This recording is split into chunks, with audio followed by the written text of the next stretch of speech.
cartoon, and then in 1989 they released the movie and a video game. This was the first Ninja Turtle game for a home console, and as a fan, I had to have it. I didn't even understand how you could call yourself a true fan if you didn't own this game. So I finally got the game, and unfortunately for me, this game wound up being one of the biggest pains in my ass for a good majority of my life. I had a very strong love and hate relationship with this game. I could always get to the end of the game, but once I got inside that Technodrome, the wheels would fall off and it'd just be instant death. Until now. So join me in my walkthrough through the Teenage Mutant Ninja Turtles for the NES Nintendo Entertainment System, and let's see how we finally beat this hard-ass game.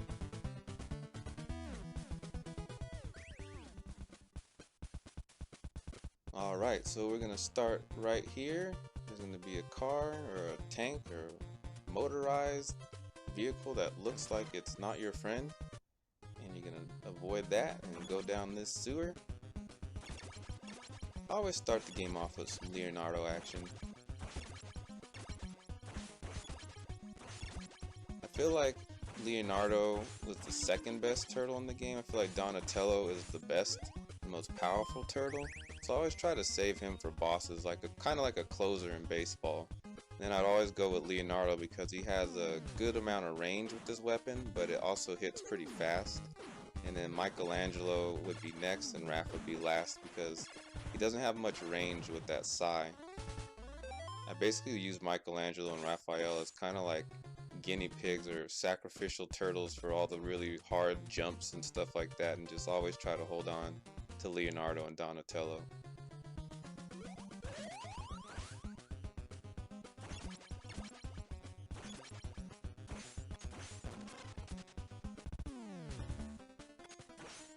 We'll get this boss fight right here.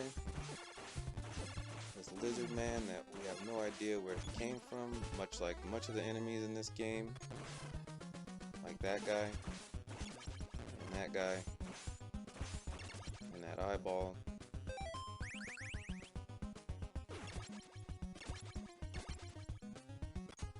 I don't even have time to waste for that last fire leg. So we're gonna go in here, and this is where we're gonna find Rocksteady. He's got April held captive. I like how Ninja Turtles just always follows the same plot. Splinter gets captured, April gets captured, Turtle gets captured, you gotta rescue him. And they just recycle that like a billion times. And it never gets old. So I just use Donatello here with that range. Kinda get my ass whipped a little bit, but just gotta get up here and then hit down once he jumps up, which I'm doing a terrible job of right here. I'm not timing it right, but I'll get him eventually. There we go. Boom. April is saved.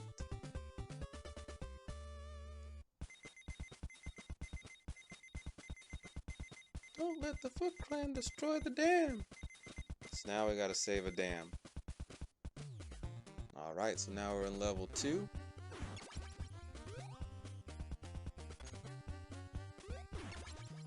Switch to some Donatello action. Boom, take out all those guys like that. Switch to Leonardo.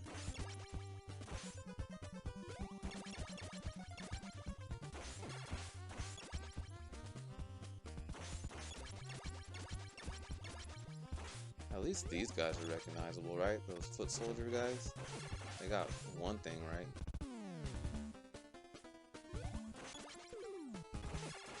Kill this other guy, little mini boss, super easy.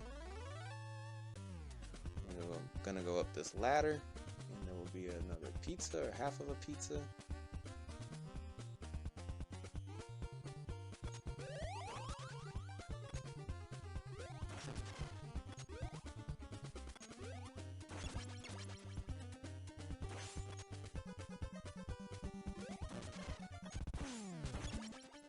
Another mini boss here.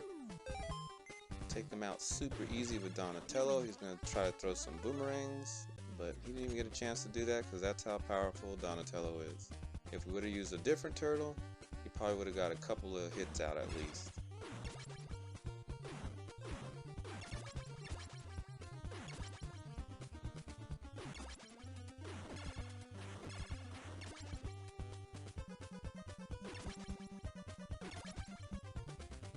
I don't even know what those things are. I wish if anyone knows what those are, can you tell me?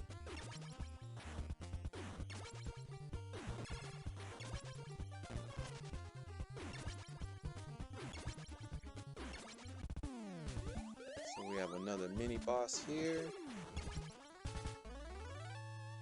Can't decide if I want that or not. I guess I'll give it to Raph. We don't even need the pizza. That's how well I'm doing.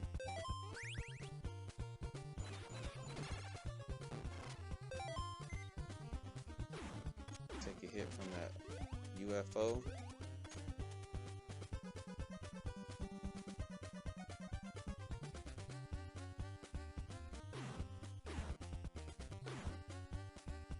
Now we gotta make this jump. This jump can be a pain in the ass. Oh, and there we go. I messed up. We'll go back around. Try again. Let's try again. And we finally got it.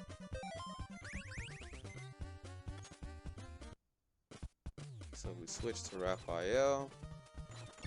Like I said, he's a sacrificial turtle, which is unfortunate because he's really my favorite Ninja Turtle, but not in this game.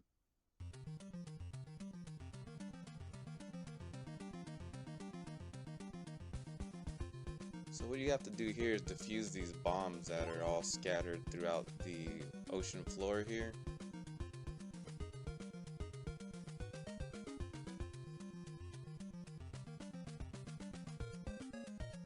And there's a bomb. Oh, and there you go. You don't want to do that. So there's a little lesson for you kids. Don't even touch that stuff even one time because it will kill you instantly. So let's try that again. We got Michelangelo filling in now. And I just remembered there's a bomb I missed, so we're gonna go back. Right up here. I was so traumatized from that death that I forgot that there's a bomb up here. So we got a minute and 46 seconds, 47, to get the rest of these bombs.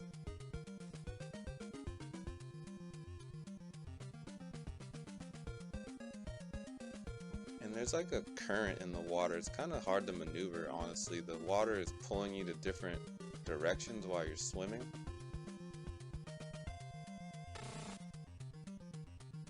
There we go. So I think we have about 3 more bombs to go. So we got this one right here. And this is the part that used to just traumatize me. Like, even trying to go up here, it's just like a death sentence. You just gotta kind of take your time and just go for it.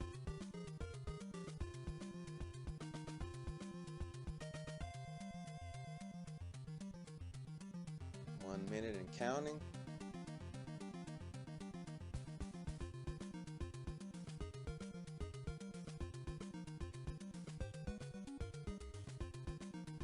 Alright, so we got one more bomb, I believe.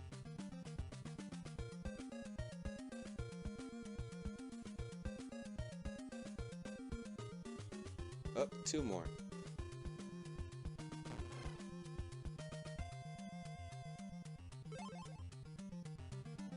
Alright, so now we have one more bomb to defuse in 31 seconds. Go, go, go, go, go.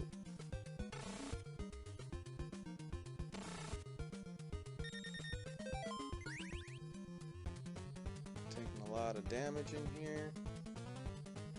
Going for it. Bingo.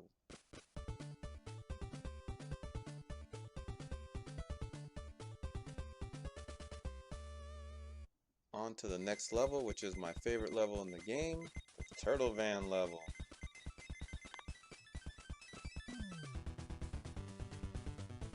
go back to the lair.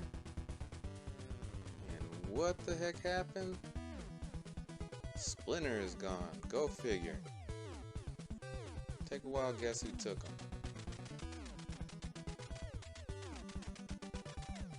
This is Shredder, listen to me.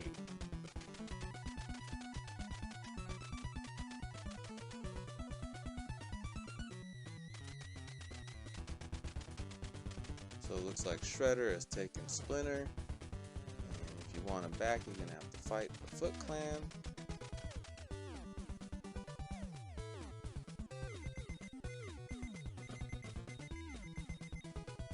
April's on board. So this calls for the Turtle Van. I love this level. Honestly, could make like my own video game just based off of this level alone. If I ever got the money to make a video game. Anyways, so you're gonna want to go in this building, and in this building is a good place to replenish everyone's energy. There's a slice of pizza in here which can give you 2 squares of energy back, and then there's a half a pizza. Correction, there's a whole pizza on the top level, which you can guess replenishes all your health. So I always use this part to kind of go in and out of the building and just get everyone back to full power if needed, which is usually always needed for when I do my playthrough.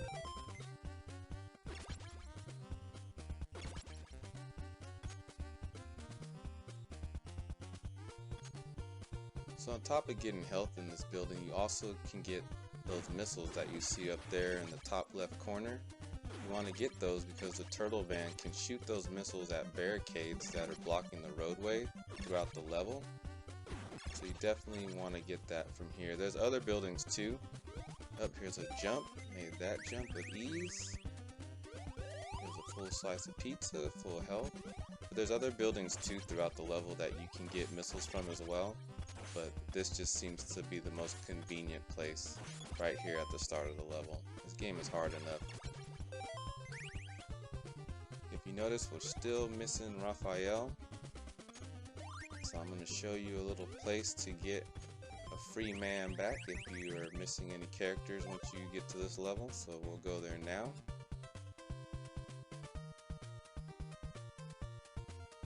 Drive real slow because some of the enemies like to somehow disappear from the screen sometimes. So if you take your time, sometimes you can use that little glitch in the game to get rid of them.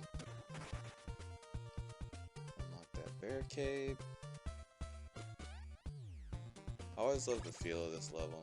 So here's where you're gonna want to go to get back any players that have died. So you're gonna cross this little bridge. You're gonna go in the blue building to the right, and he'll be right there once you walk in. There he is. Boom. So now we got Raph back, and up here is a half a slice of pizza. If I could just stop getting pushed back down by this guy. Switch to Donatello, he kills them pretty good. You just gotta fit yourself in this little crack right there to get the pizza. They seem to be having a hard time.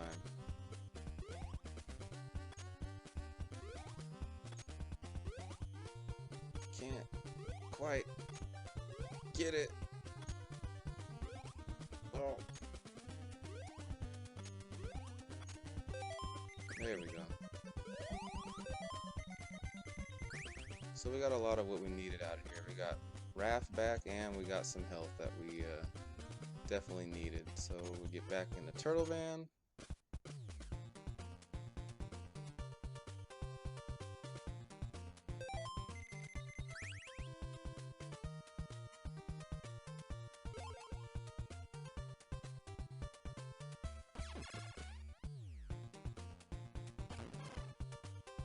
We still ended up getting here.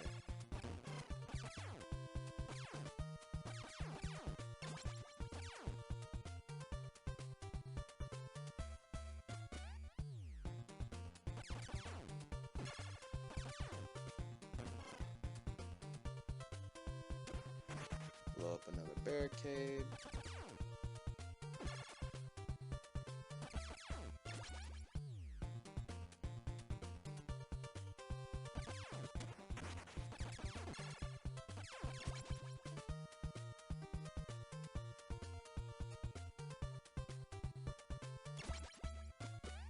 Run over that guy.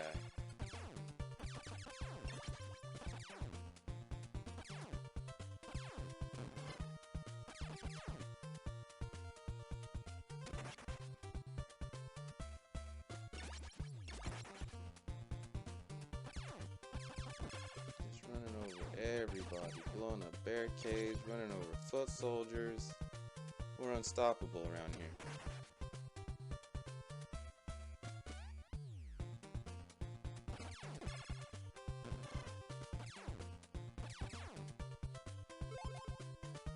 That's a little glitch you can do if you just get out of the turtle van.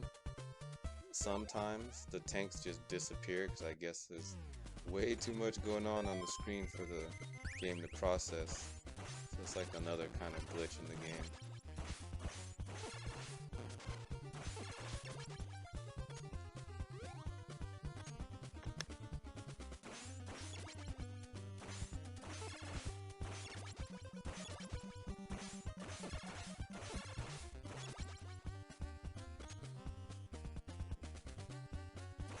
Now we go down in the sewer. This sewer can really be a pain in the ass. There's a lot of platform jumping. You gotta really kind of get good at this game's platforming. I tell you what, if you can do platforming in this game or Mario, you'll be set for the rest of your life in any game that has this kind of BS in it.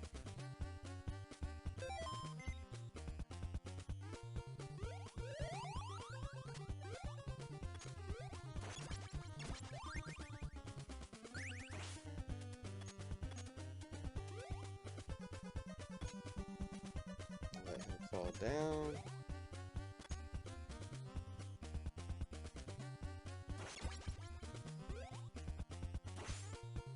Just barely missed touching him. If you even just like barely scrape him, you get pushed back into the water sometimes.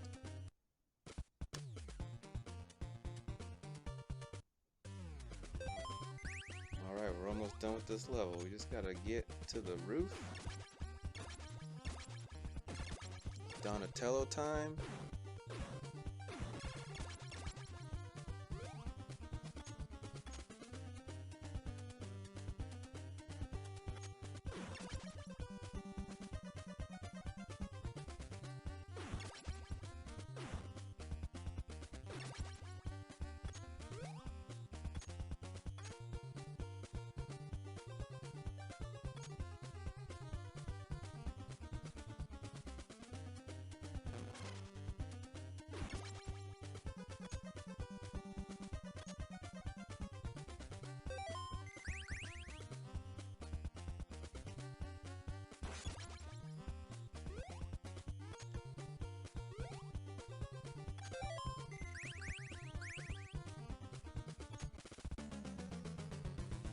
Alright, so we're gonna whoop this guy's ass with Donatello.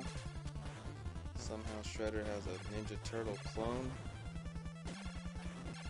And then he has like a jetpack samurai robot missile guy.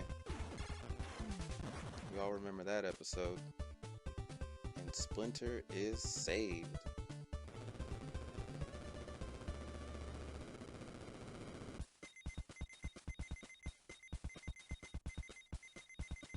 Get the blimp to chase that helicopter. You can do it. I don't know what was so suspicious about that helicopter, but Splinter says we gotta do it, we gotta do it. So now we're at the airport level.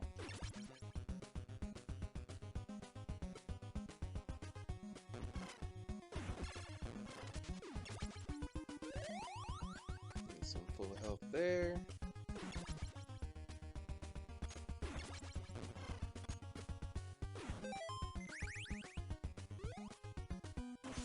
Robot from RoboCop is in this game. Rambo's in this game. Everybody's in here. 2 more John Rambos. So you're gonna want to go ahead and get that icon up there. It's some rope you get that you're gonna need to cross some of the obstacles on the roof.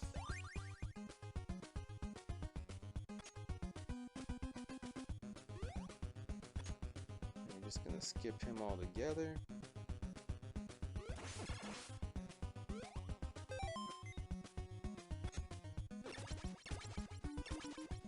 And Here's that roof part I was talking about after we kill this Rambo.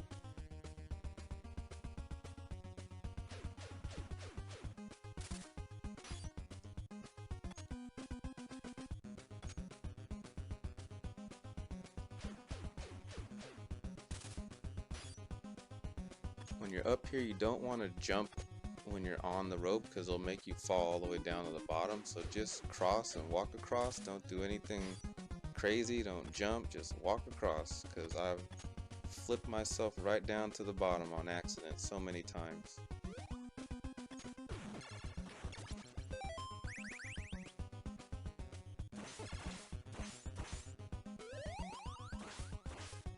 There we go.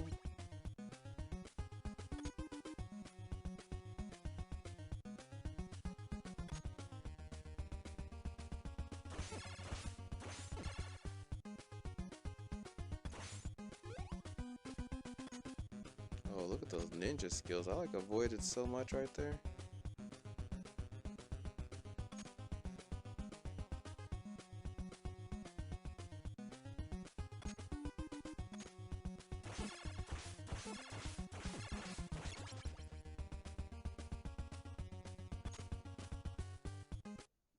Alright, we finally got out of that place. So on to the next. You're gonna go down the sewer.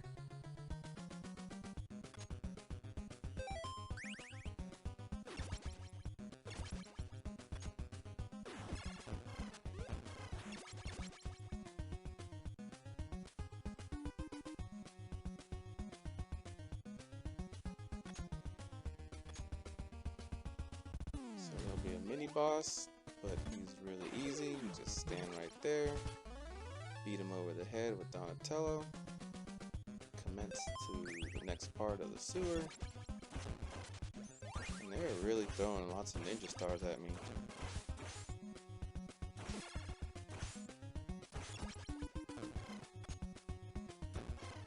Oh my god. Went from doing really good to just getting my ass beat all of a sudden.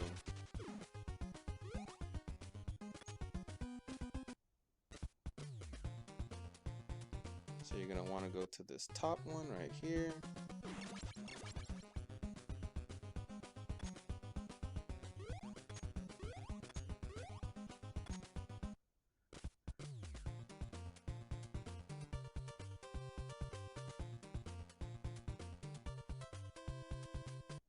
Go here next.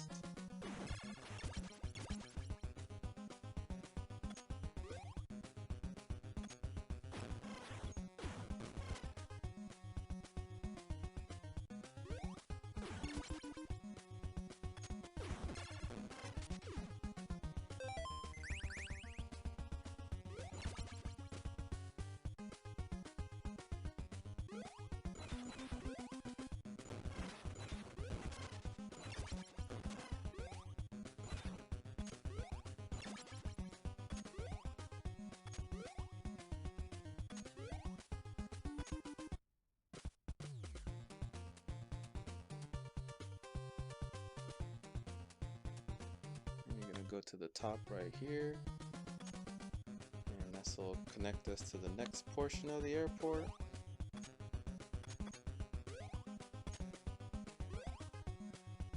I'm really having a hard time over here.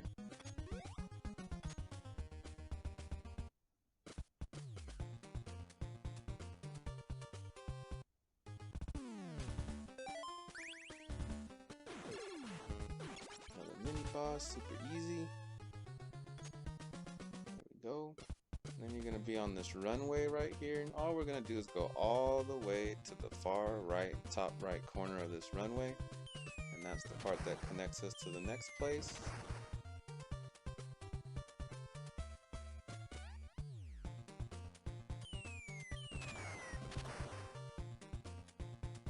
And also a secret about right here is that if you died, this is where you get a free man back, right here in this sewer.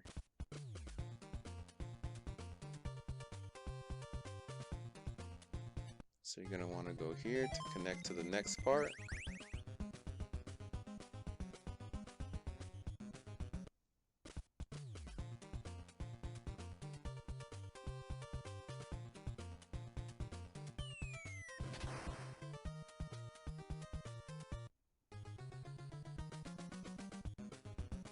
And this part can be pretty annoying, honestly, but it's doable.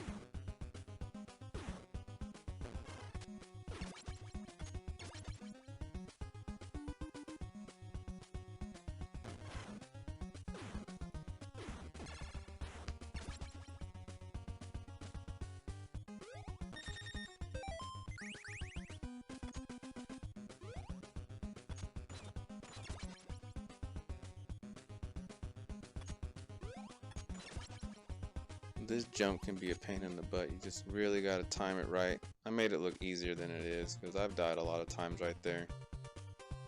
But all that practice. So that's where you want to go. But I'm gonna go up here and replenish everyone's health. There's a full pizza here. So take out these little guns.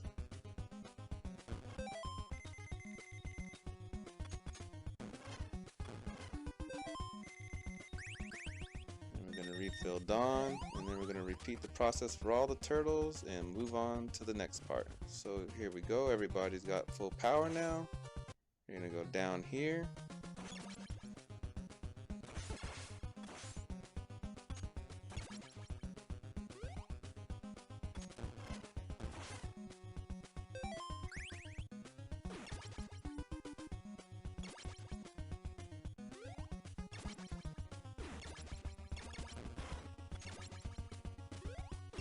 I never go after that pizza down there, but I just feel like it's a waste of time. Might as well just get the hell out of here as fast as possible.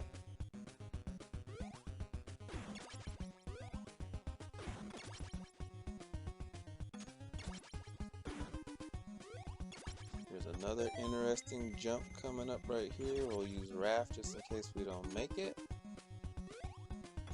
Made it. Alright. Go to that top right one. There we go.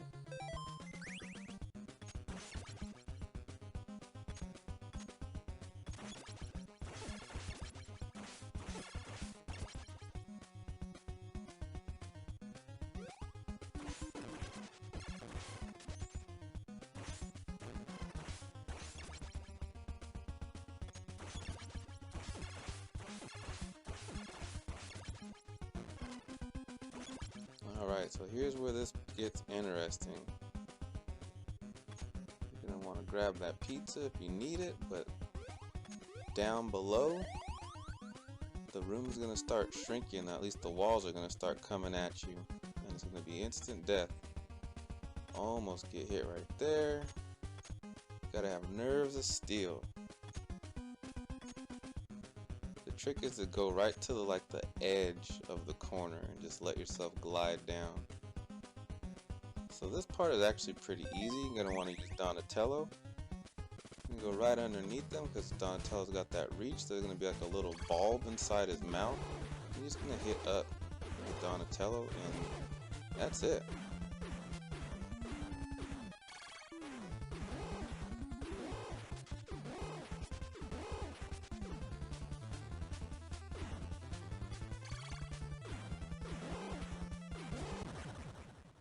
Easy peasy. So only 2 more levels left.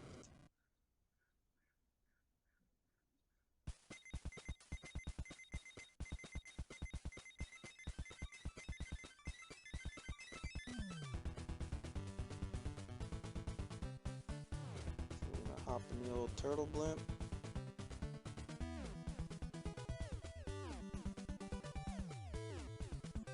Looks like they made some upgrades since the cartoon series. I don't remember the blimp looking like that as far as where the passengers sit. So we're gonna go down to the bottom of the map. The bottom left-hand sewer. Just gonna go straight down there. I don't even mess around with anything else around here. I just go straight down here, follow these tracks.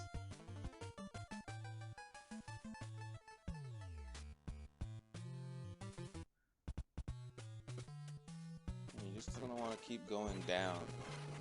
I really don't like to mess around with these enemies. They're just all a pain in the ass. Every last one of them. I just try to get the F out of Dodge as fast as possible. Look at that, I'm already getting beat up. We just got down here.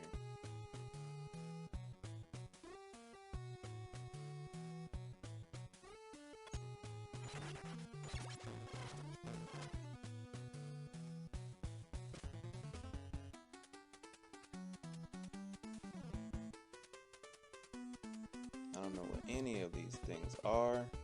I don't remember any of this from the cartoon. Just what is going on?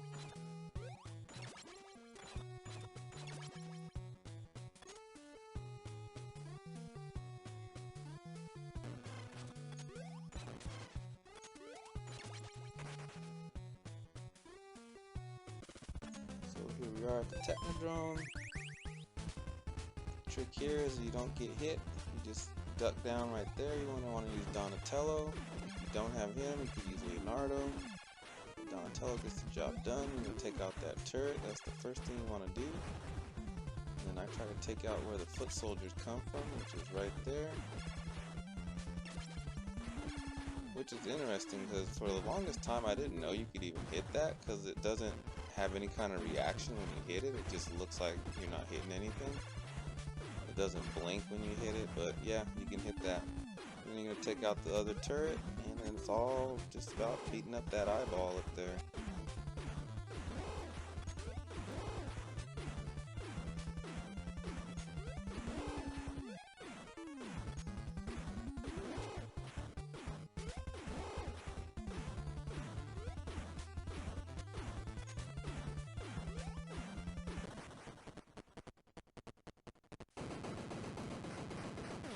Takes care of the Technodrome, so we're gonna go inside for the last level. And in the past, this is where I would get destroyed. So one day on YouTube I came across a channel called You Can Beat Video Games, and I watched how he beat this last level, and that was the end of that. Now I can beat this game, so I had to kind of give in, but what you got to do is basically you want to have all your turtles have full power in here. So I'm just going to die. As you'll see, everybody's just going to die quickly, real quick. We're going to use our continue. And we're going to start in here with everybody with full health.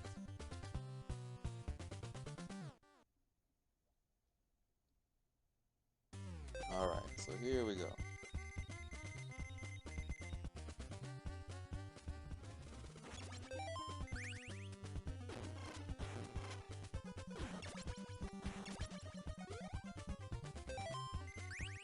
I'm not trying to fight this guy or anything, I'm just trying to get to that ladder. Get down here. Definitely not trying to fight any rocket pack guys. Just keep go, go, go. I like using Donatello down this hallway. Kill these little, I don't even know what they are. They look like robotic flapping ducks to me. But Donatello can kill them in like one hit. So I use Donatello down here. You see I'm not doing too well.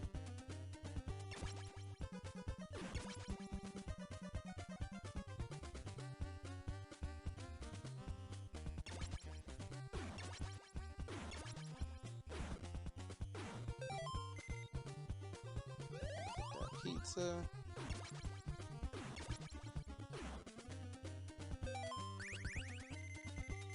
So now down here, I use Raphael because you're gonna have to sacrifice someone down here. You're gonna get hit. So I just take the hit, jump, get the hell away from these guys. These things are so annoying. When you come down here, you're gonna want to be holding to the left when you fall down there, because if you get bumped to the right hand side, it could be a pain in the ass to get out of it, and you might end up just dying. So luckily when we came down that, we were holding to the left, and it helped move us over to the left hand side of the screen so we can get away from those two seahorse things. I just hop over that guy like that, come down here.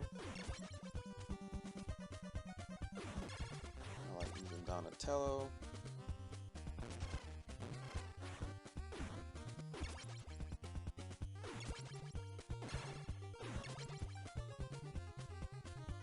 So you have to go ahead and get this invincibility thing right here so you can make it past the next portion. So you're going to use that, jump down there while you're invincible, just roll on through everybody. I've tried to do this without getting that and it's just not worth it. So here's the last, well I should say, here's the hallway of death right here. So you're going to want to take your time, and when these jetpack guys come, you're going to want to duck. Let them go over you, then you go. Then it's going to be those robot duck things and another jetpack, and that's the pattern. Jetpack guy, robot, whatever's, duck from the jetpack guy, then you go before he shoots diagonal. Kill the robots, duck again. So when he try to shoot you, just keep going. You get the picture. And then you're going to come to this part right here where the corridor gets really narrow. So you're going to want to group them up and kill these jetpack guys. And then in this narrow portion, it's going to be the ducks, then the jetpack guy. Ducks, and then you're going to duck, don't go forward, and let the jetpack guy fly backwards on his own. Just inch your way through that same process. Jetpack guy, the duck. Jetpack guy shoots, then the duck, and you're gonna duck. I hope that all makes sense. Jetpack guy, you duck, and the robot, there you go, duck again, the robot, duck again, the robot, duck again. There's going to be two more robots. So you have this guy right here, another one. So we're almost there. Now we're going to go up this ladder, and then we're going to have a mini boss fight against a jetpack guy. So I'm going to start off with Leonardo and just try to get as many hits in. If I have to, I'll switch to someone else with a little bit of power. So here we go. Leonardo already got hit. We're gonna try to get a hit in with Raph. Try to get a hit in with Dawn. And Dawn has half of a square of power left. But that's all we need to beat Shredder. We're not even gonna take a hit. So when Shredder materializes, you're gonna stand right there and just knock him backwards. You're gonna jump forward and knock him backwards again with your bow. But I have ninja stars, so I just used the ninja stars. And he's gonna keep trying to jump up, and you just keep hitting him back down every time he tries to jump up. Booyah! Shredder is a noob. Who knew? After all these years.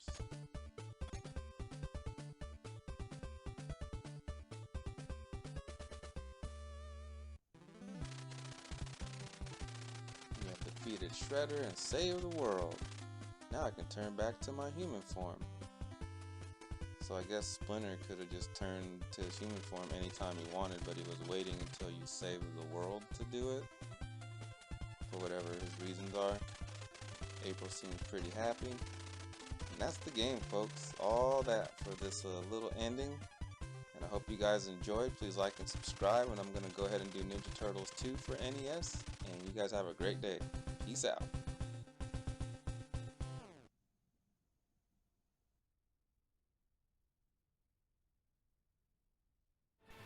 What's cracking, peeps? It's your boy LEEMAN-X here, and we're playing a little X-Men Children of the Atom from 1994. This is a fighting game that I feel like didn't get as much noticeability as it should have, because they were just popping out fighting games like left and right.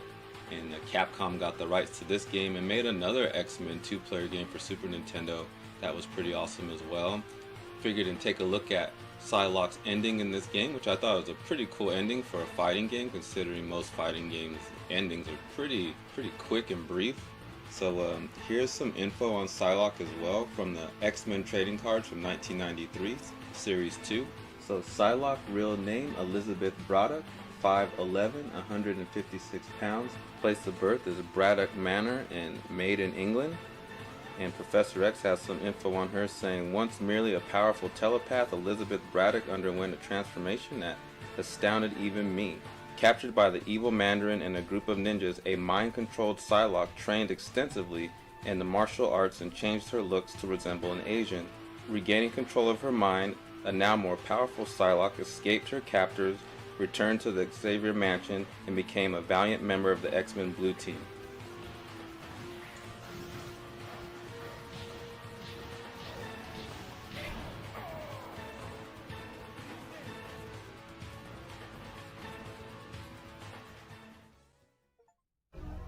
Magneto, you are defeated. Avalon is collapsing. This is my home. I shall not leave it. Stay only if you wish to perish with me. What?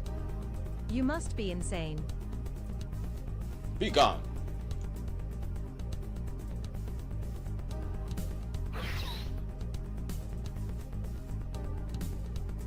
Psylocke, we thought Magneto had... Thanks for the concern, Robert. Let's get out of here.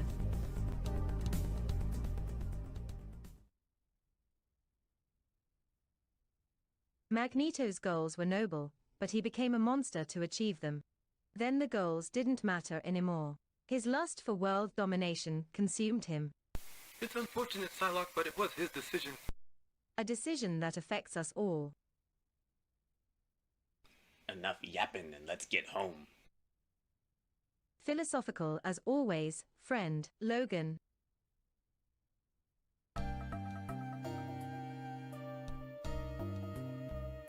I wonder if I could ever go back to this life.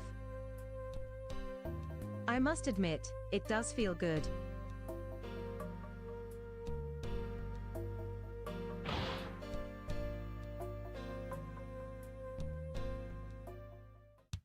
Go away, Cyclops. You've got to stay, Betsy. Can't I have any peace?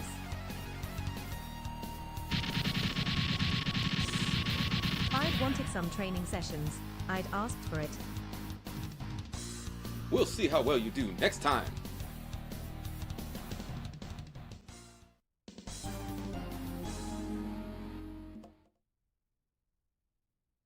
What's cracking, guys? It's your boy LEEMAN-X here, and we're still playing a little X-Men Children of the Atom from 1994. I figured we'd take a look at Wolverine's ending as well as some information about Wolverine.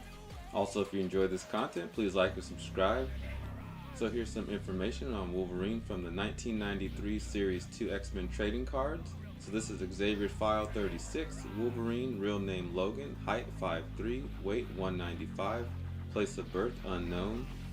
The DNA analysis on Wolverine is that he possesses the mutant power of superhuman sense, agility, healing, retractable claws, and a non-mutant adamantium skeleton. Professor X has his own profile on him as well. Says that Logan is easily one of the most intriguing men I've ever encountered. His early history is a mystery, but it appears he owes his skeleton to a top-secret Weapon X program. Despite his often disagreeable nature and his tendency to go into completely unpredictable, even deadly berserker rages, Logan has a value to the X-Men Blue Team that is beyond measure. He never surrenders, is fiercely loyal, and will sacrifice himself without hesitation in order to save a friend or teammate in battle.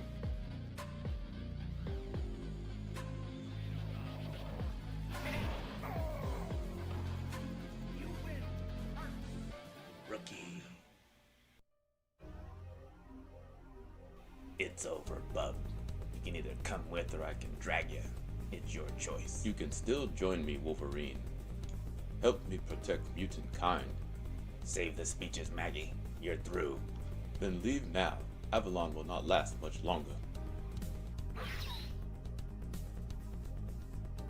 Wolverine, what has happened? It's over, bub. Let's get out of here.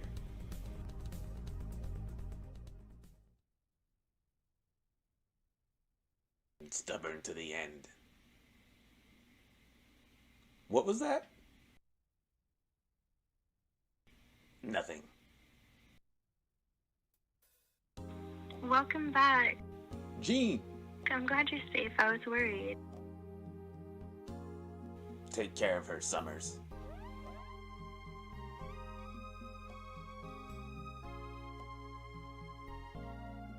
I need a blasted vacation. It never fails. I can't spend 3 days in this country without running into one of you jokers. You have interfered with me too often, Wolverine. I will not tolerate it.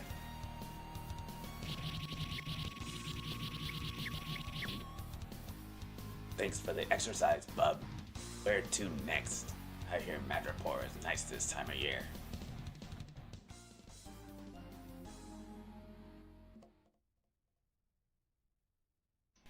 What is up, my X-Men Children of the Atom fans? Today we're going to look at Cyclops and take a look at his ending as well as some information on him from these X-Men Series 2 cards from 1993. So let's get into it right now. So Cyclops' real name, Scott Summers, height 6'3", weight 175, birthplace Anchorage, Alaska. DNA analysis says he possesses the mutant power to discharge an optic blast of concussive force from his eyes. Xavier's own profile on him says that my first and perhaps most dedicated student, Cyclops remains the fighting heart of the X-Men. Over the years, I've watched him grow from a youth burdened by the responsibility of his powers into a confident and capable man, able to meet and master any challenge. Naming him leader of the X-Men Blue Team was perhaps the easiest decision I ever made. You still fight for Xavier's failed dream? Join me, Scott. Together we shall conquer mankind. The dream hasn't failed. Humans and mutants will find a way to coexist peacefully. You're just like that fool Xavier. Be gone. I'd rather perish alone than be in the presence of a weak-minded fool like yourself. Is everyone alright? Stop talking and start running.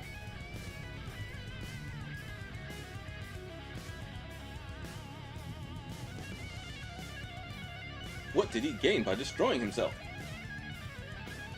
You sure he didn't survive, Cyke? No, he always returns. I wonder if we'll be able to stop him next time. Next time, it's him you better worry about. Welcome back. Jean! I'm glad you're safe. I was worried.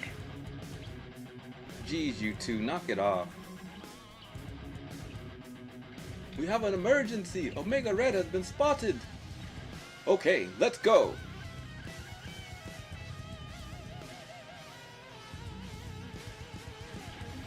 Jesus Christ! Subject, Omega Red. Real name, Arkady Rusevich. Height, 6'6", weight 300 pounds. Place of birth, somewhere in Russia. DNA analysis possesses the mutant power to create a death aura, carbonadium cybernetic tentacles, non-mutant in origin. During the Cold War, Omega Red was created as a Soviet super soldier, but he was cryogenically frozen because he was deemed too dangerous. The Soviet Union government knew what they were doing because in short time, Omega Red was revived. His ruthless tactics have already ravaged the X-Men. The combination of indestructible tentacles and his ability to secrete death pheromones along with his assassination training make him one of the deadliest opponents for the X-Men.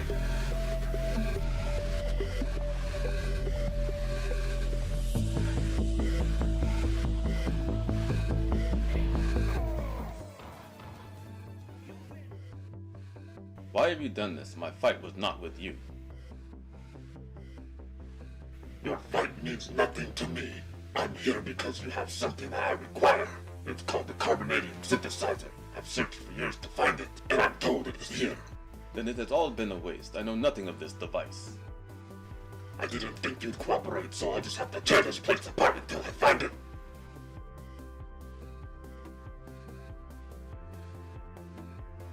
This must be. Yes, it's the true synthesizer.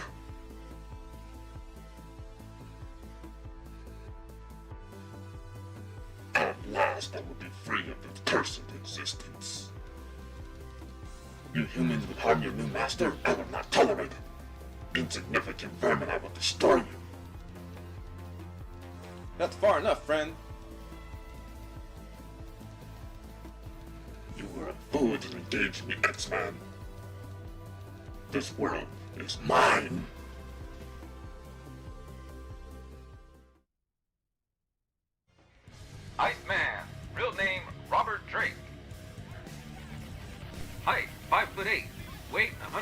5 pounds. Birthplace, Port Washington, Long Island, New York. DNA analysis possesses the mutant power to condense the moisture in the air into ice, which can then be wielded in a variety of ways. The youngest and least serious-minded of the original X-Men, Iceman has not been able to give up the role of hero for the normal life he longed for. Although he has seen his share of tragedy through the years, Iceman has not let this affect his outgoing, happy-go-lucky nature, nor his courageous efforts on behalf of the X-Men Gold Team.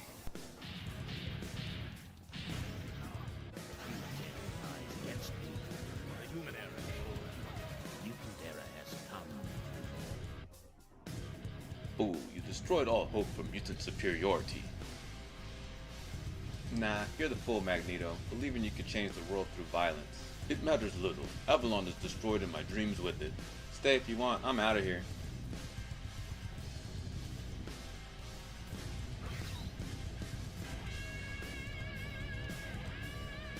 Looks like we all made it. Hey, where's Wolverine? Stop worrying, I'm here. Let's go, people!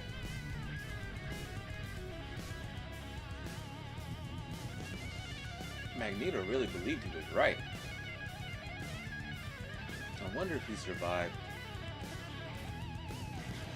Hey, what do you think, Peter? Only time will tell, Tovarish. Well, if we have to wait, I'm gonna do it on the beach. Can't you even be serious for one moment? Remember, kids, don't try this at home. That's good. Isn't she a little small? Be careful what you wish for. It's horrible. Yeah, he's even worse in person, let me tell you. That one's not as good. What's wrong? Losing your cool? Nah, just getting warmed up. It's horrible. Yeah, he's even worse in person, let me tell you. That one's not as good. What's wrong? Losing your cool? Nah, just getting warmed up.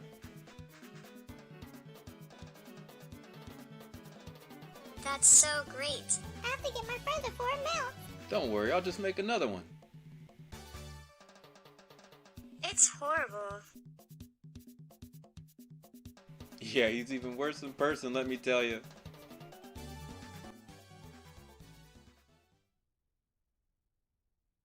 You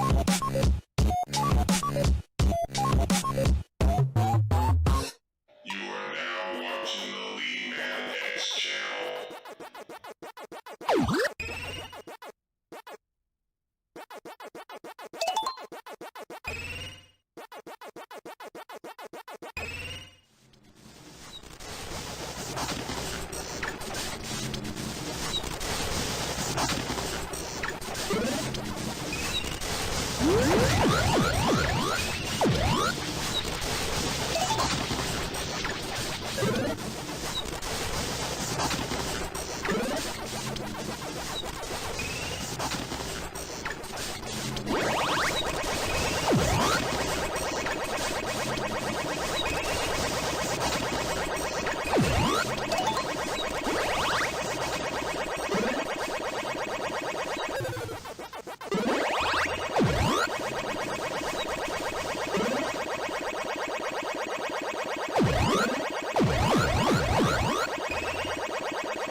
Sonic the Hedgehog 2,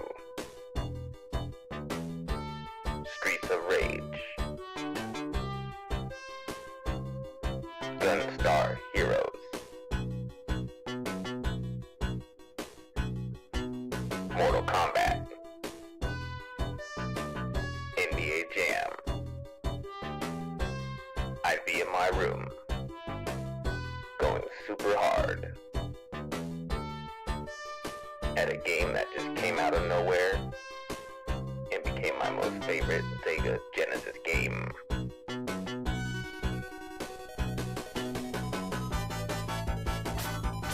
The name of that game was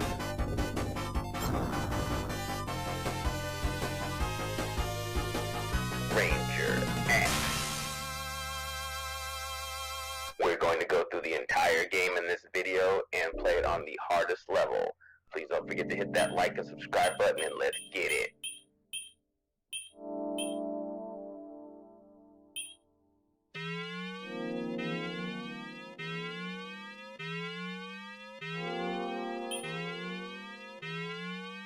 Ranger X reminded me very much of this show I used to love that came on Nickelodeon back in the day, an anime that was called Robotech.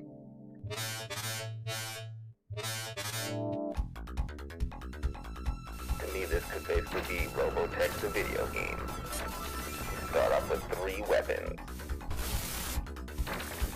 A flamethrower type weapon, a machine gun, and these grenades and bombs you can drop that travel forward in front of you, like so.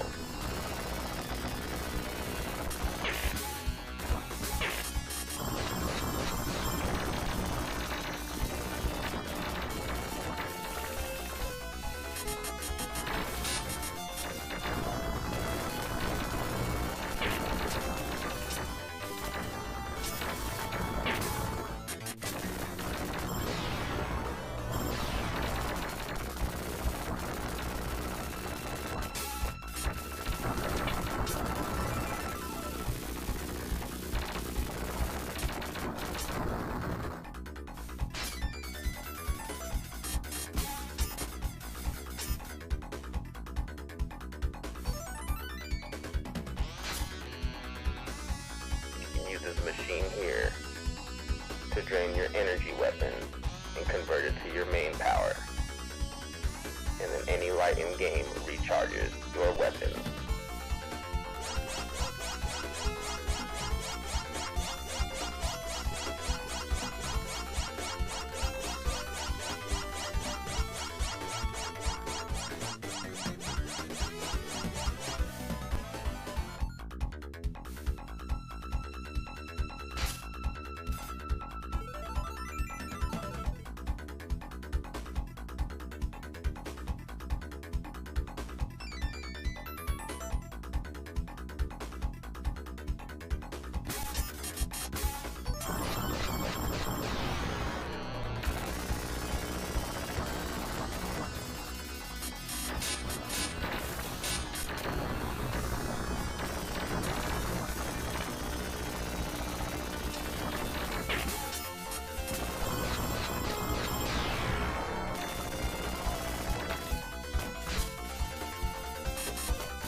On the mini-map above, it tells you the objective. Now we're down to just 2 more.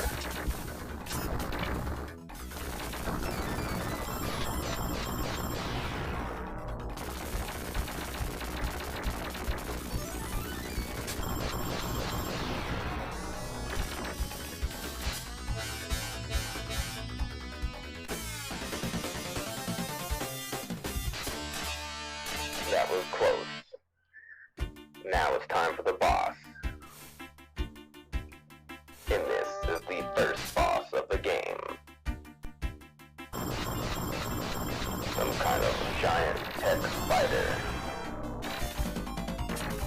So I just stand at the bottom here and it automatically shoots the legs off until it drops.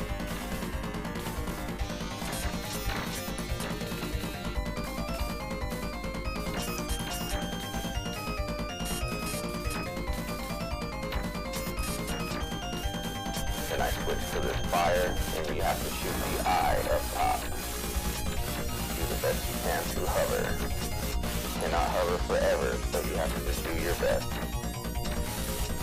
And as you can see, it does great damage, and the boss is defeated.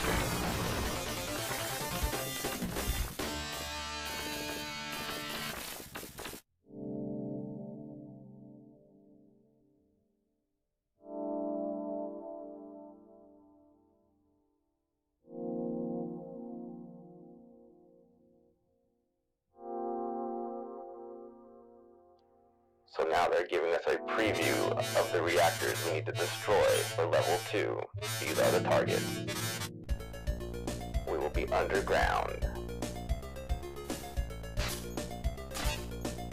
As you can see, you can go up to the roof and open up little places so light can come through. That is how you will recharge your weapon if needed.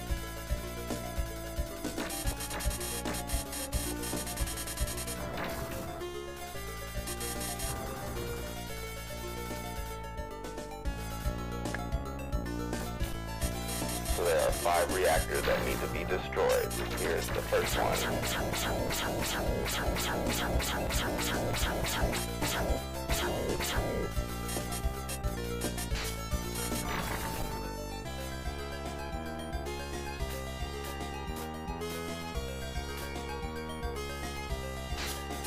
So you need to blow up these little power boxes. They disable some weapons, and they also grant you access to other parts of the level.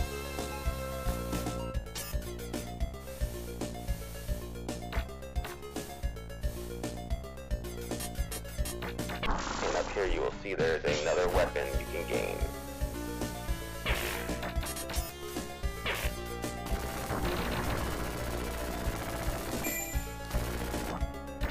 And also a power conversion base.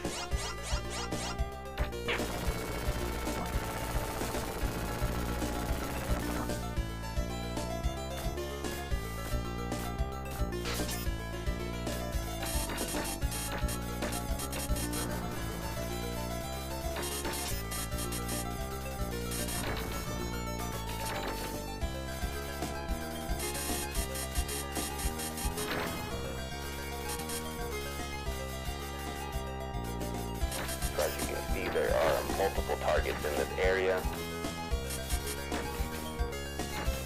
And you want to disable this box here. You have to shoot through these firm-looking things. And just use the grenades to get to the power box. Also, the sperm cannot get through the light.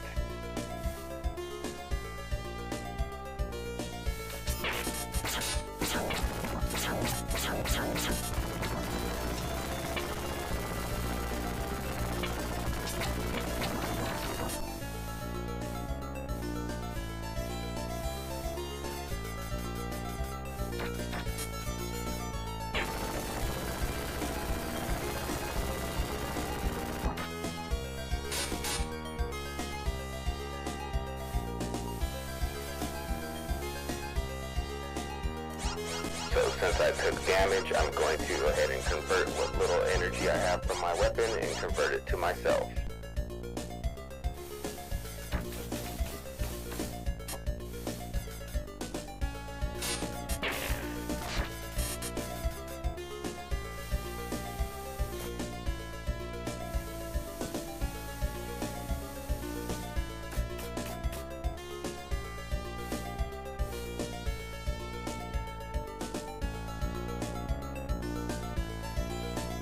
So if you sit here, you can see the light is transferring power to my weapon.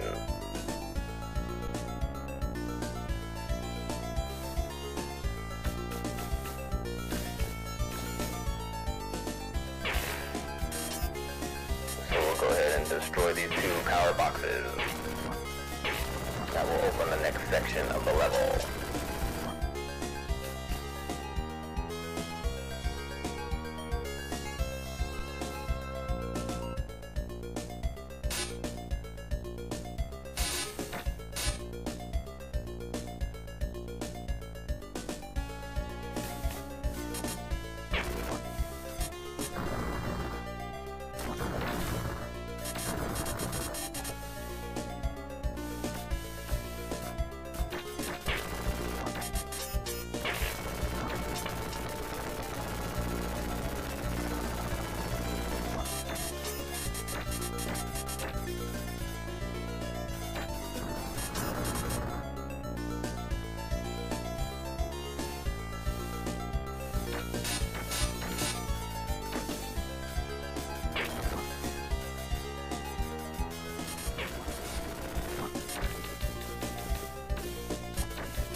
you'll need to break through this area to get to the next power box to destroy.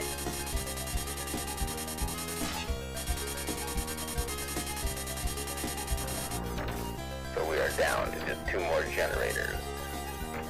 This is the new weapon we got from the level. It shoots in all directions, so you just have to tap the button to shoot directly in front of you, otherwise it will start shooting in all directions.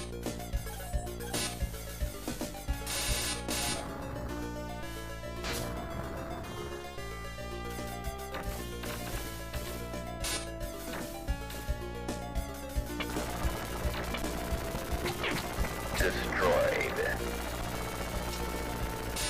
So we will exit this area and go down this corridor. Shoot up here to this little diagonal area. All you have to do is kick this rock into the power box and it will destroy the box. Destroying the box will disengage the weapons. And you can safely make your way through here.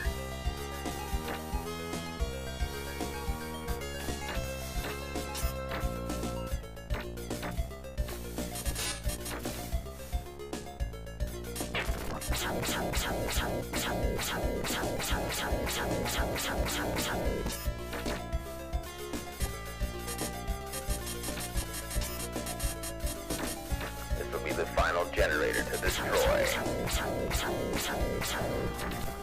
Now we will go to the next part of the level where we will face the main boss.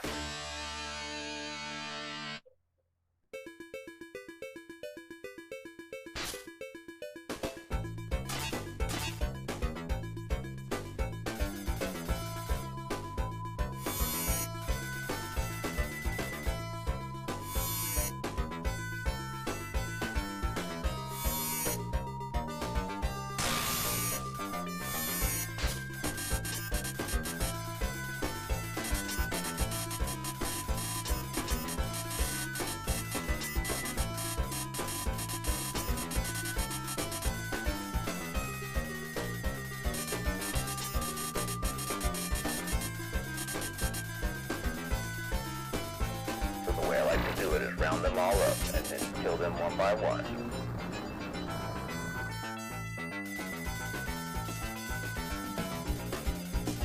And now here's the main boss.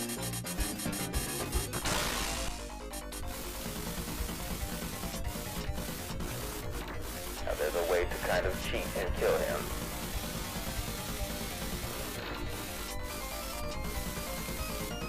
Get him out of the screen just barely, and you'll see his eye will barely pop out.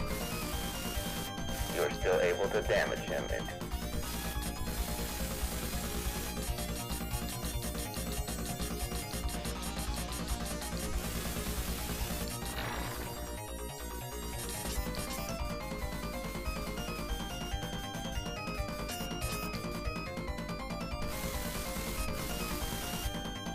from here on, you just need to go backwards and shoot, and you will destroy him.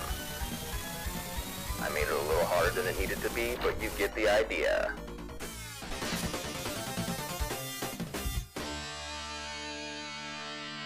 So here we go to level 3, and it's showing us our main objective points. We're looking for these generators. They will be dropped from the sky.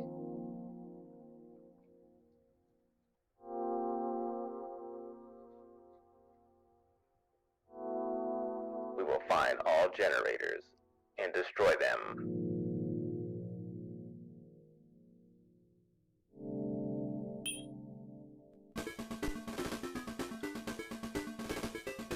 We are now at level 3.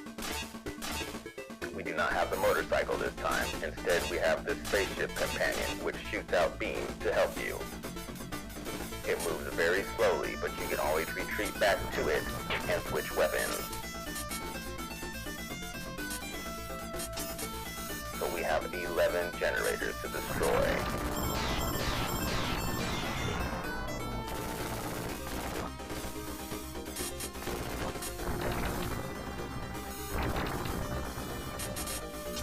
And as you can see, we have a new weapon right here.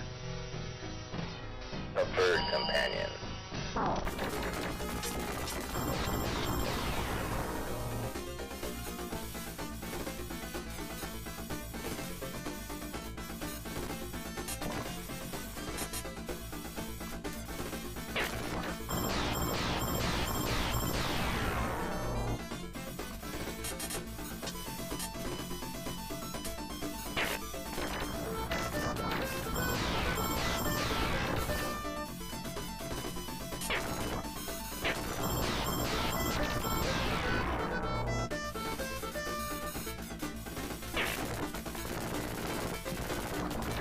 Notice that your spaceship is taking shots from above to assist you.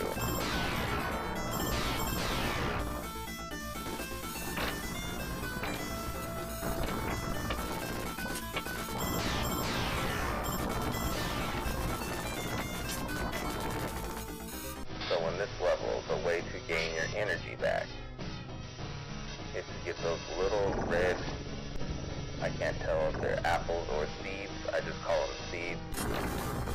If you pick those up, they will give you partial energy back.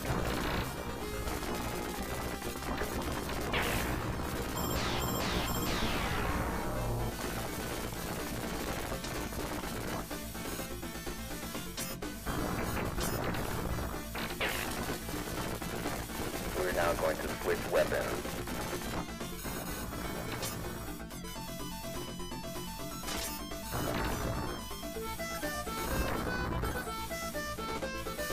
Switch to the Eagle. This is my favorite companion because he rolls around and does damage. So you shoot those seeds and you see that it refilled our power. And it looks like we missed a generator. So now we have to double back and get the generator we missed. And here it is. I'll send the bird to destroy it. Done.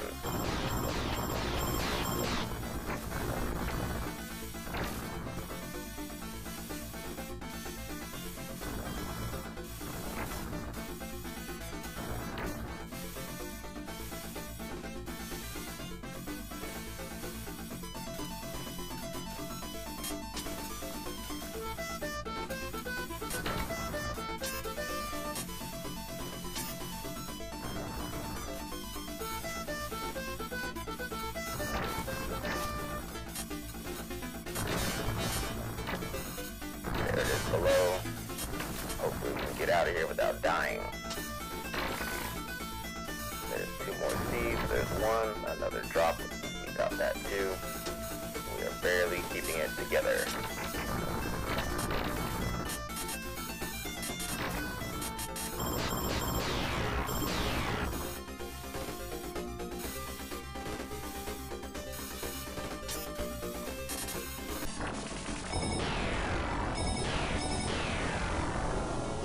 Last one destroyed. Now for the boss.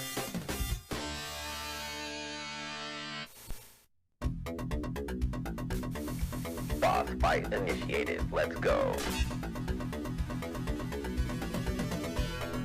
I always did like how that mountain reflects off the water. They did a good job with the graphics for 16-bit in 1993. So for the boss to appear, just make sure to get out the ship and down by the water. Like most bosses in most video games, when the eye opens, you need to go forward and shoot the eye. As you can see, when his eye opens, he locks on your position, and that's where his hands stay while his eyes are closed. But as soon as he opens his eyes, he starts shooting where you were. So just repeat that pattern and wait for the eye to open, and you get the idea. Now for the second phase of the fight.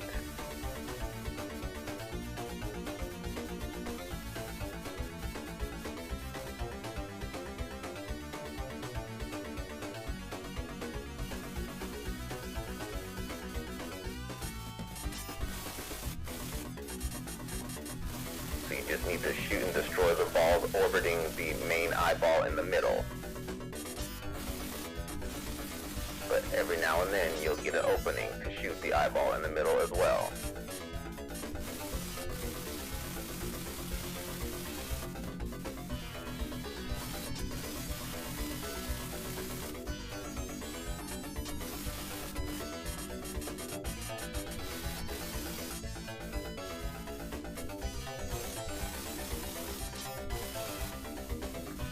And we are out of power. What we need to do is wait and let the sun recharge our weapon power. And we just barely escaped defeat.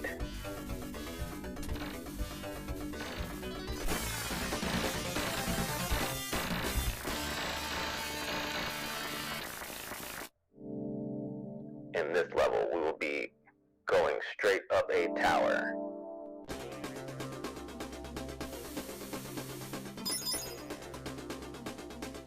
The bird is my favorite weapon to use. We just will be destroying those generators on the way up.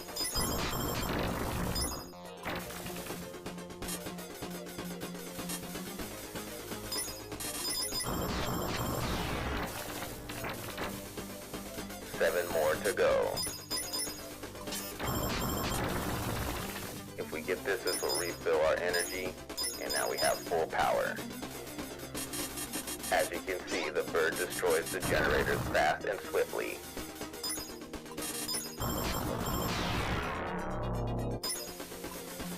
In this level, you need to be mindful of your boosts. You can only boost in the air for so long, so you have to keep watching your meter to make sure you don't overheat.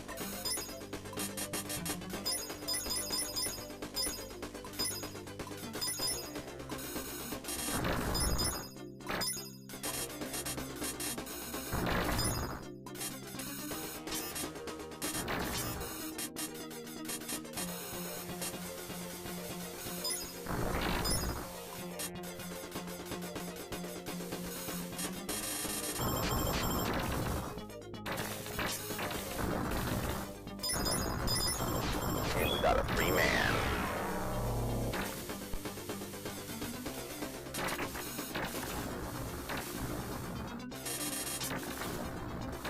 And we are at the top. We just have 2 more generators to go. And there we go, we just got another weapon. But we finally got our first death. Let's go to the next part of the level.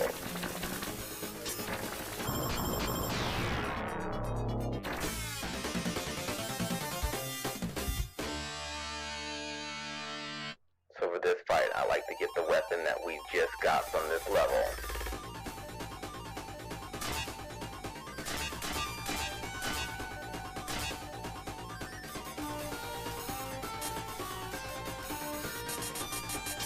This is some type of proton cannon blast that shoots a ginormous beam across the entire level.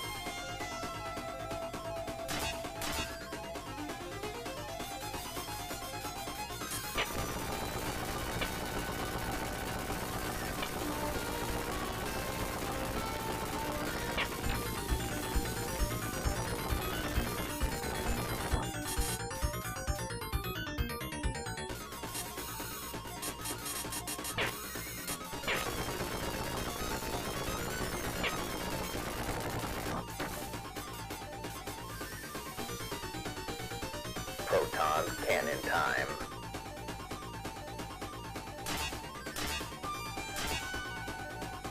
So you want to just shoot it just enough before it hits you and just go from side to side.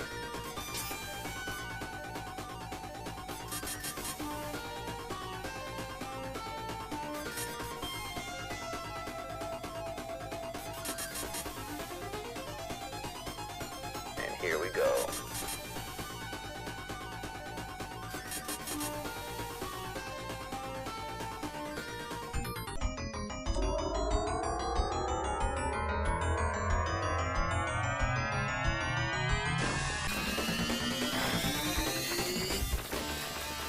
On to the next level.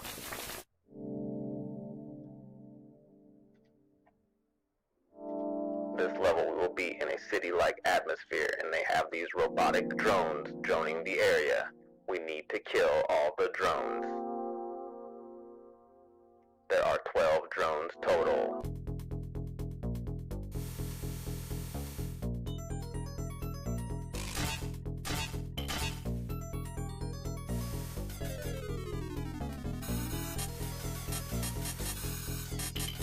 And here we go yet with another weapon.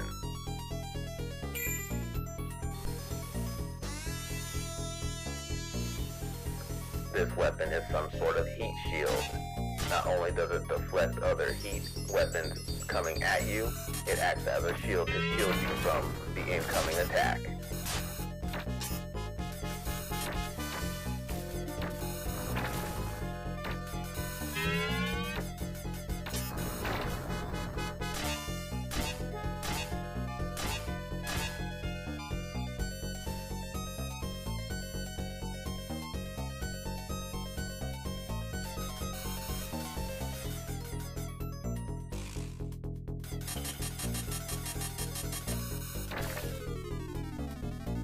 And there's one of the drones down below.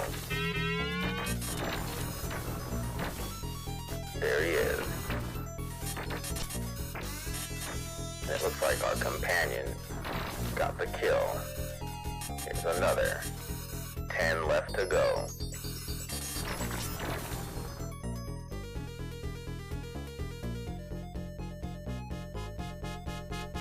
You want to try to stay out of those lights because it alerts these drone bots that come like police bots. And they are a big pain in the ass.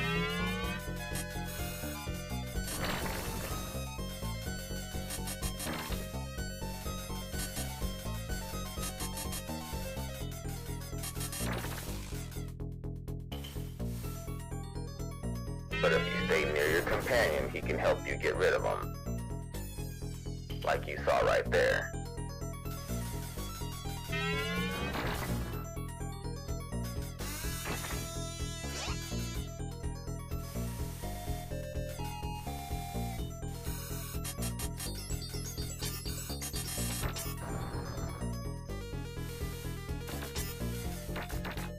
Eight more to go.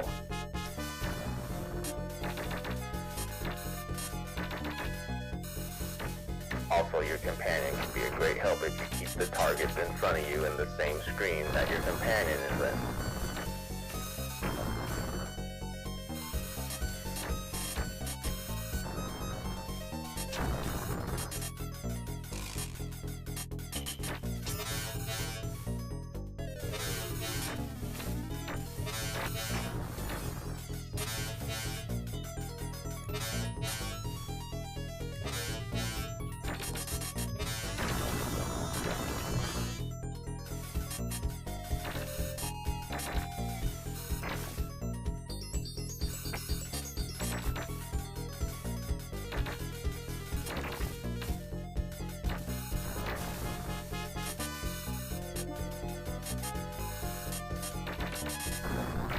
This level definitely throws a lot at you.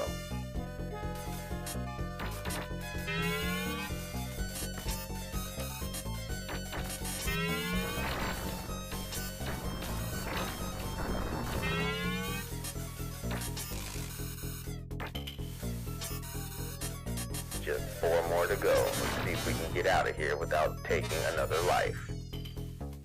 It's not looking too good.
Well, we got lucky and got another free man, and just 2 more to go.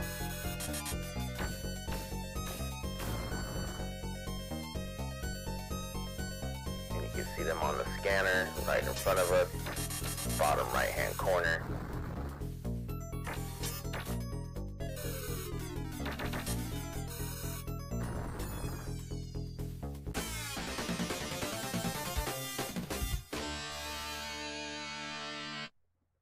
And there we have it, on to the boss fight.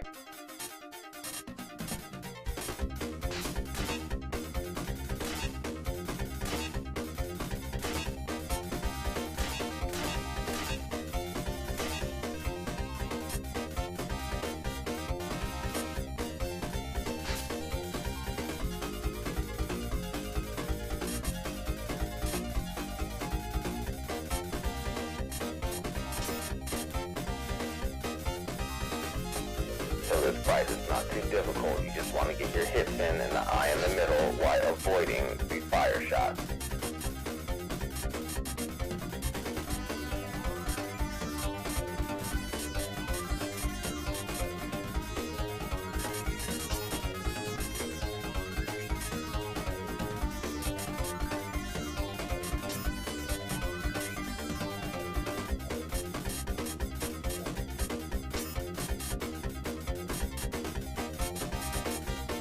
I always like to finish this boss with that proton cannon blast.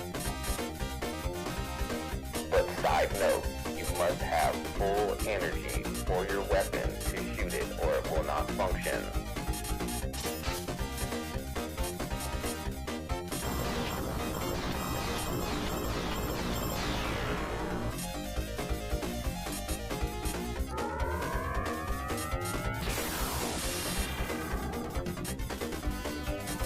So we cannot use it again until it fills up completely.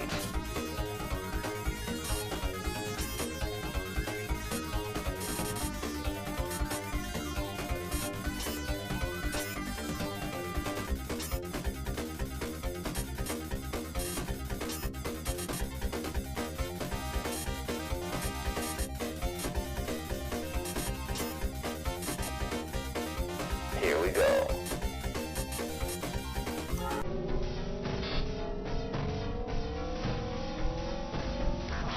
Enemies down. On to the last level of the game.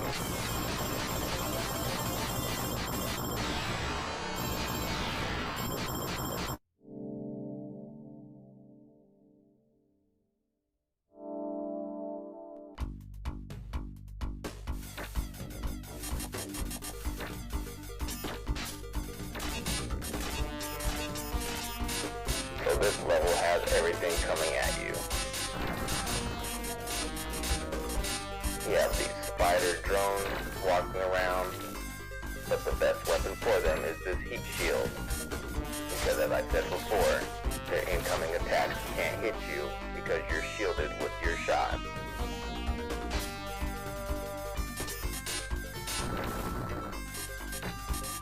So they're just drones and robots and little shots and little flying lasers coming at you at all angles in this level, so do your best to avoid them.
I always like when these guys show up because you can just run them over and they drop their shield and it leaves them vulnerable.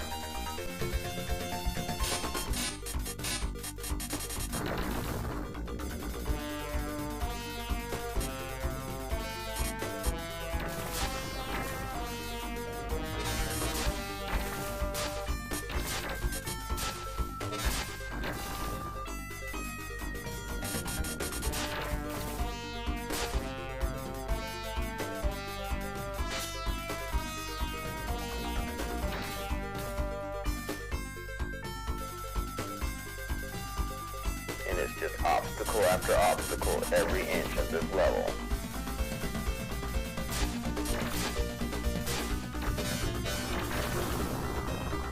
And they got us.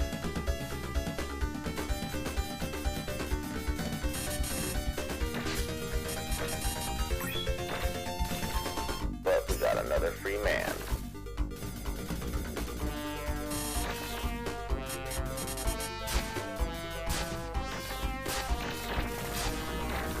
Honestly, this is the best weapon you can use in this last level.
Get that at full power for us. There we go. And that is the mini-boss shooting at us already. But the good news is we only need to kill 4 more of the main objectives here.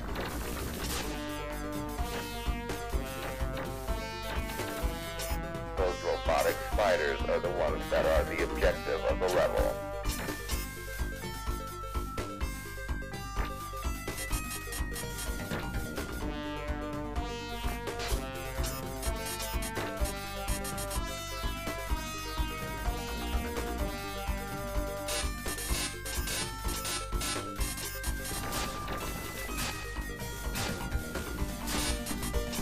Get close enough to an enemy, you pick them.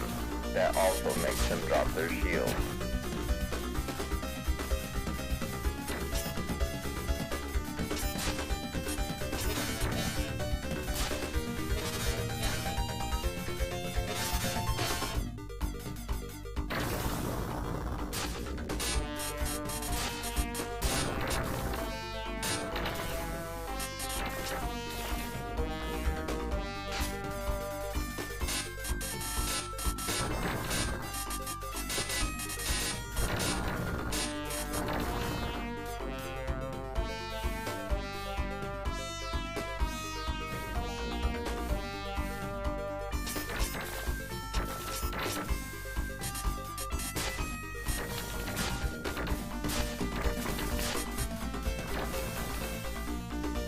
Power again. One more left.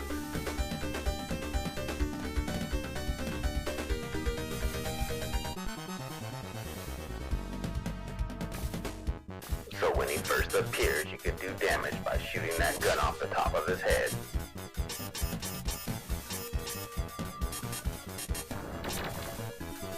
The next thing you want to shoot is that orange eye that drops down when you get close to him.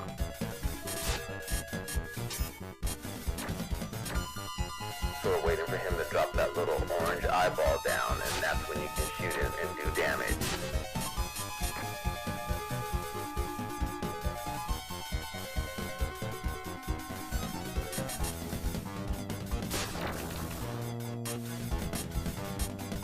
And of course you want to avoid everything he's shooting at you.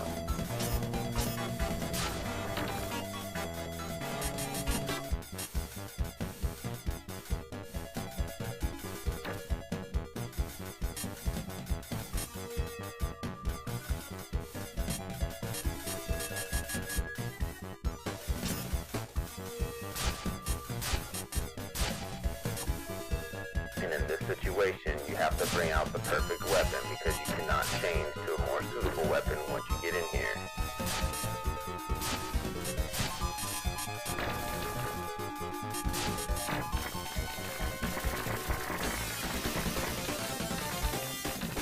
And he's done. On to the final boss of the game.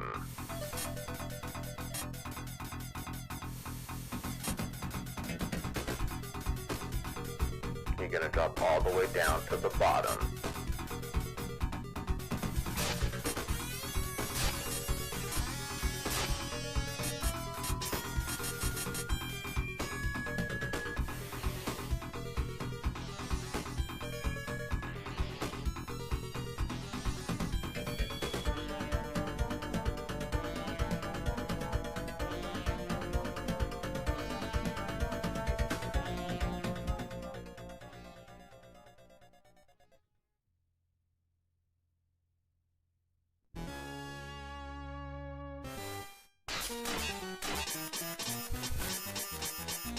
And here we have it, the final boss. He is going to throw a lot at you on the screen. It's almost like you have to avoid everything that comes your way. But you have to hit him in the head. As you can see, he has a lot of things blocking your way.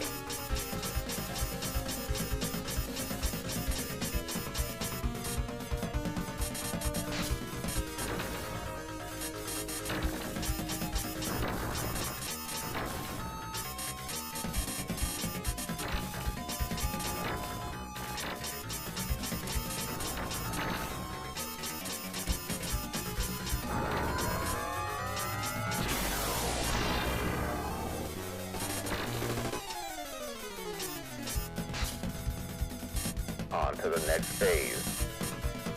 Now he has a mirror in front of you that reflects everything you do back at you.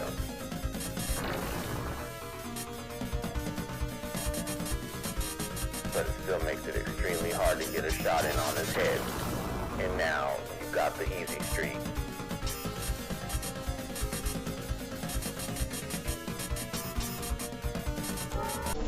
This is our last life. Let's see if we can do it. Just gotta get the hits on his head.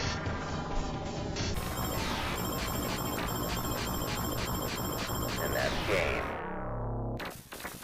With no lives left, we beat the game on the hardest mode.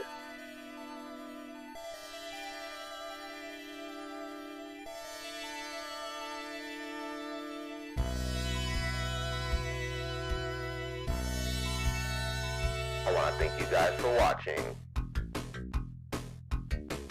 Don't forget to hit that like and subscribe button. We're going to continue to do Sega Genesis games and Super Nintendo games on the side, and I will catch you guys on the next one. Peace out.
What's cracking, peoples? Today we're gonna talk about my most favorite beat 'em up game of all time, Streets of Rage 2.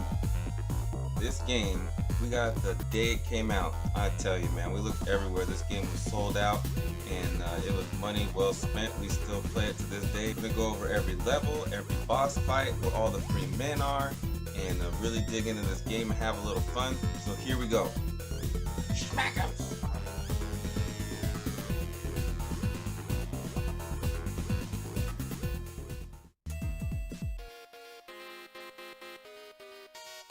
Alright, so let's do this. So right off the bat, where that little mailbox is, bottom left corner, there's a free man right down there. You'll see Skate go down and get it. There we go. And that's the first secret of the game as soon as you start. In this playthrough, my brother is Skate and I'm Max. And this playthrough is being played on the Mania mode difficulty, which is the absolute hardest difficulty you could possibly have in this game. If you don't know how to put it in Mania mode, I'll go ahead and put the code for Mania mode in the description below. Also, real quick, if I can get a like or subscribe to this video, that would be great. It would really help me out and I greatly appreciate it. Now back to this game. Basically, Mania mode gives all the enemies extra power, and of course they hit a little harder. And so you're gonna come down this street, and right there in those two trash cans is some help for those of you that are having a hard time. Just right off the bat, like you see I am with Max.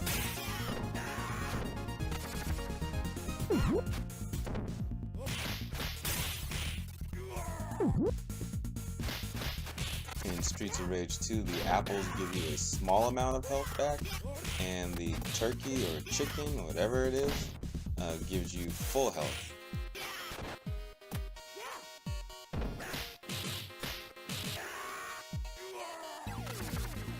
For those of you that might be some old school players, this whole first level reminds me of a knockoff basically of Ninja Turtles, the arcade game from 1989.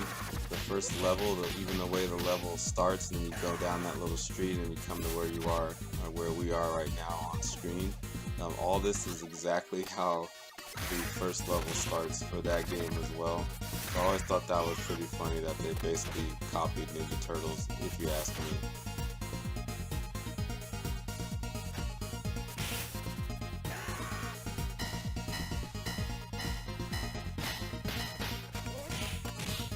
So as you get through this little section, there's going to be more health. There's going to be another apple available in those two trash cans at the top.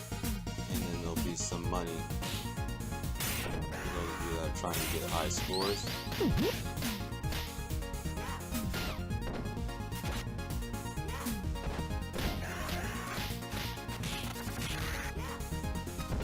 So once you finish going down the street, you're going to come to a entrance of a bar, and there's going to be your first mini boss of the game.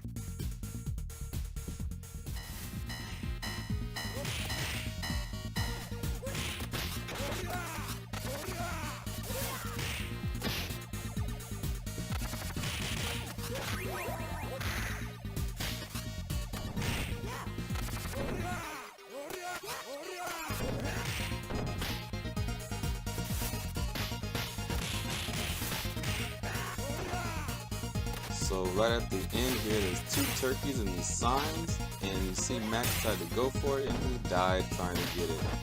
And Skate tried to get his, and Skate dies trying to get his. So yeah, just know that it's there, and if you're in trouble, try to get there as fast as possible, or you might die like the two of us just did.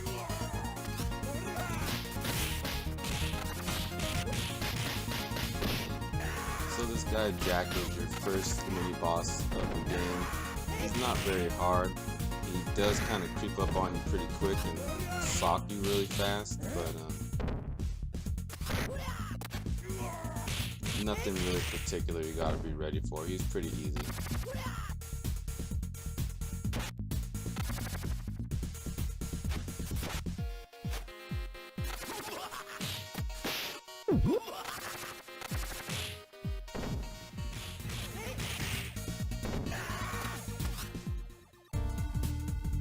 Now you'll enter the second part of stage 1 where you go inside this bar, have to fight your way through a wave of enemies. As you can see, there's more health in the first table when you first enter this section, and usually by now you're going to need it, because as you can see they throw a wave of enemies with tons of health at you.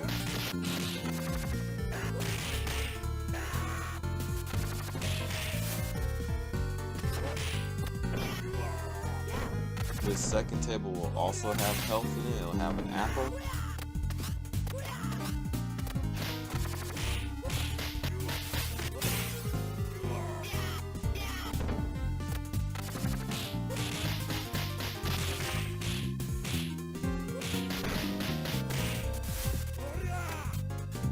So you're going to continue to fight your way through all these waves of enemies till you get to the end of this nightclub or bar or pool hall, whatever this place is. And you see the bartender there, he's actually the final boss of this level.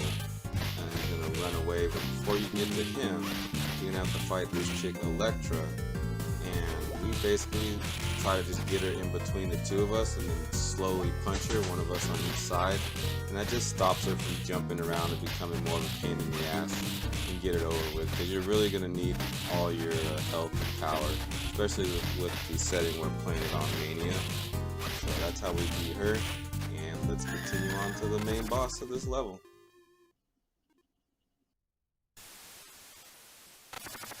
All main bosses in this game have full health of turkeys available, so those two trash cans have full health in them. You're definitely going to need it, as you can see.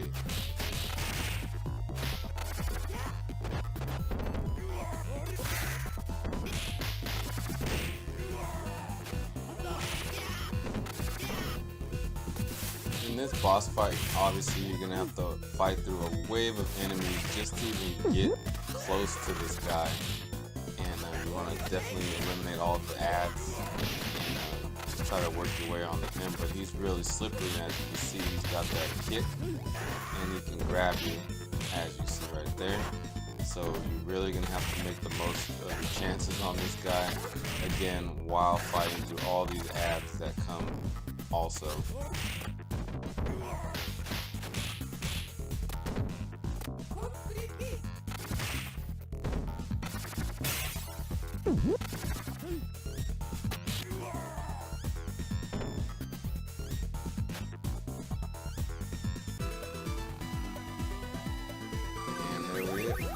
And there we are, level 1 complete. You can see I'm struggling with Max with only 3 lives.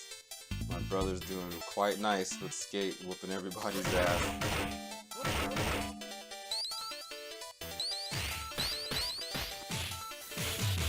So this level is all about these motorcycle guys they throw at you while you're fighting these other enemies. These dudes on motorcycles are flying around high and low. And you kind of don't know when they're coming, so definitely have to be ready at all times.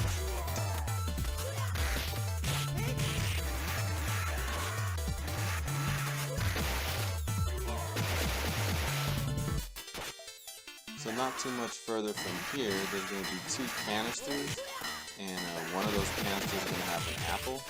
So if you're already in trouble by this point, at least you have a little bit of health that you get from that apple.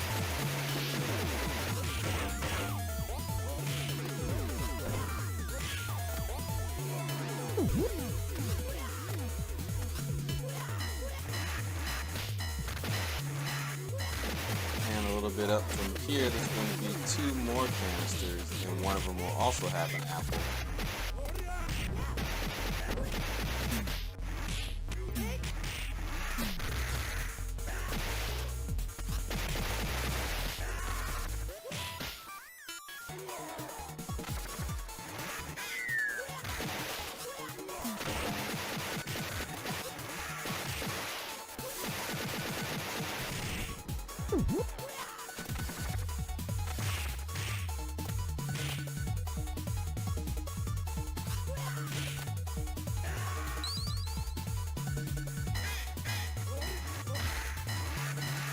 So after all this BS, you're finally going to reach about the end of this little road. And those 2 canisters are going to have full health in it for you. And you definitely have gone through a lot, so I'm betting you're going to probably need those really bad by the time you get to this part. And the good news is, there's another free man secret coming up real soon.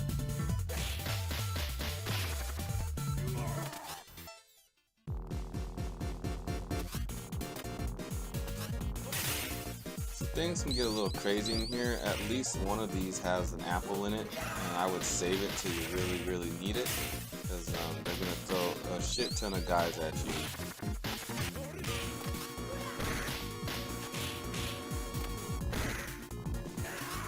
So one of the really cool things about Max is he's the only player that once he grabs that pipe, he can hit people from behind him and in front of him with the pipe. It's freaking hilarious.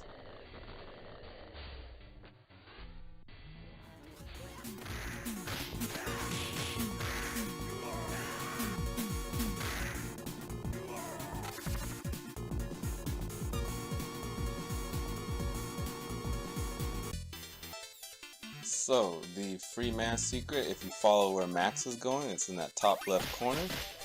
And there you go, another one up. So now we're getting towards the boss. There's an apple right there. And these barriers have some things inside of them.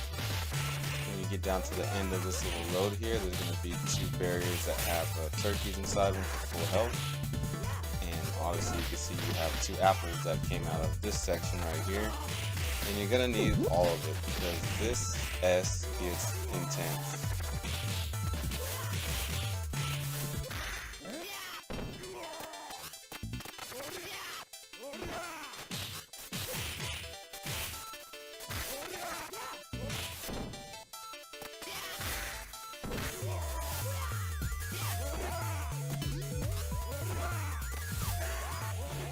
So once you reach these barriers, you know you've reached the end of the level, and the bosses will be on the other side. And the boss in this level is these flying guys that shoot down and punch you and go across the screen. And then you have to fight not only those 2 guys, but then you have to fight all the ads that come with them, just like the first level boss. So one of the flying guys, Jet is his name, has more power than the other. The other guy is kind of like a mini boss and his little sidekick. And the key is timing. You gotta time it. You see Max, just keep timing it when he drops down. Keep timing it, hitting him. It's really hard to hit them while they're in the air. The good news is, we know that and he's almost already dead.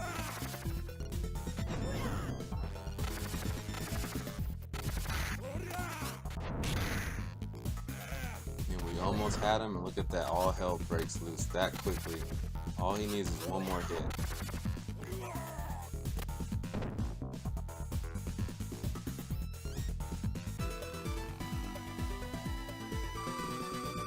Now that that's complete, onward to level 3. Max, myself, is just barely hanging on. Let's see how far we can go without having to continue with Max.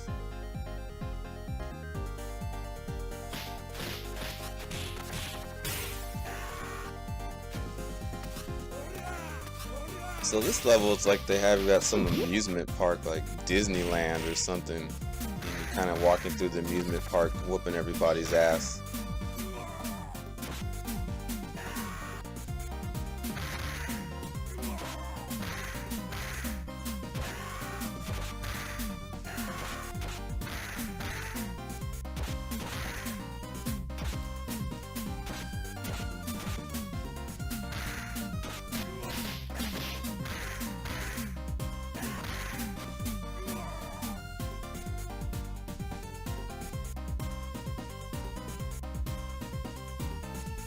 So now you go into this next section and you can bust open those arcade games. And the arcade games down towards the bottom, they have an apple inside if you need some health at this point.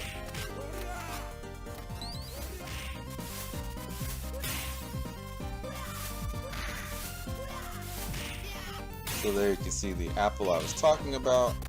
And just a side note, these guys with those yellow jackets, they're really a pain in the ass. If you can see, they just walk up to you and grab you. The way they even move is like really weird. They kind of walk around you and grab you somehow.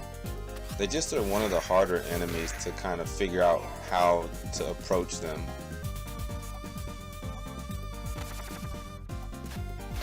So you'll fight another swarm of enemies in this area.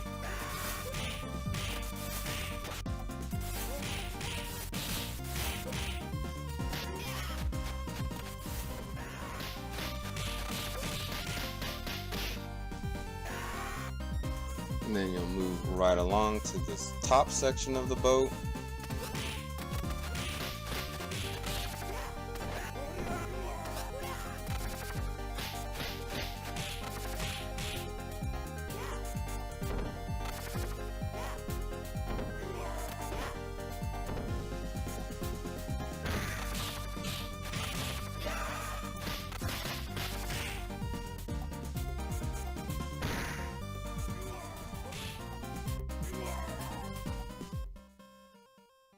And then from here you'll go to the very top of the boat and fight a whole nother swarm of enemies with these ninja guys.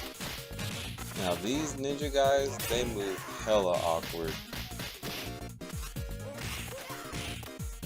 There's also a free man here, as you can see. I don't really call that one a secret because it's right there in that crate. So I don't really consider that a secret, but it is still good to know that at this point you can get a free man. Decide between the two of you if you're playing with two players who wants it. Back to what I was talking about though, these ninja guys are coming up soon. That guy right there hiding up in the corner, these guys move so awkward, and then when they strike super fast. So I'd probably say they're the most, as far as the regular enemies go, they're the biggest headache out of all of them.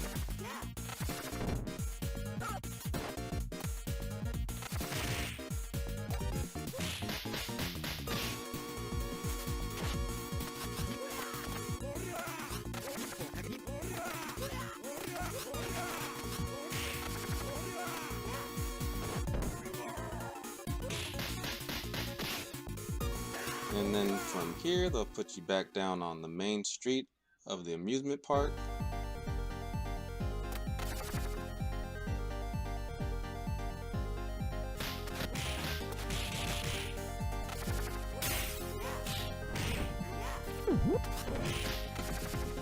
And you'll probably recognize all these enemies. They're most of the enemies are most of the mini bosses from the first level.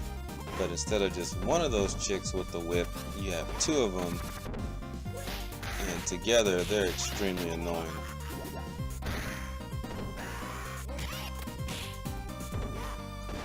So you'll notice Max has this backbreaker move that he picks people up from behind and kind of breaks their back on his knee. That move right there, and that move basically takes off the most power in all game.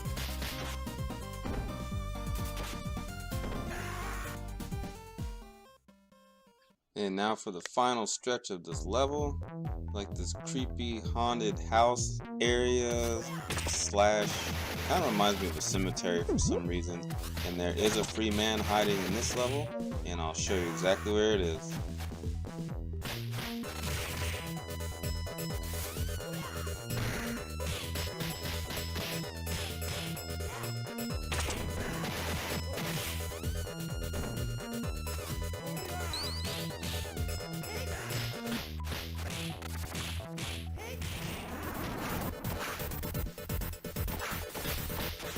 So remember, I just mentioned there's another free man secret in this level. If you line yourself up right where that head is and go down as much as possible, there's a secret hidden right down in the ground that you can't see. It's a free man. And there it is, I just picked it up.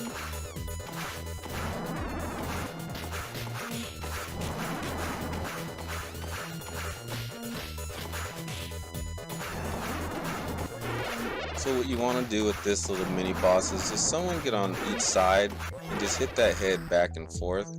You kind of got to line it up perfectly, but once you get it, it works out great. Or you just go right there in the middle and just keep kicking his head or hitting his head, whatever works best. But you get the idea. The thing bounces back and forth, or you can bounce it into the other player and actually cause damage to them.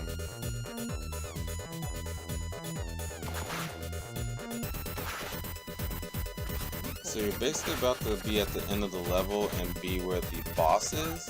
If you go to the right as much as possible, then you're gonna have the boss spawn and have to fight both these blue ninja headache punk ass guys. So what we try to do is not go further, and then as you can see, one of us messed up and went too far, and now we have to fight all 3 of these guys. The good news is there's 2 turkeys for full power for each player, so hopefully that makes a difference. And so this guy, we call him the Blanca guy because it reminds us of the dude from Street Fighter. You gotta get your hands on him, and it's really hard. Skate's making it look pretty easy in this video, but it's really not that easy. I think he's just played so much he knows, has a good feel for where to be. But this guy, it's really hard to get your hands on. And he gets out of a lot of things too. You can't really grab him. If you grab him, you have to react instantly or he'll get out of it. And then as you can see, you can do like the spin move, almost just like Blanca. So yeah, this guy's a pain in the ass. I think the best strategy is one person get on the right side, another person get on the left side, and try to keep him in between the 2 of you, and just each player jump in and try to get some hits when they can.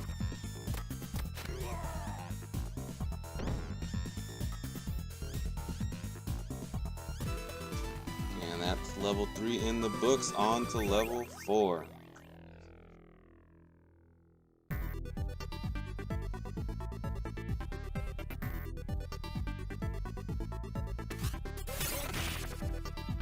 So this level takes place on some type of baseball stadium. So you start off outside of the park and you're basically making your way onto the baseball field.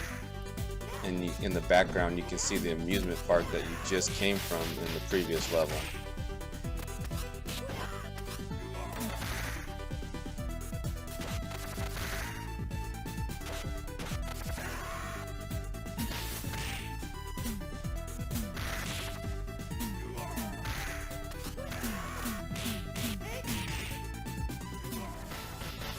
So get towards the end of this little run and you'll see there's those 2 garbage cans. One of them has an apple inside.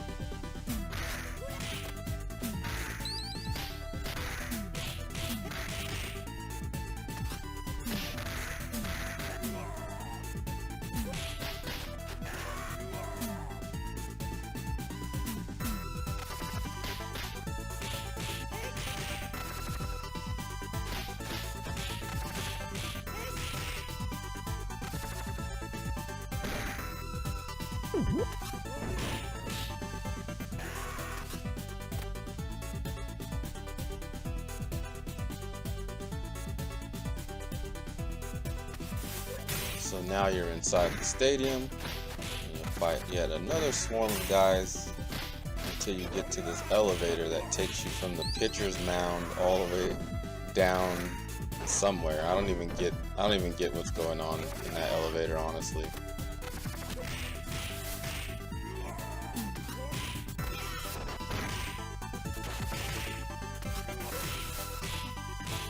So after you kill this swarm of guys, you're going to come across 2 crates. Those 2 crates each have money inside.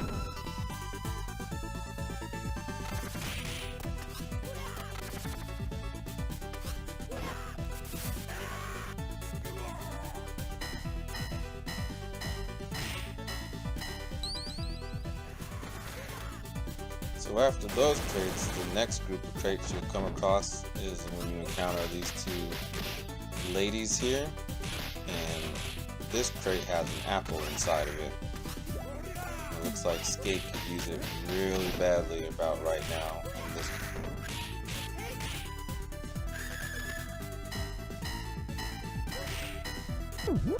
And the good news is there's a bunch of crates coming up right after this section again. There's 3 crates, I believe, and 2 of them have apples in it. So you kind of come across 3 apples all in the same area.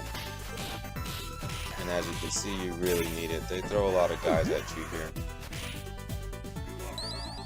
So right here is the end of the road in this section. There's going to be these fat guys that blow out fire from their mouths. And once you defeat these guys, that baseball or that pitching mound is going to go basically an elevator that takes you down below, where you'll find the final boss.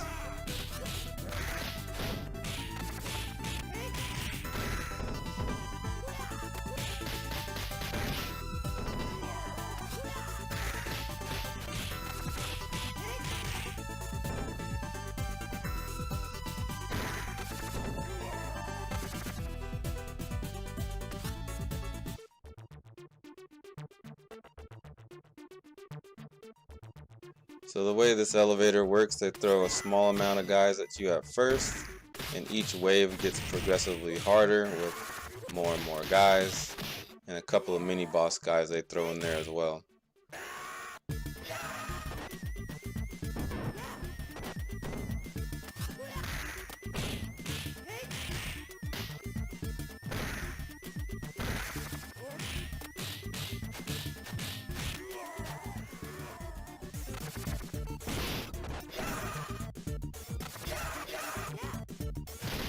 When you get to these group of guys, you know this is the last wave. It can be a pain in the ass, but the cool part about Streets of Rage is that you can throw, you know, the enemies into each other, which really helps for crowd control. And that's what we try to do as much as possible.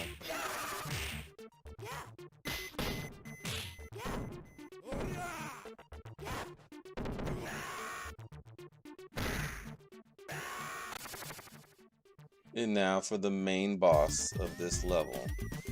So this guy is basically a rip-off the Ultimate Warrior, and I love it. This guy is so crazy.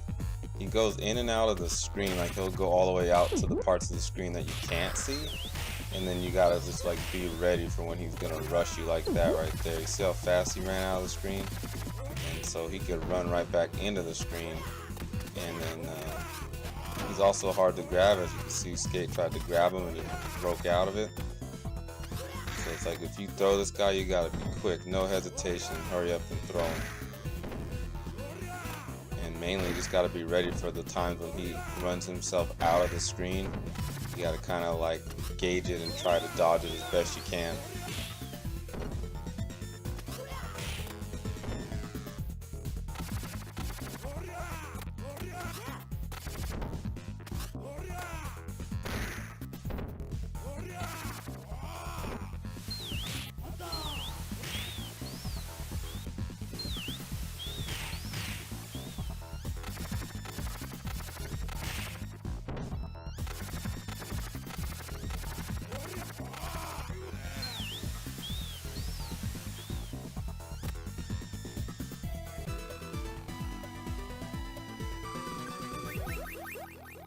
Level 4 complete.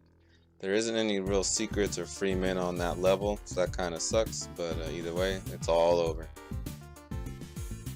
Which takes us to level 5. We're basically on a boat that is taking us to an island, which will be level 6, the island level.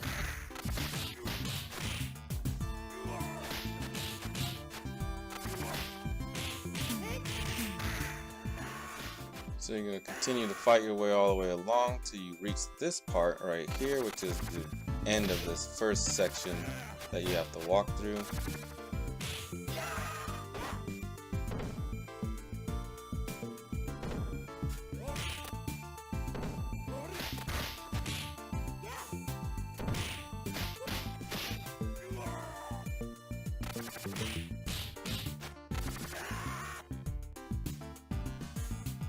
So this is where things start getting interesting. They're going to throw these kickboxer guys with the red shorts after you, and as you can see, they kick so fast, it's ridiculous.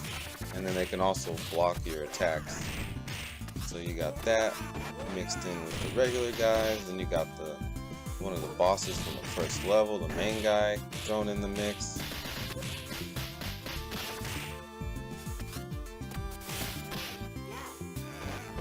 Inside those two crates are some turkeys, which will give you full health. So they'll try to at least help you out a little bit, because you're going to end up using your super abilities quite often, because they just team up so many guys on you that you can't help but have to use the area attacks. And when you use the area attacks in this game, it takes off a little bit of your power each time you use them. So you really have to gauge if it's worth it or not. A lot of times it is worth it, because you're going to take less power from using your area attacks than you would getting beat up by these actual guys. So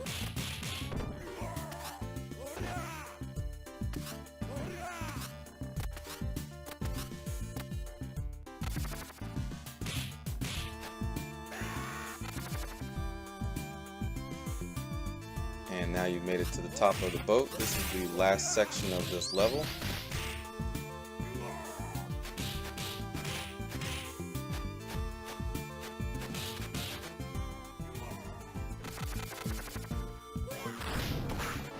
Now they throw some jetpack guys in the mix, and not one, not two, but 3 jetpack guys flying everywhere, taking shots at you. You can barely even grab anybody because as soon as you grab them, one of those jetpack guys hits you from the top or from below. So yeah, it really gets interesting from here on throughout the game.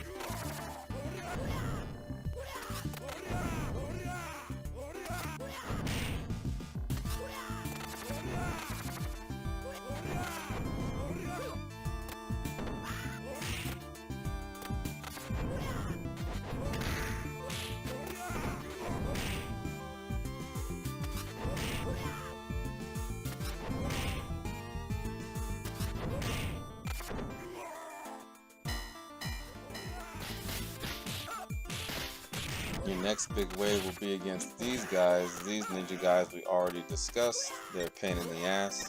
And that's why I died as Max. Because I just couldn't handle there's so many of these dudes. So I'm going to go ahead and try to jump back in game as soon as I can. You get 3 continues. So I'm going to pick Max again. And you know this music means the boss is coming up.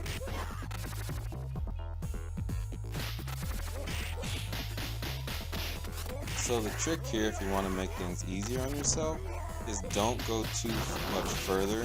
Fight this fat guy and don't let the screen go over too much. The last thing you want to do is have to fight all these guys and the boss at the same time. It just makes everything way more harder than it needs to be for yourself.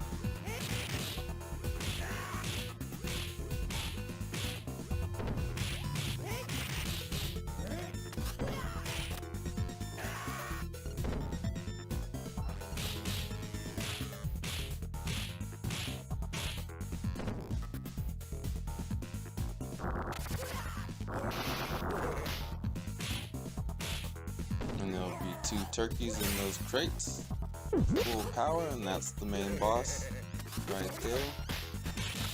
And he's a slippery one. He's another one. You can't really grab him. You can, but you gotta be lightning quick to grab this guy. You can break out of anything, and then he has that dragon punch that you saw him just perform on my guy. And then as you see, he can headbutt you too. So one thing that my brother has showed me is skate is right there. He knows how to like get him in that corner and spin on the ground, which makes him do the uppercut and then lets him grab him, and then he quickly throws him and he keeps repeating. It's hard to get him in that position, but if you can, as you can see, it's really useful.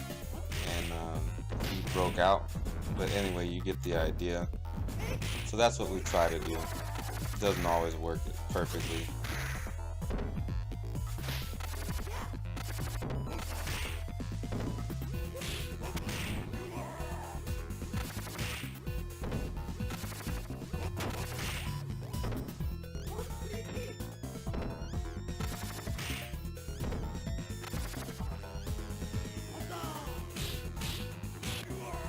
And as you can see, as soon as I grabbed him, I did all my moves hella fast because he would just broke out and pop me. So level 5 is cleared, on to the beach.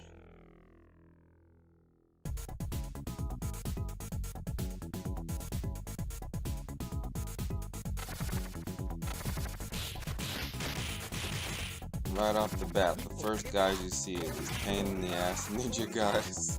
That kind of like sets the tone for the level right off the bat.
So you know you've reached the end of this section once you get to about right here where the beach starts. And then you have to fight all of these kickboxer dudes. And just get used to seeing these kickboxers for the rest of the game because they just keep throwing them at you.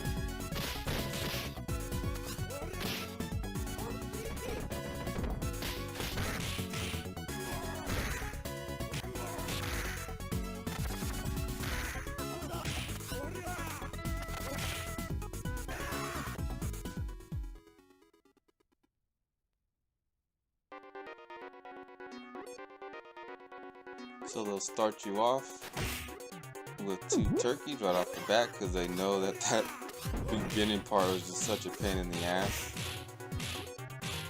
And you're gonna work your way down this street.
So you're gonna work your way down, you're gonna fight these fat guys.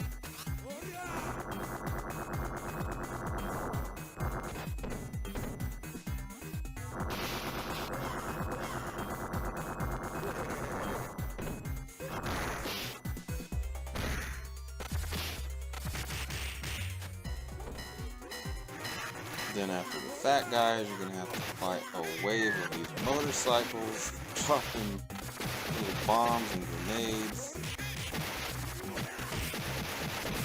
Some good news is there are some apples down there, as you can see, and then immediately once you get to this section, you have to fight these 2 chicks with the whips and the biker guys.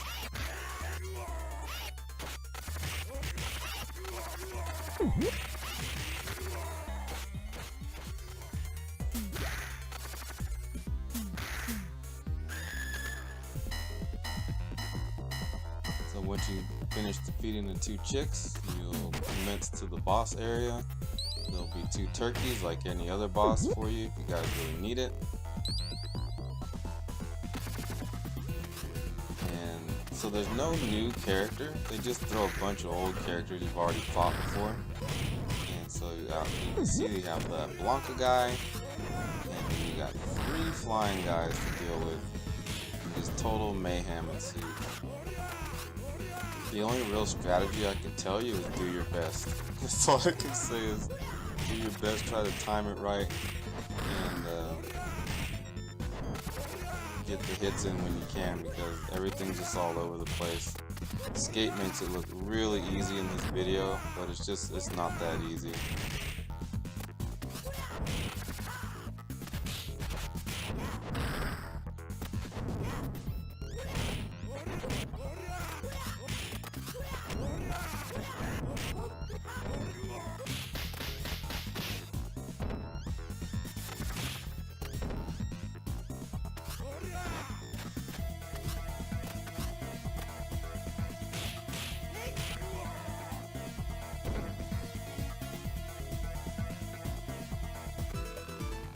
Stage 6 cleared, just 2 more stages to go.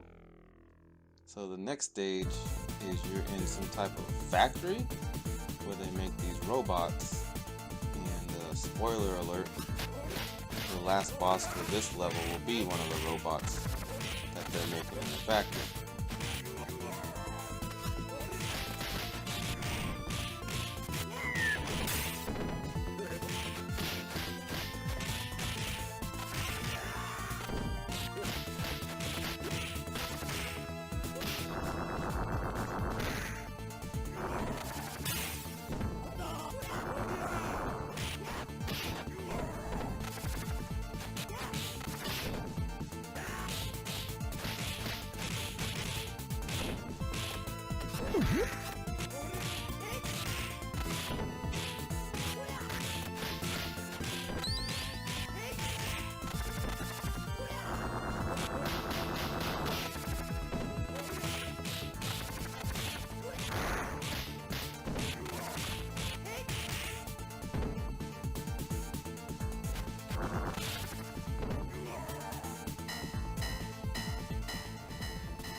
fight a few more waves till you get to this section.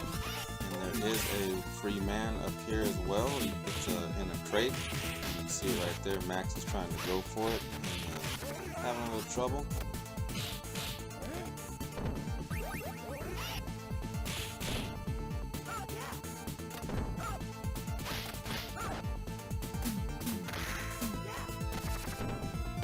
There are also 2 turkeys in the canister to give you some full health if you can get to it. Let's see if Max can do it without dying.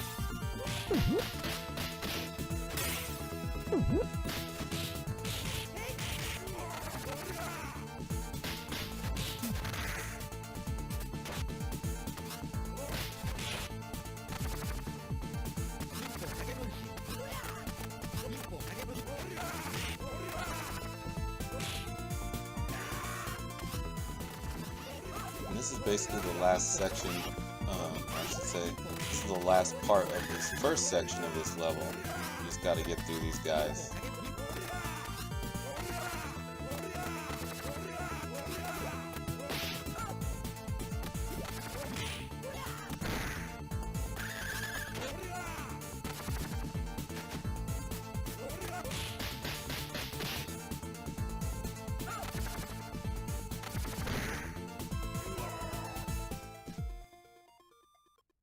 So be ready to break a sweat right about here, because shit gets real up this elevator. It's probably the most intense part of the whole game, going up this elevator. They basically just throw everybody under the sun that you've ever come across in the game at you in this elevator. To their credit, I can at least say at least they gave you 2 turkeys to start, because I know you're going to need them.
So you mainly get the point. You're gonna fight waves of these guys.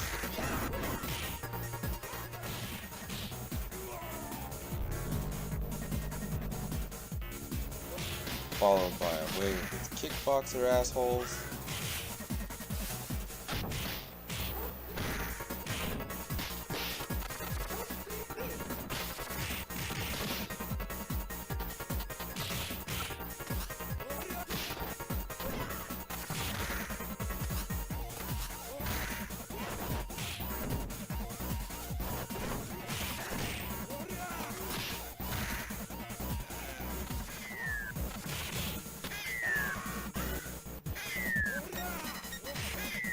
Finally, Skate dies when it's first continued in the entire game and switches to Axel. That should make things definitely interesting.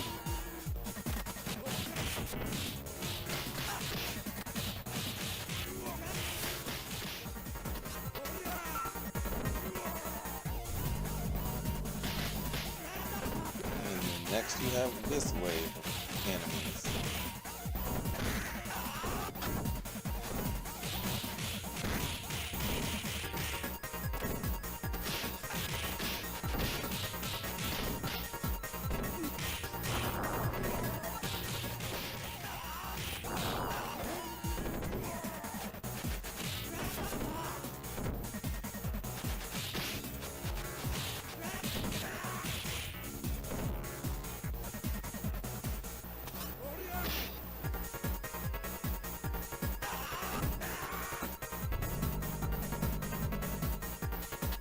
And if you can get through all that, you we've made it to the top where you have to fight the boss, and you have to fight a few robots up here.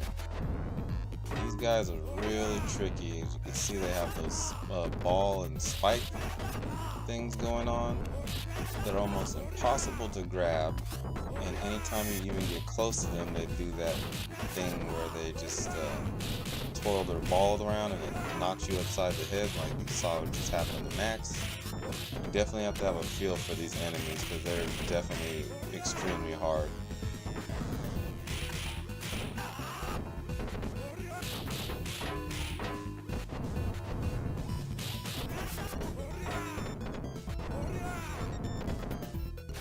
So with these guys, there's some type of trick. Once they leave the screen, my brother knows how to stay on the side of the screen and keep hitting them while they're not even in the screen yet. So if you can get that down and get the timing down, you definitely have a good shot of beating this section of the level, or beating these bosses way easier.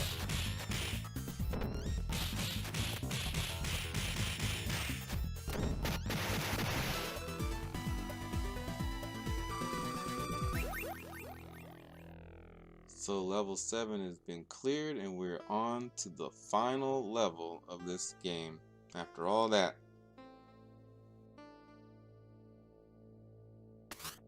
So the first enemy that greets you is another robot. How about that? So you'll fight your way through this wave.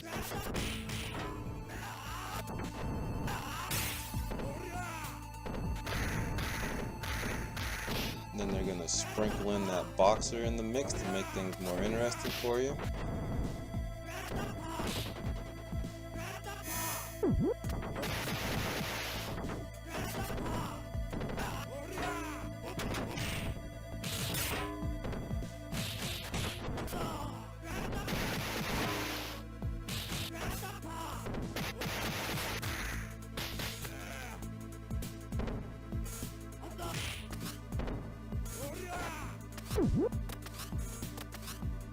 One thing I will say is this second encounter of this guy is a lot easier than the first time.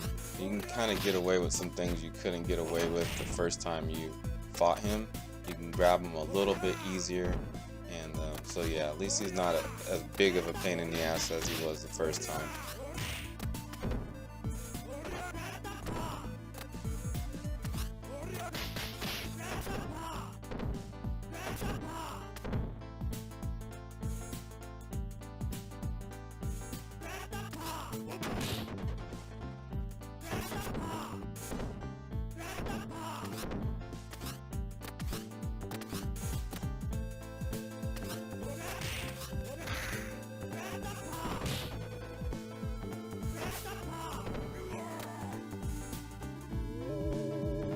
Some more elevator action. So they'll start you off with these normal guys, I would say.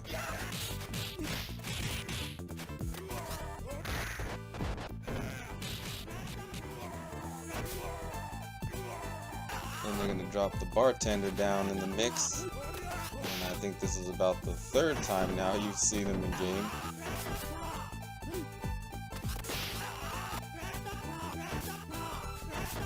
But just like we talked about with the boxer, all these enemies that they're about to drop down on you are a lot easier than the first time you encountered them. That's really the only good news I can give you about all this.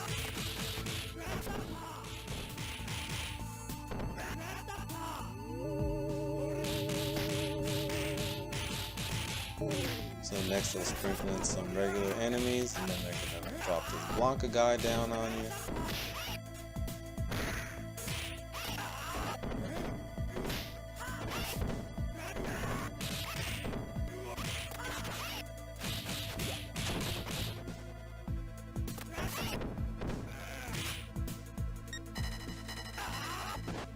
Looks like I died again, so I'm down to my last continue, and to switch things up, I'm going to pick Blaze.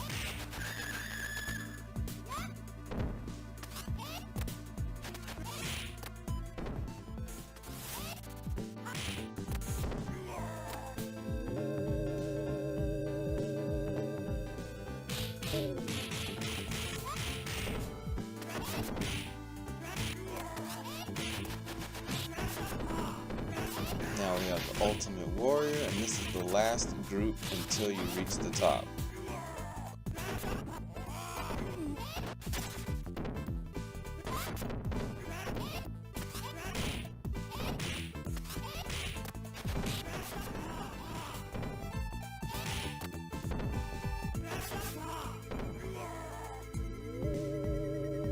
And now you've reached the top. So you got Mr. X and his right-hand man Shiva. You're gonna have to fight Shiva first. You're gonna have to fight Shiva with a whole bunch of ads, just like all the other bosses throughout the game, to kind of interfere with you zeroing in on him.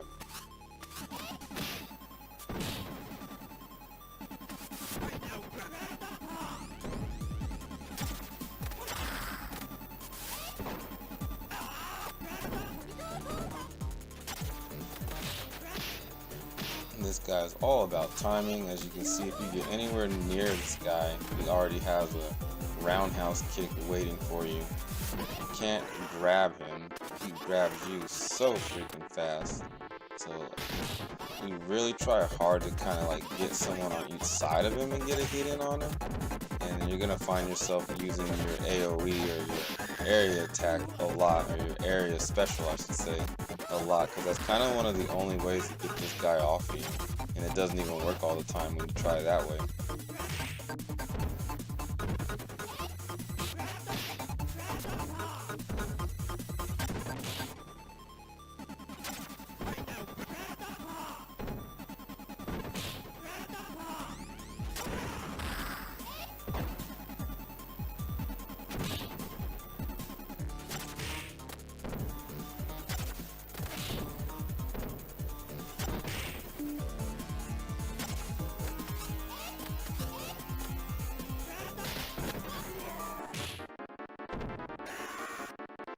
Alright, here goes the final boss, Mr. X.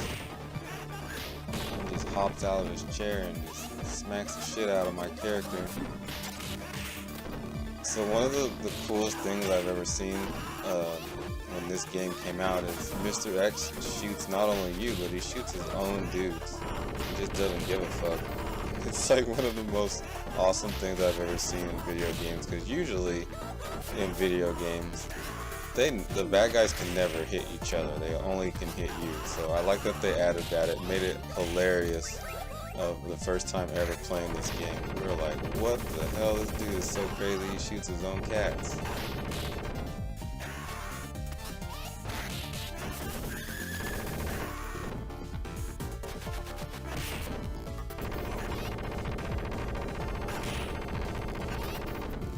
So what we always try to do, you see that corner he's in, that right hand corner? We always try to just sneak up on him and someone get on one side of him. Just attack him there. That just seems to be the side he really likes to get on. But unfortunately, they have enemies that are outside the screen and they creep up on you, so you really got to be really good about being quick and hitting them hard. And you can see there's some type of miscommunication because Axel was about to hit him and then I accidentally kicked him and Axel. But you get the idea. So just have someone waiting for him to go up there on that side. It makes this whole fight easier. It's not very hard. It's not a very hard fight. It just takes knowing what you gotta do. And there it is. Game.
In 1993, Electronic Arts decided to make a sequel to their hit game Desert Strike and make Jungle Strike.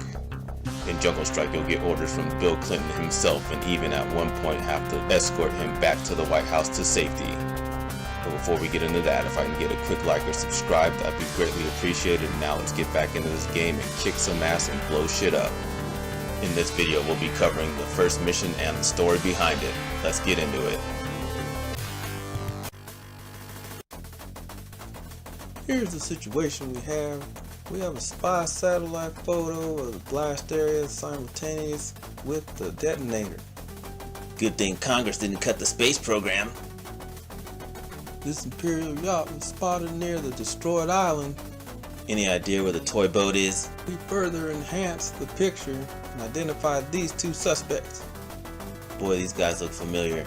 Ugly, but familiar. They should. Carlos Ortega, the notorious South American drug lord, and his huge private army just sprung him from a prison in Florida. A lot of good men died to put him in that prison. Now this is Ivan Kilbaba, son of the Desert Strike madman, and more ruthless than his father ever was. Birds of a feather, what's the plan? Now you will take command of the Super Comanche attack chopper. Your first mission is to stop the terrorists threatening the capital. Good, I was afraid this was going to be easy. Next, the President's motorcade will arrive soon. Make sure it's safe. And last, Kilbaba's men in DC know where the drug lord's jungle fortress is. Find them. No sweat. Just select your co-pilot and get ready to go. Hello, this is your pilot LEEMAN-X speaking. Please keep your hands, feet, and luggage out the way of the aisles. Keep your trays in the upright position. Fasten your seatbelt and let's go save the nation's capital. We'll be testing our weapon systems here, as you can see, making sure that everything is okay and working properly. You might hear some chatter or a voiceover, so that's just other secret agents doing their work around the area. All systems seem to be working good, so let's go ahead and see what our mission is. And our first objective is to secure the monuments. There's terrorists at these locations you see blinking. So let's go ahead and secure those areas. This is X-Wing. We're now in the vicinity. We're taking heavy fire, heavy enemy fire. We'll go around, try around the back.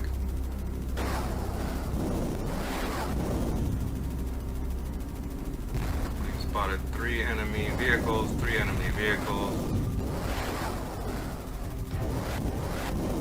Make that 4 enemy vehicles. 1 down. Back down to 3, because 4 minus 1 is 3. 2 down, 2 to go. 1 to go.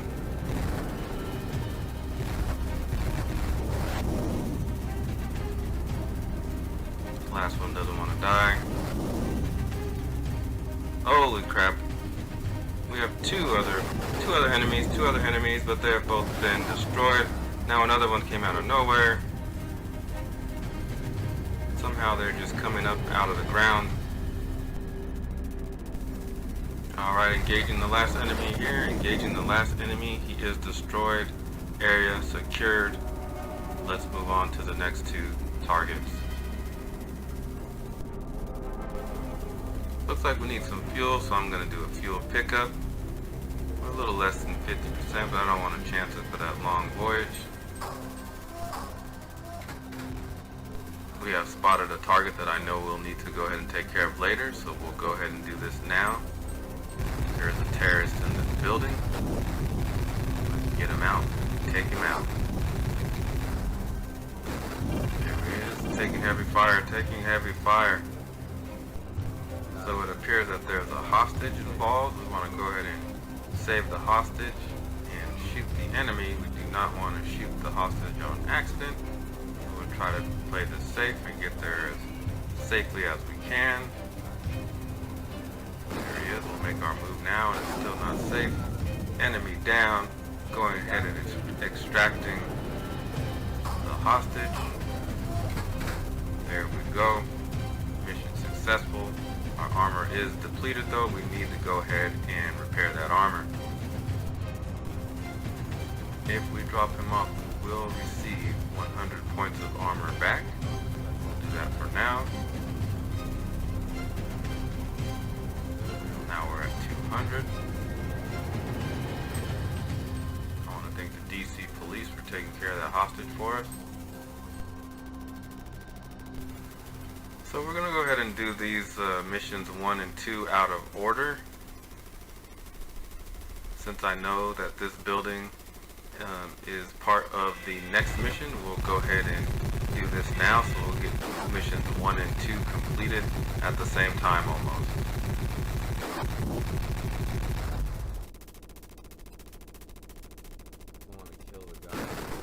Direct hit, direct hit.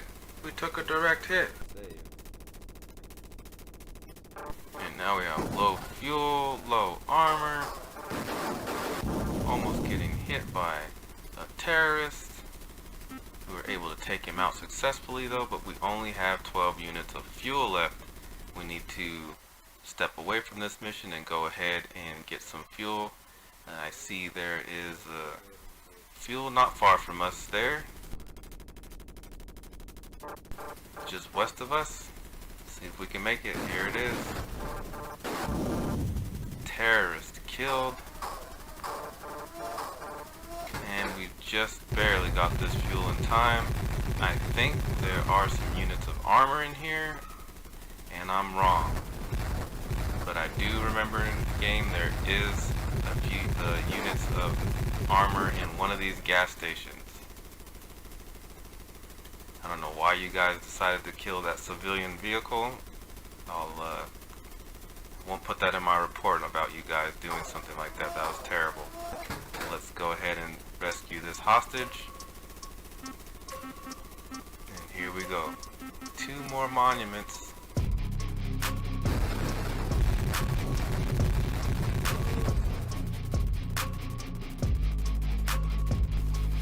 Do a little matrix action right there.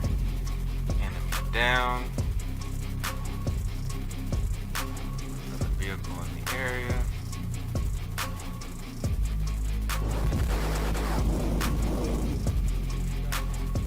Hit, that was close. Armor down to 110 units out of 1,000.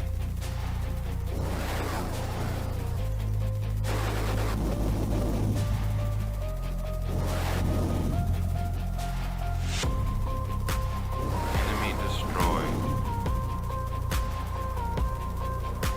They just keep coming out of nowhere. I don't know where they're coming from. Spin move. Try to get them from down here. We are out of ammo. Alright, we'll talk to command and we'll go ahead and make the ammunition run.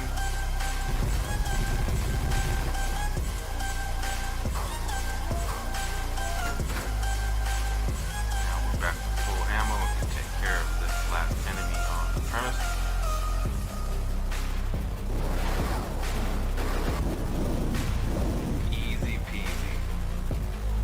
Last monument to secure. We'll head there now.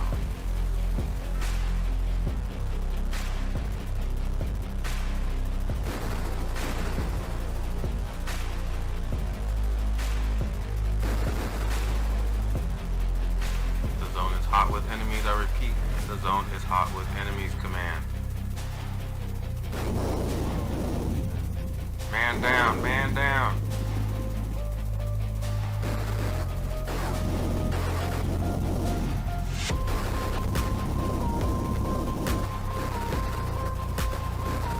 Fire, taking heavy fire.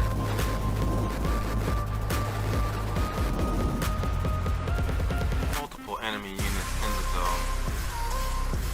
This is X-Wing to command. We will be disengaging to make a fuel run. I repeat, we are disengaging to make a fuel run. We are down to 11 units.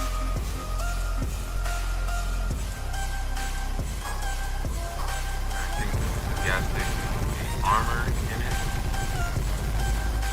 Oh no, we have destroyed the extra armor. Critical fail on our part.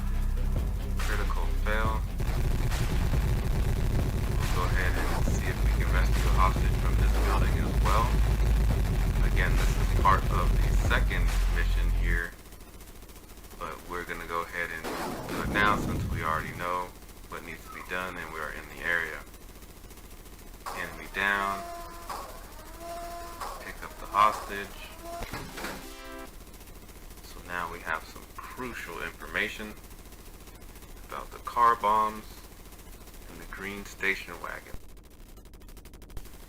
So we're jumping around doing things all out of order. I definitely would not watch this video as what to do if you're just starting off and you've never played this game before. This is just me knowing what to do from playing this game for so long and skipping through the mission. So that was part of the third mission on this level. And there's still more car bombs to do, but I figured might as well kill them since we're already in the area.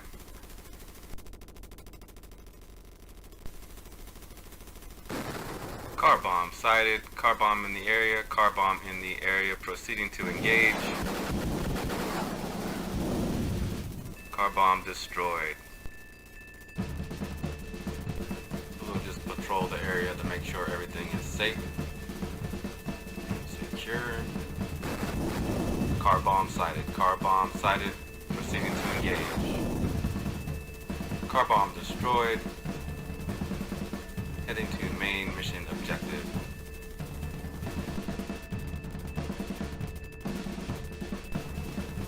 Another car bomb sighted and destroyed.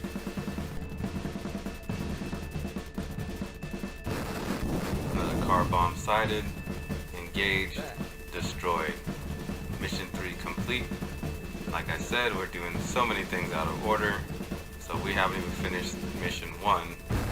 We've already finished mission 3, and mission 2 is actually almost done. So let's go ahead and finish our first mission, which is these monuments. Here we go. Enemy sighted. 2 down. And now mission 1 is complete. And now we just have one more of these buildings that have the hostage inside of it, which was part of mission 2. Again, I just skipped because they're right next to each other. Some of these missions are right next to each other, so I decided to just go ahead and do them since we're already there.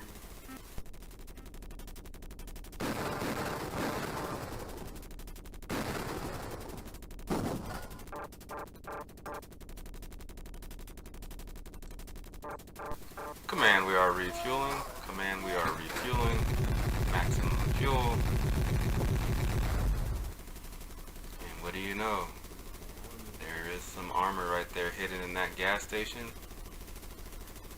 And I think what we'll do is we'll save it and leave it there in case we need it later. Uh-oh. What's going on? A little shootout action? Cops are in a shootout. So this is also a mission down the line where you have to pick up this like informant. I think there's another guy inside the house. It's like a drug lab or something. I can't remember completely, but I think this is like one of the last 2 missions in the game. So yeah, I think that guy in the yellow is someone we have to pick up that has information. Yep. So we found out that the president's limo is going to be attacked. It will be entering the city's southwest corner at any moment. So we're going to go ahead, make sure we guard President Clinton's limo. Don't let anything happen to Bill.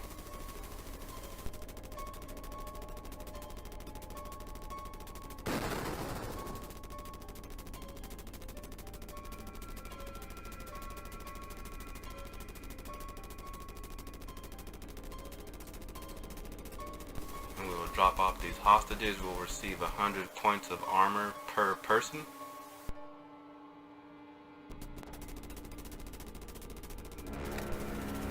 Let's go ahead and try to finish up mission 2. And the president's motorcade en route to the White House.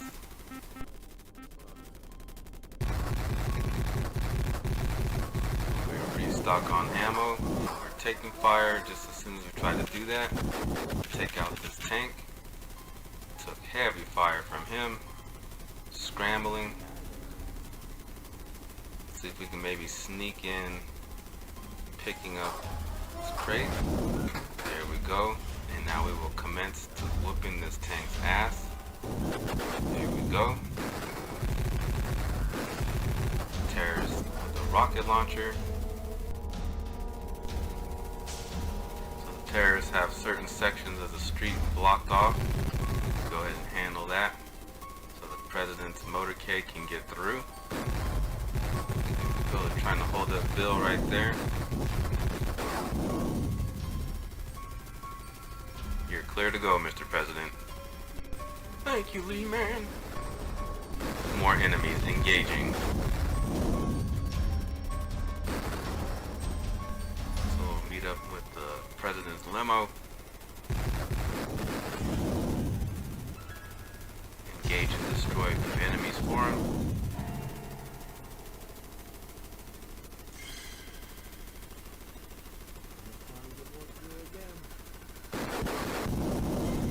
Enemy destroyed.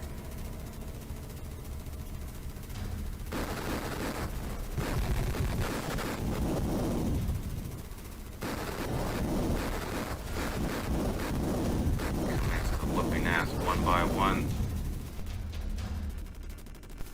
Picking up fuel now.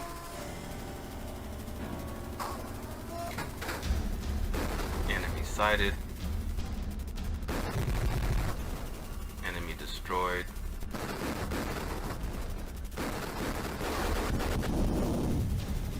All clear, Mr. President.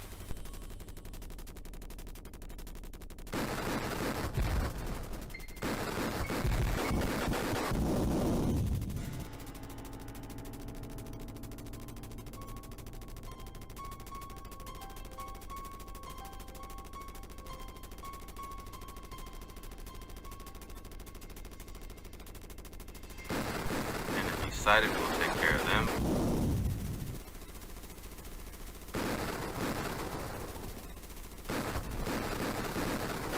Enemies. A missile to the face for him. We will pick up this informant. More intelligence on the way. Mr. President, you're free to go. Don't shoot me, I'm just a patsy. The drug lord gave me a map and told me to meet him at the jungle fortress.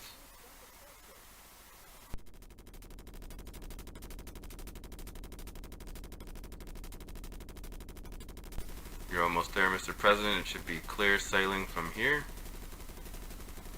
I've spotted no more enemies.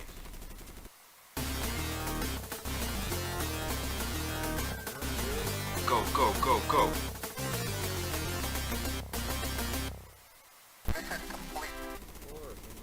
Mission 5 is a success. And that concludes all the missions needed to go ahead and be done with this level. Preparing for landing. This is Lee-Man asking for confirmation for landing. Alright, we have got confirmation to go ahead and land. And that completes level 1. Hey, if you enjoyed this, please like and subscribe. I thank you for watching. Thank you for your support. And I'll catch you on the next one and do the next level. Peace out.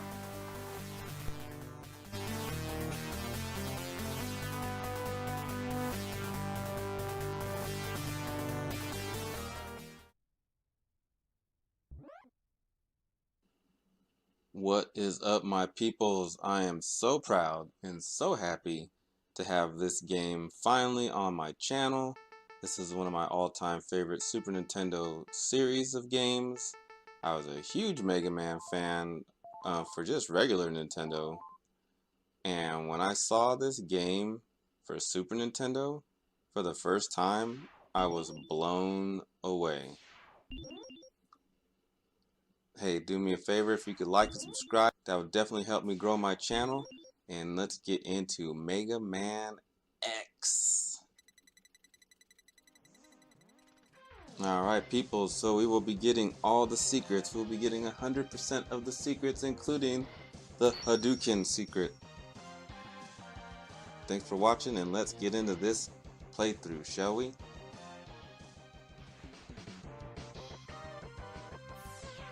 So this is the first stage.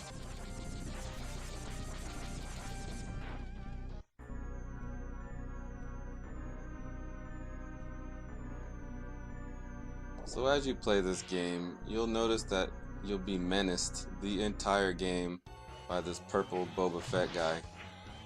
And so many times he's like unbeatable. And right here is no different. You really can't beat him. It's just fun to try to beat him, but ultimately there's no way to beat this guy at this point. You worthless piece of shizzle. You thought you could defeat me? And that's basically what he says like every time you encounter him.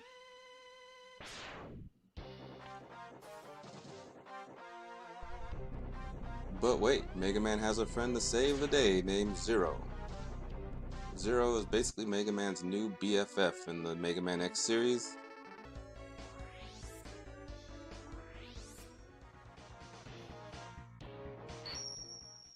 Alright, so we'll go ahead and start with this penguin here. This is who I always go with. We'll go pretty much in order. We might go a little bit out of order because there actually is a method to which boss you do first and what weapon you get to kill which boss in what order, if that makes sense. But yeah, I'll mix in a little bit of that plus a little bit of what I want to do.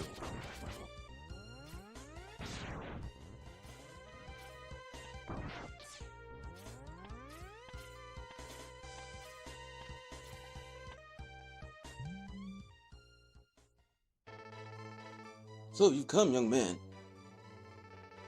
X, I gave you the ability to choose your own path in life. And I'd hoped the world would allow you to choose a peaceful one. But now it seems you are destined to fight. Because I thought the world might need a new champion. I have hidden capsules like this one. If you find and use them, you will be able to increase your power beyond anything the world has ever known. Step into this capsule, my boy, and receive an acceleration system to boost your speed. Good luck, X.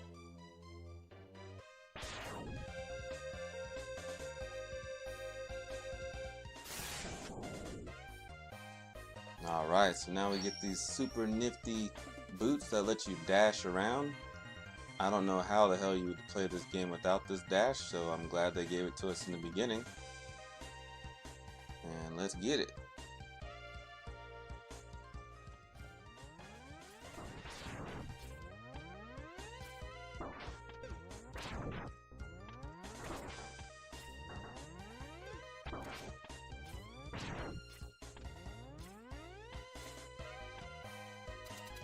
Look at my dude, I'm struggling. I got like one health bar left, like one smidge of health left.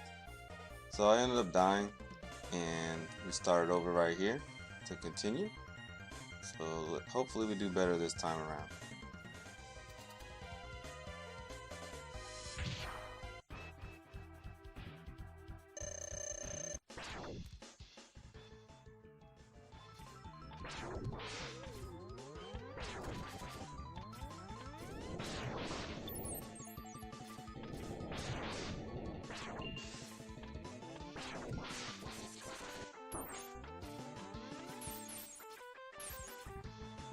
So like all bosses in video games at this time, you just want to get used to his pattern, what he does.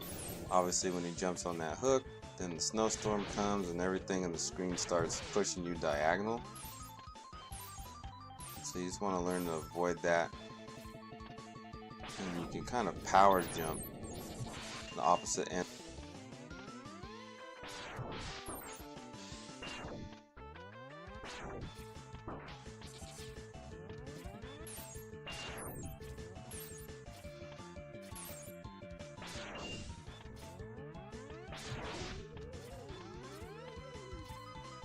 So you want to always power jump to the opposite end of this little arena that you're fighting in. You gotta watch this guy because he can hit you in midair and it's extremely annoying.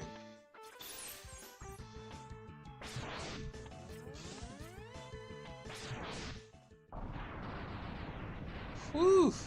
So I don't know if you guys could tell, but that was a struggle for me. I have not played Mega Man X in a long time.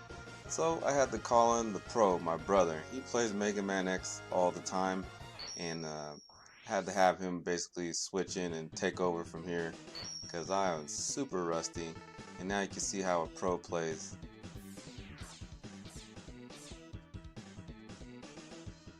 And now you can see we got the shotgun ice ability after killing that boss.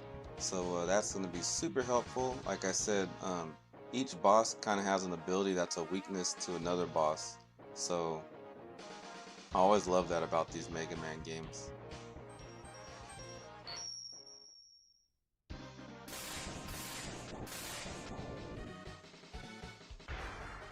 Alright, up next is Spark Mandrill. So we're going to kill him because we're going to use his ability to kill other bosses in the future.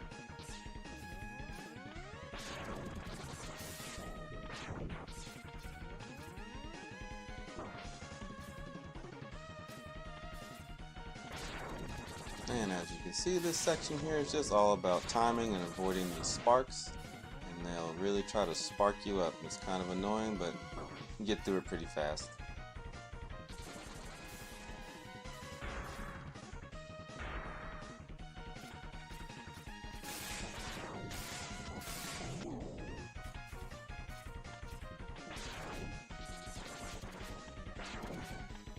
So you want to avoid these puddles in the ground, because if you get stuck in them, then he's going to bounce all over you and kill you. Just use the walls as best you can, and use that dash as best you can, like you see right there.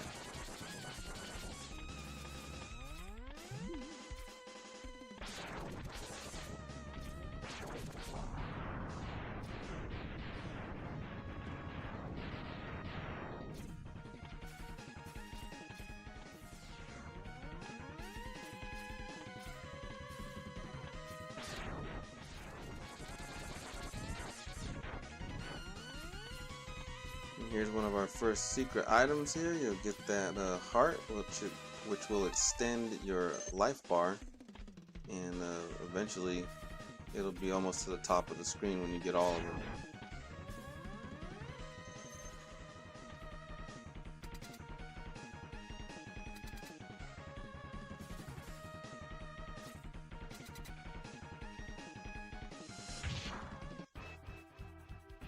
So this guy's pretty easy, you know why? Because we got that shotgun ice shot that we got from the penguin, and as you can see, it ricochets off and hits him from behind even if he moves. So we're just gonna keep doing that, and this guy's gonna be dead in no time.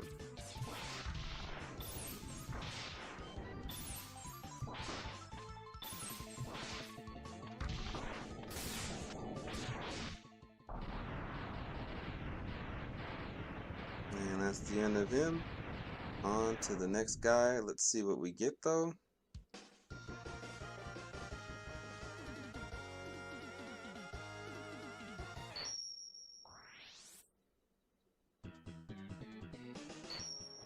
Oop, I went too fast. Well, take my word for it, you're gonna get basically like this spark shot ability that kind of electrocutes people, and it's pretty useful. So we'll cover that when we get to it on what boss is vulnerable to that. And now we're gonna kill this falcon guy.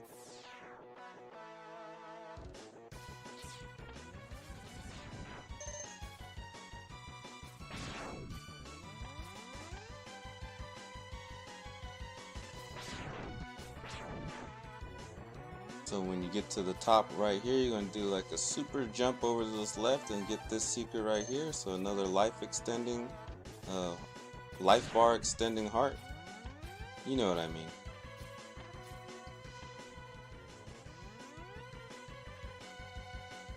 So here's another secret. You're just going to charge shot that glass, bust through here. And at the end here, there'll be an extra health container. There'll be 4 of them total, so now we have at least one of them. And basically you have an extra health tank, so if you get low on health and have that filled up, you can get max health all over again. And that'll definitely help you in some of these boss fights.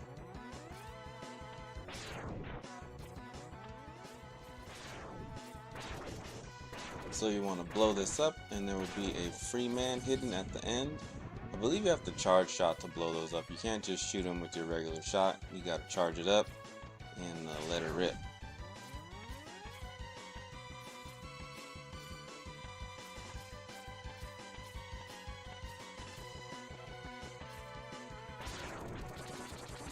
Alright, so in here is another secret from Dr. Light. Hey boy, get in this capsule. I'll give you a super duper helmet so you can hit your head on stuff and break shit. It's really cool. Hop in, check it out. So I guess he gave them this helmet because his head wasn't hard enough. And Dr. Light knew he was going to need a harder head to save the world. So there you go.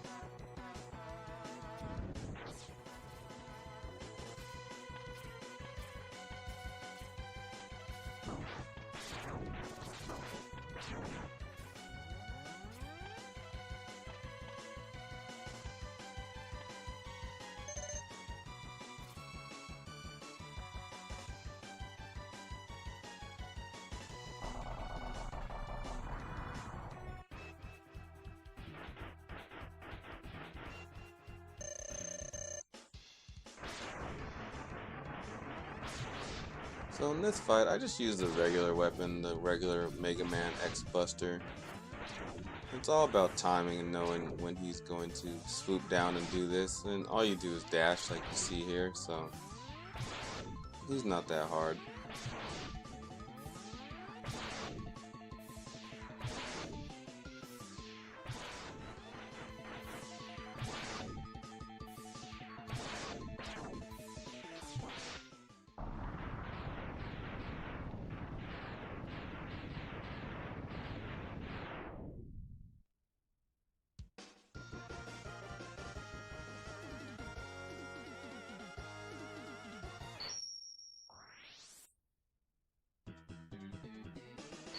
Alright, well, even though I skipped it right here, the weapon we're going to get from him is basically like a tornado blast. You can shoot tornado air at your enemies and cause a great deal of damage and confusion.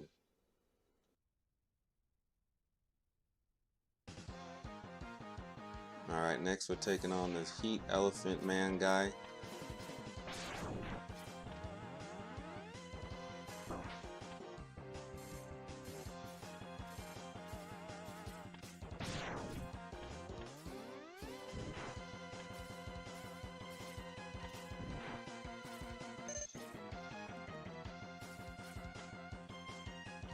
Yep, and there's a secret right above us. Now that we have the super hard safety helmet, we can bust through anything.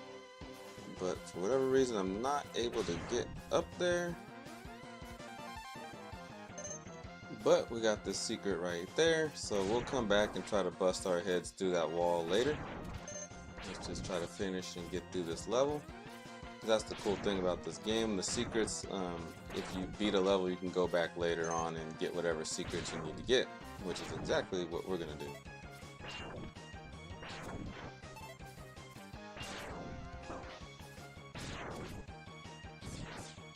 So here comes a couple of secrets. There's that free man right there, another wall we can break through with another energy tank.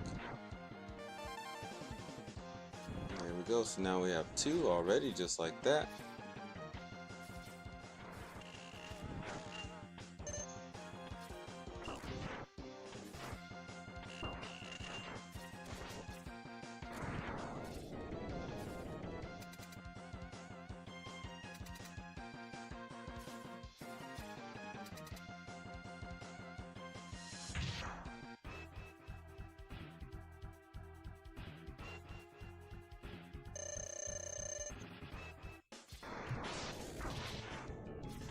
So this guy is a breeze. You're just gonna use this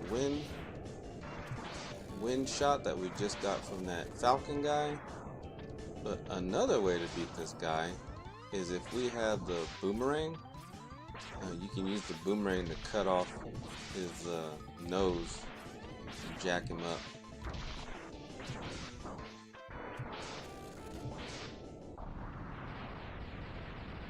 But yeah, there's many ways to beat him. Your regular shot, the wind shot. If you got the boomerang, you can use that on him. This guy kind of has like a lot of weaknesses. But you get something really awesome and well needed in this from killing him, which is this ability right here, Fire Wave.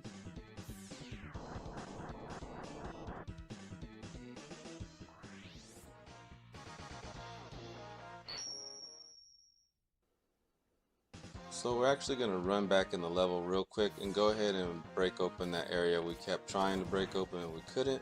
So here we are, and this time we're going to be able to do it. It's a little ridiculous, but either way, we did it. This capsule contains a part, young man, which will increase the capabilities of your X-Buster. Now you'll be able to shoot even better than you shot before. Hop in and I'll show you.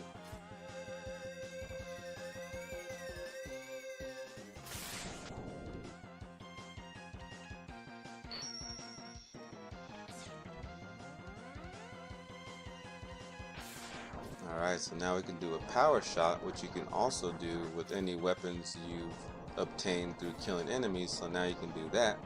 A little wave, flame wave, whatever. So you're gonna really need that for the bosses ahead. And now also we're going back into the penguin level. You're gonna get to this part right here.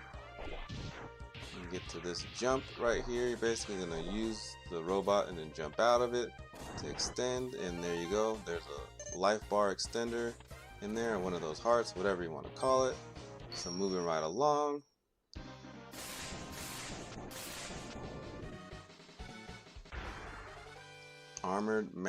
Armored armadillo.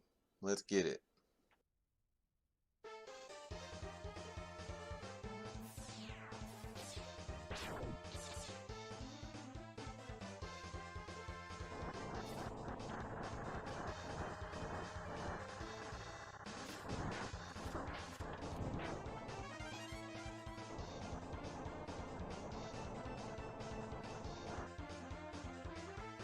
So this is a very useful stage because you get so many enemies thrown at you that they drop a lot of health and whatnot. So if your energy tanks are low at any point later in game, especially once you get the boomerang, this level is easy to kind of shoot as many boomerangs as you want at those enemies, and then the boomerang brings back any health or power-ups that have dropped from the enemies. I'll show you later on in game.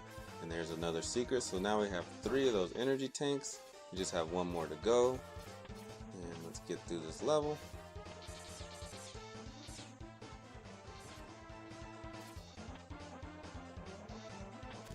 So here we go with another secret. You're going to use this flame ability to shoot that guy all up in his ass till he blows up, so he doesn't ruin your ability to jump up here. And then you just go up here and get this heart. And our health is extended. And moving right along.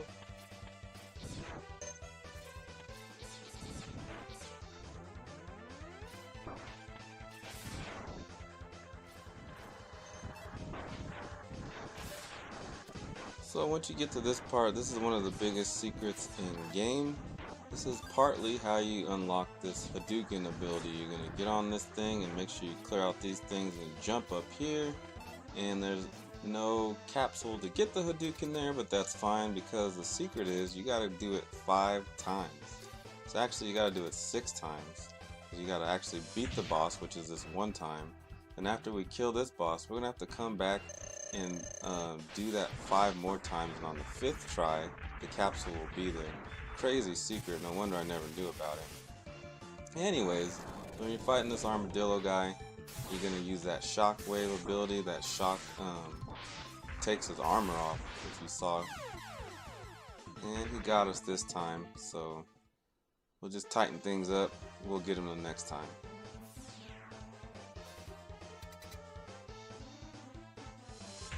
He probably only killed us because I was busy talking to you guys. Alright, so let's do this over again. There you go. Shocked him. lost all his armor. Now he's easier to hit and takes more damage, and he can't block anything. And I'm just using the spark shot on him. Boom, 1, 2, 3. Dead.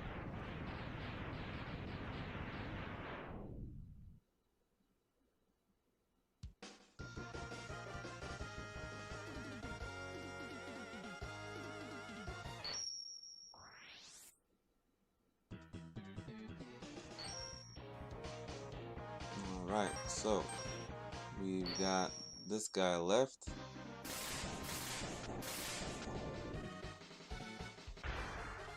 Launch Octopus. What a name.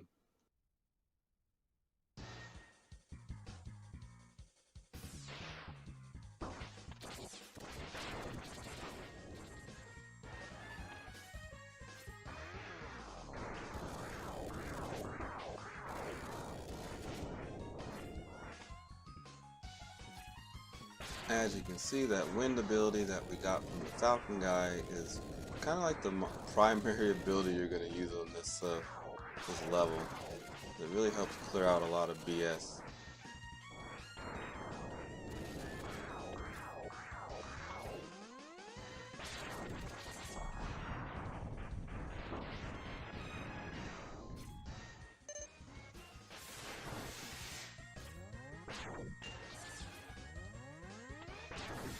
So as you can see, what you want to do is just ride this guy. Ride the wave and shoot him in the back of the head as much as you can. And it's easy peasy if you do it that way.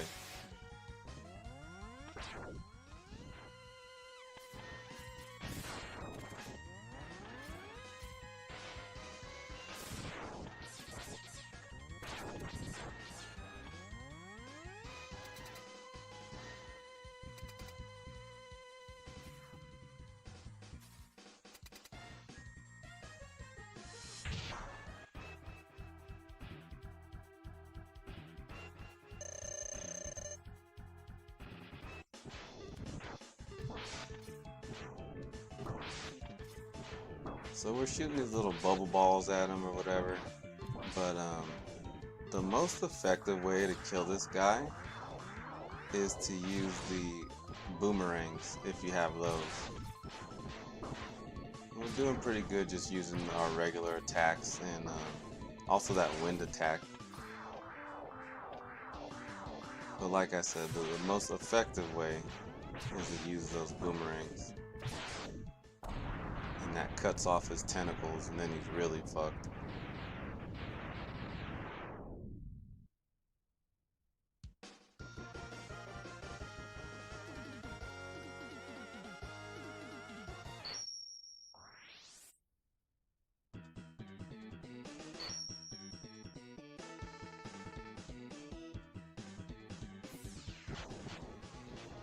Alright, so we got this octopus like homing missiles from him. And we're down to this last guy, the boomerang guy. We probably should have did him a little bit earlier, but whatever.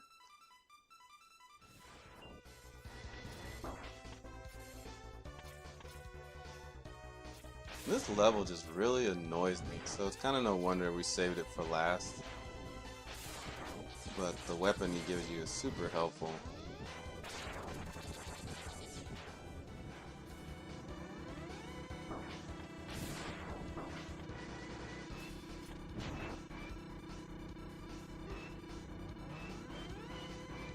So you really have to be on your A game up this little elevator thing, because that's just super annoying. I've died there so many times, not gonna lie. Thank the Lord we got the hell out of there. We got this little shield ball going for us.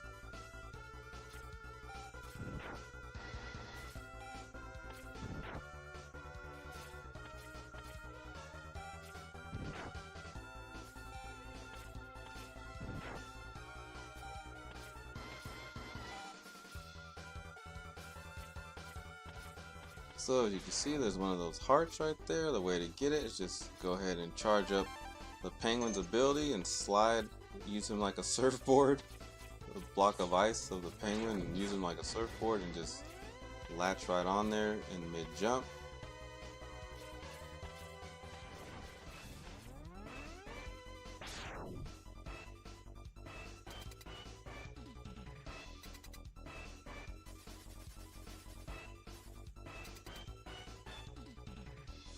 So this guy's a cinch. All you're gonna do is use those homing missiles that the octopus guy gave you. You're gonna make sure you jump on the walls when you use them. Jump off the wall, shoot them in midair, they automatically lock on him. And just keep switching sides on him when you can. And that's it. Save yourself a lot of headache.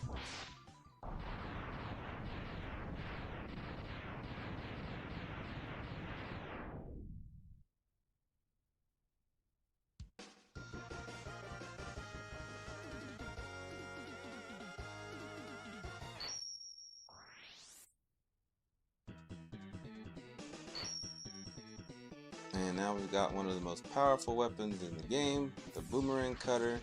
Not only does this jack the bosses up, but it's a good way in that armadillo level, like I said, to just round up and kill all those enemies, and then the boomerangs bring you back the items that are dropped. And it looks like we still have one more boss to go, but before that, we're gonna run back in here and pick up a secret.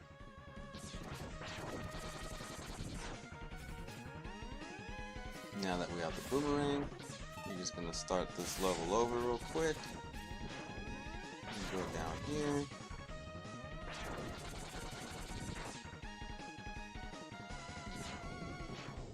And you're gonna jump in the air to get the boomerangs to go downward and bring it back to you like so.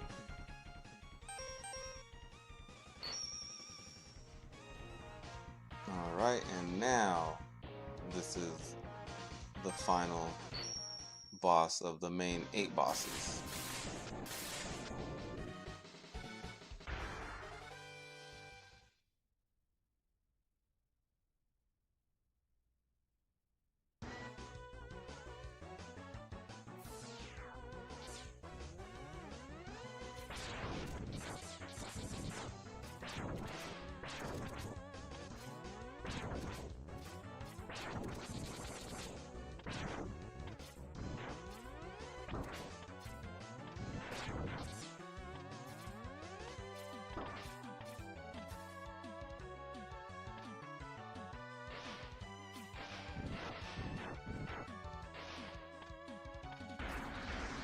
So here's another secret to get another heart to extend your energy bar.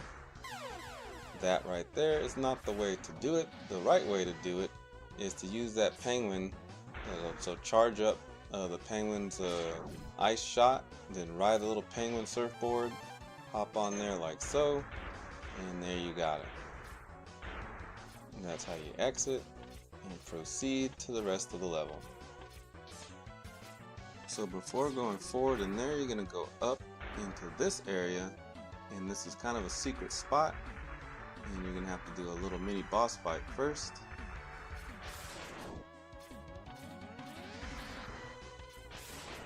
You gotta shoot him right there in his eye at the top. The regular ability is good if you're able to aim really well. Another ability that does pretty good is the wind ability.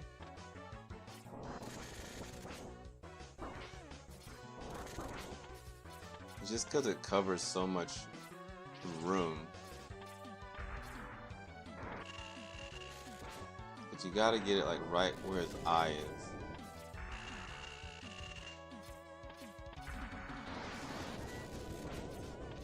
Like right above it.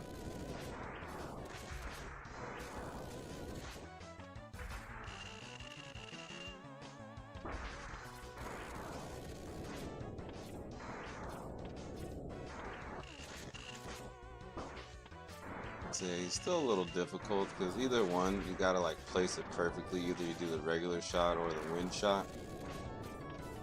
But those are the only two effective ways that I know of, and this is the only way you know if you're hurting him, is when he starts puffing smoke like that.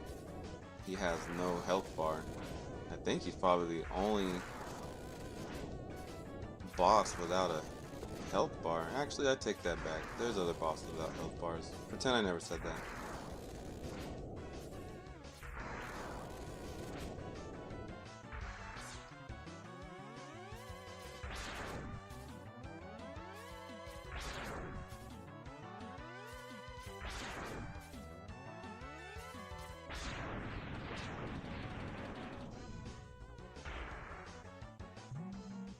Alright, so Dr. Light will appear in one of those capsules. And he's gonna give you some body armor. He's gonna be like, hey, get in here so I can give you body armor. You're just gonna do that. And you'll be able to take more hits.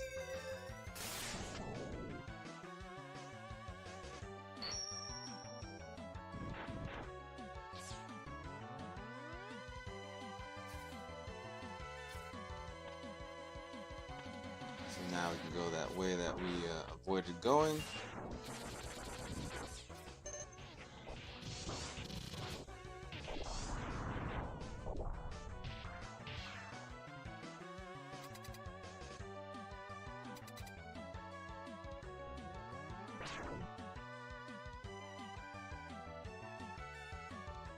So this guy's a cinch if you use these boomerangs. You're basically going to go to each side of each wall, shoot him out, and it'll come back and hit him because he's going to jump like that. I guess you don't have to stay. You don't have to be on the wall. You just go to each side and just keep doing that. And the fight's basically over already.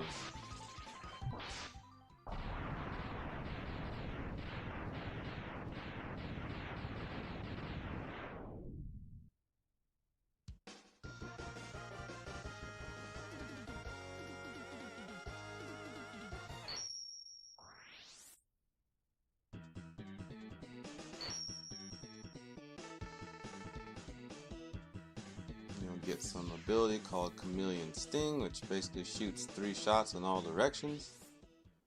Not bad, couldn't hurt. And now your boy Zero is like, let's go get Sigma. Let's take this cat down, and you're gonna be like, sure. And here we go. So one annoying thing to me about these Mega Man games is you have to fight all the bosses over again, basically. But before you do that, we're gonna go and do exactly what I was talking about earlier. We're gonna go ahead and use those boomerangs on this level. And as you can see, there's just so many enemies and bats at the top. So you just do that and it'll bring everything back. And even if you have full health, it'll the remainder health and power will go into your energy tanks. Remember, we have collected 4 energy tanks. You're gonna need those with these bosses. They're gonna beat you down and you're gonna need extra health. So to me, this is the level to do all that.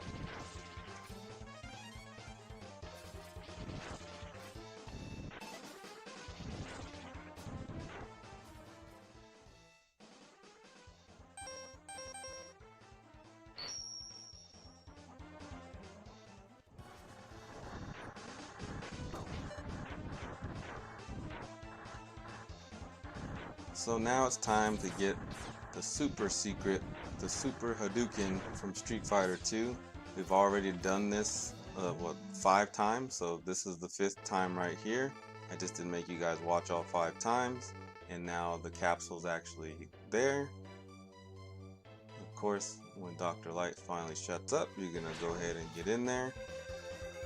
And this move is basically a one-shot to all bosses.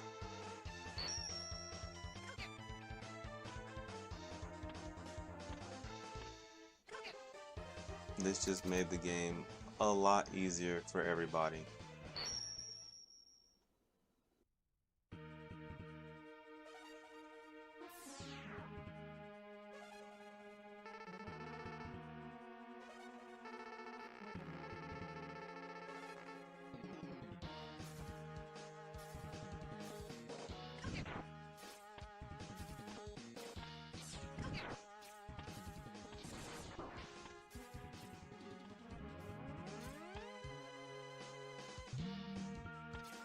And here's a good spot to put on the shield because they throw so much crap at you while you're in the middle of jumping. This is the best tactic I can think of to get up there.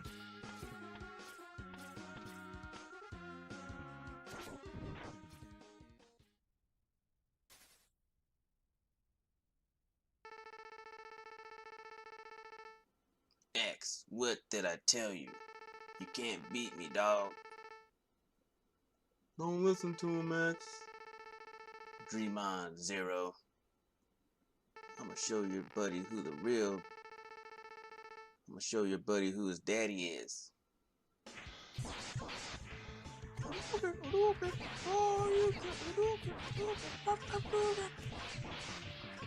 Man, this is crazy. Basically, the reality of it is, Mega Man just needs to get whatever this dude has, this armored thing this Boba Fett guy is in, and he could save the whole planet with his suit, with Boba Fett's little armored suit. Here's another example of you really can't beat this guy, but it's just fun to try. Like, somehow I feel like I'm gonna break the game or unlock some type of secret, but it's not gonna happen.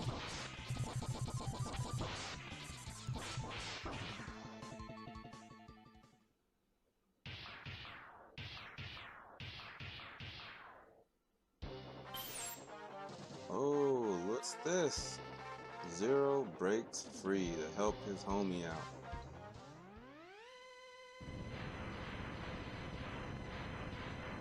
I got you, Mega Man. He just went flying backwards. I never noticed that before. Oh, man. Worthless piece of shit, X, I told you. Can't fuck with me. And now Mega Man busts free. Everybody's just busting free.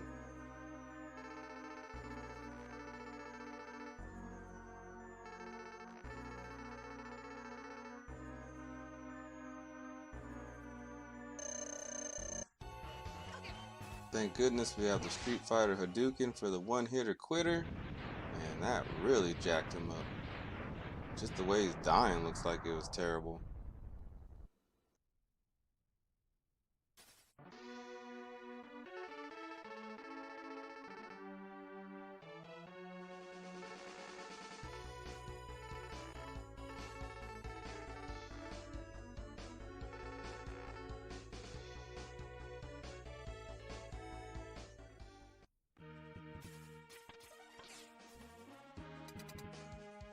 So this is kind of what I was talking about. Now we gotta fight all the bosses all over again. But it doesn't really matter because I told you guys all the secrets. We know everything to do. And we got the one-hitter quitter Hadouken now, so it ain't nothing now.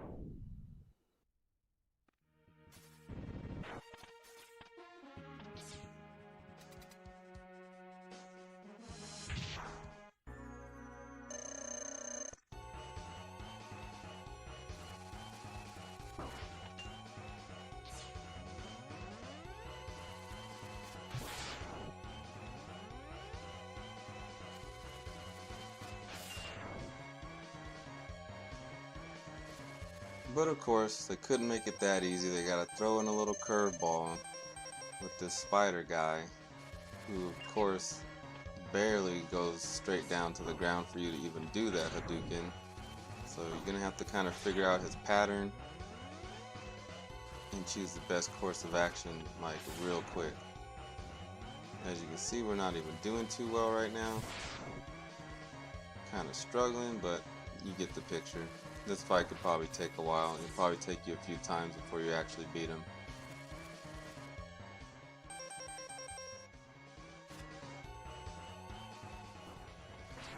So I sped things up a little bit. I've taken a good amount of power out of him. As you can see, I've used up a lot of my energy tanks. Like I told you, you're going to need them. Some of these fights will be a little ridiculous. And with this guy, as you can see, also he gets progressively faster the closer he is to being dead. So it's another annoying thing, and he seems to know exactly where to go every time to kill you.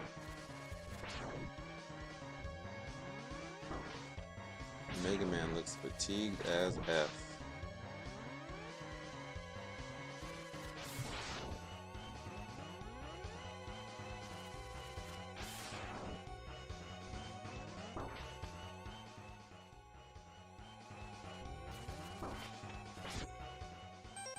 And we're down to our last energy tank. Hope this is enough. We do have 9 lives though, but you don't want to do all that and have to get all those energy tanks over again. One more hit, we could do it.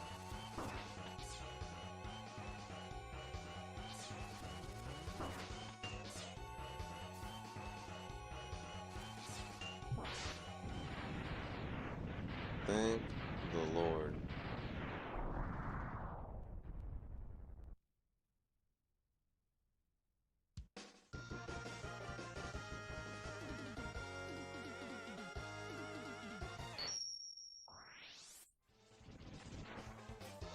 So it took all our energy tanks just to beat that spider, so we're going right back to this level and collecting all the power we can until they're filled all the way back up, and then we'll move ahead with trying to get Sigma.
So here we go with another boss fight. This fight really annoys the crap out of me. It's like, it's really not that hard, but for whatever reason it's annoying to me. All you really have to do though is, you have to shoot his eyes. That's where he's vulnerable. You can shoot his nose too when it's comes out and is flying around or whatever. But you want to definitely shoot those eyes.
Ouch. So what we really should have done is just use the Hadouken. I don't know why we didn't, I don't know why we didn't think of that, but we didn't think of it until now. So that's exactly what you're gonna do. When you step on the platform, you're just gonna wait for his mouth to try to kind of drop so you can just do a simple Hadouken and kill him in one shot. It's really easy. Don't ask me why we didn't do it.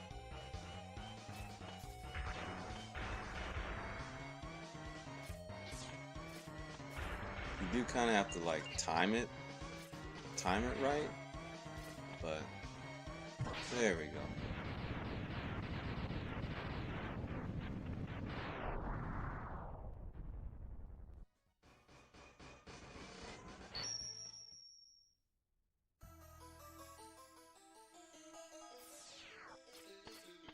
And here we go, the final showdown.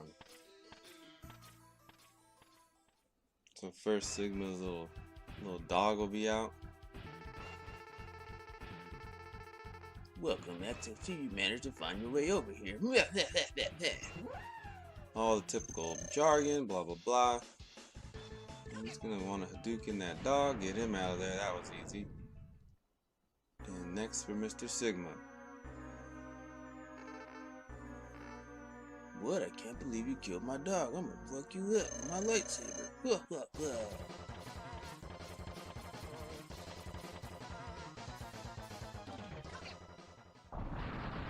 Nice little Hadouken for him.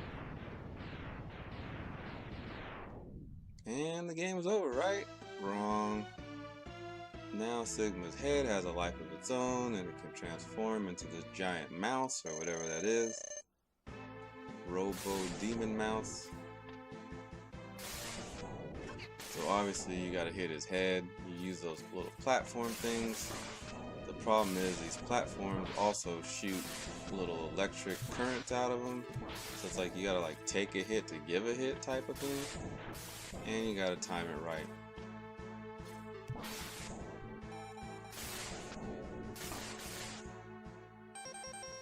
Thank the Lord for all these energy tanks.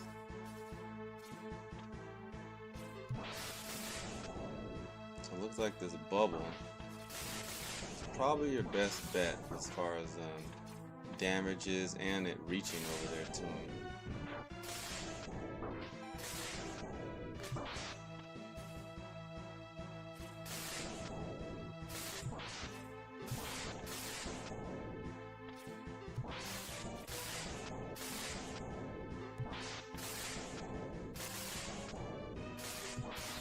Secret basically is just like to hug that left wall as much as you can and just time it right to get on that platform and just light him up.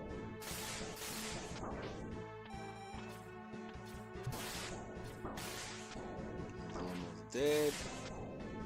One or two more hits ought to do it. One more hit, boom. Game over.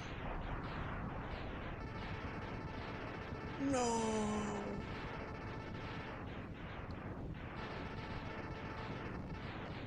Why? You only tried to kill him like 50 times. What do you mean, why?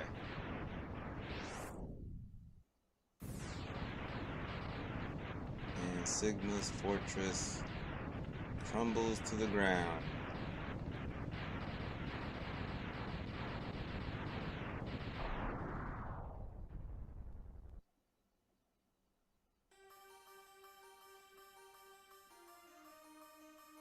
The war has ended. Thank the F Christ. This is a long game. It's a hard game too, especially if you don't know all the little tidbits and secrets and just try to do it the way I used to play this game before I knew all these little secrets. So yeah, this is definitely it's definitely a tough game. Thanks you guys for watching. I'm gonna definitely do Mega Man X2 and Mega Man X3. That's as far as I go with the Mega Man X's. After that, it's just like too many. Mega Man X3 is actually my most favorite Mega Man game, period. And also Mega Man 7. So I hope to eventually do a playthrough of both those games. But yep. Anyways, you guys have a good one. Thanks for watching. And I'll catch you guys on the next Mega Man video, hopefully. Peace.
You think you've won, Mega Man?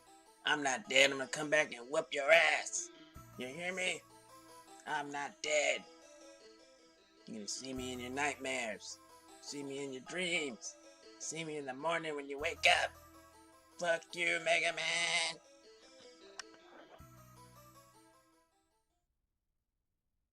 Hey, what's going down, my YouTube fam? Hey, let's play some Ninja Turtles Hyperstone Heist for Sega Genesis. I'll be Leonardo and you guys can be Raphael. And let's kick shell, baby.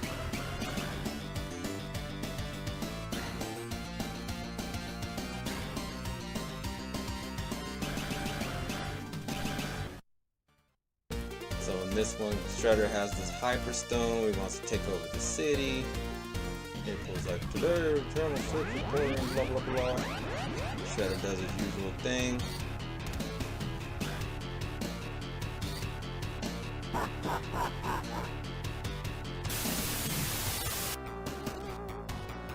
I'm Shredder, you motherfuckers. I'm gonna take over your whole city. Got it? Nothing you guys can do can stop me. Suck it.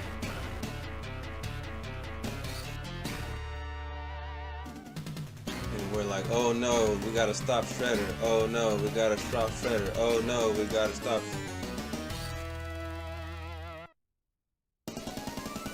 So right off the bat, we start off in New York City, and Leonardo does a super awesome ninjutsu flip. Boom, right into this guy. And we get it on and cracking. So just like any other Ninja Turtles game, we start off in the sewer. And this game has some pretty cool throws. There's a good look at that. Bashing the crap out of people.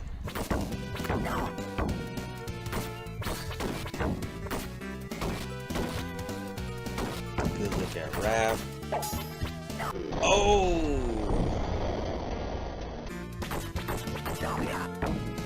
When these roadkill Rodneys want to taste. Shot with a laser beam.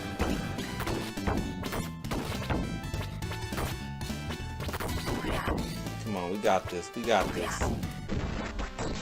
Finally get about to the end of this, and of course there's a pizza waiting. Get that pizza. We're gonna go up top. Take it to the streets, baby. Boom! Then we hit the fire hydrant on this guy. Boom!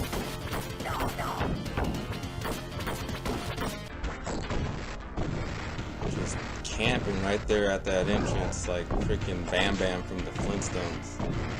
Rocking dudes.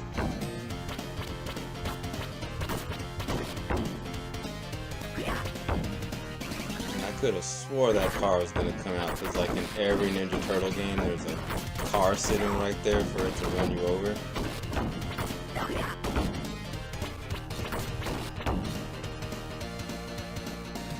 this guy. Ooh, take that.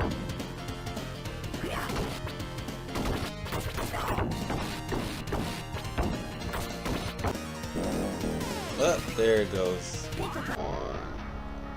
And these guys are coming out. Watch out. All three of them. Nope.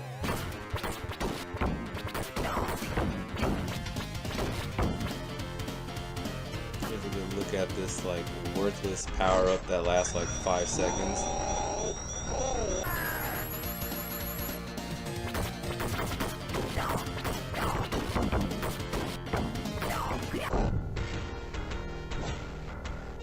Watch out for the yellow dudes.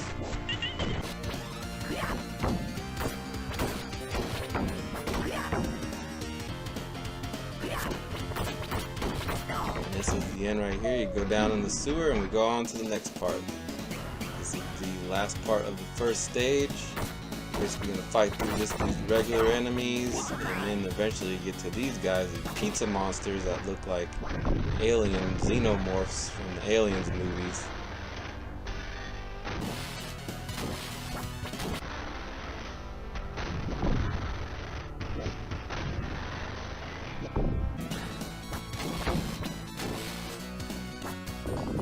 And then you get to the main boss here, Leatherhead.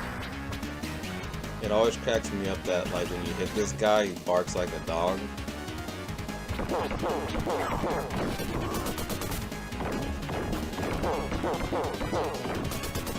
The main strategy you want to do on this guy, especially if you got 2 players, just one player stand on the left, one player stand on the right.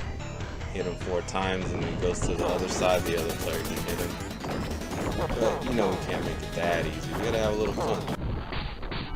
Ooh. You guys got a good Raph. Sorry. I feel like Raph is dead. Whoa! And he's back.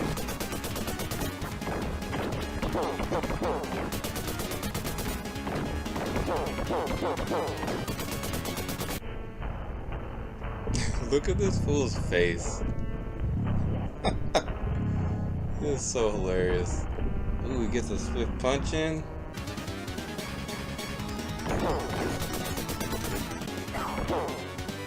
Kicked him in the face. Game over. Alright guys. What's cracking my YouTube fam? Just had to get geared up and get a little snack so I can get ready for part 2 of Let's Play Teenage Mutant Ninja Turtles Hyperstone Heist. So grab a snack, whatever you gotta get, and let's get into stage 2. Here we go.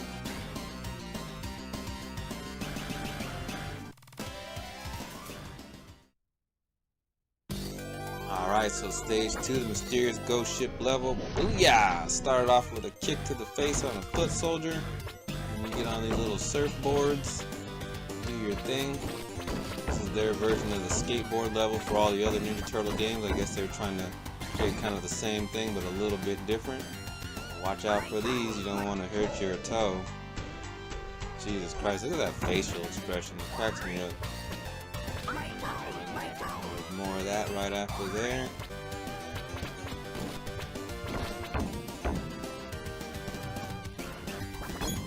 Until you get to these mousers that can fly.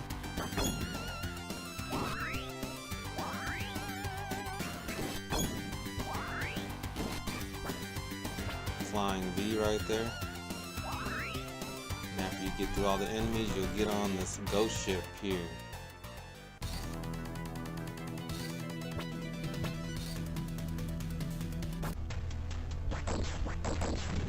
Oh, this guy got me.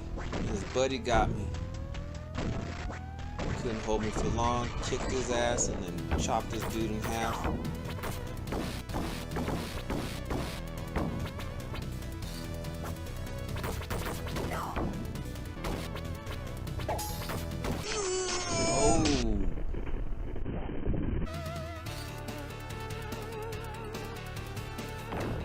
They thought I was gonna fall for that. Yeah, right. Oh, yeah, this guy gives me pretty good.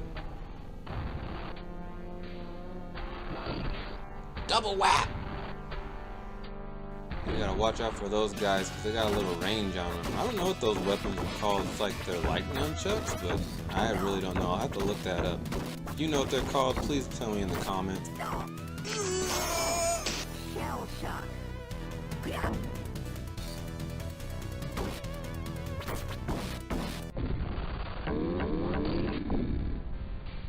So you definitely want to watch out for those panels that have that little like band-aid on the top. They'll catch you and pop you up in the air. And I think they take off a lot of power too. Oh, again, another one.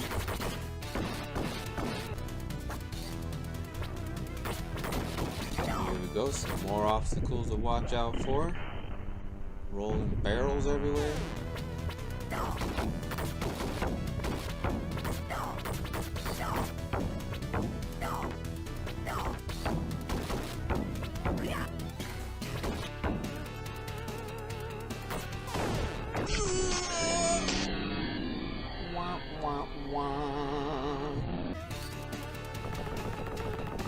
So these guys could be a pain in aspirin.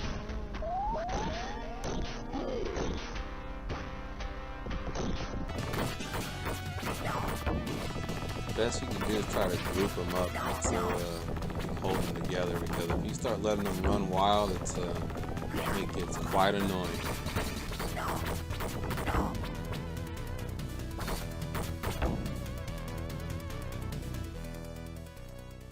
So here's the last part of this level in this cave here, and at the end will be the boss fight.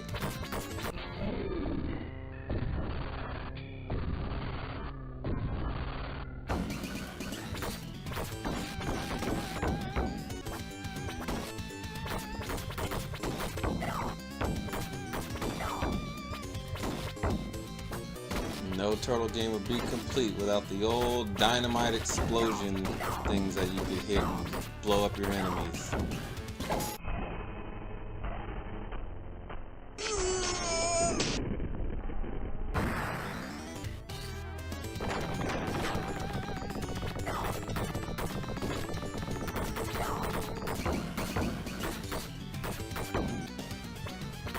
Don't let these purple guys sneak up on you. They can be pretty tricky and throw a ninja star at you real quick.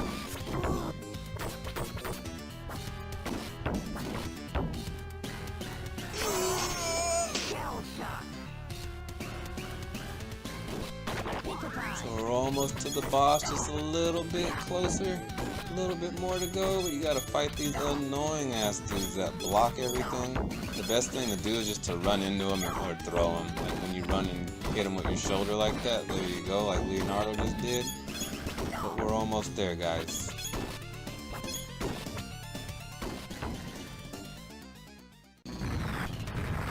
We made it. Just gotta get past Rocksteady and stage 2 will be complete. He said you look delicious. I'm hungry for some turtle soup. So just like all the other bosses, you want to hit them 4 times and then get out the way, because you're going to do a charge up move like that. So the best strategy is one person on one side, another person on the other.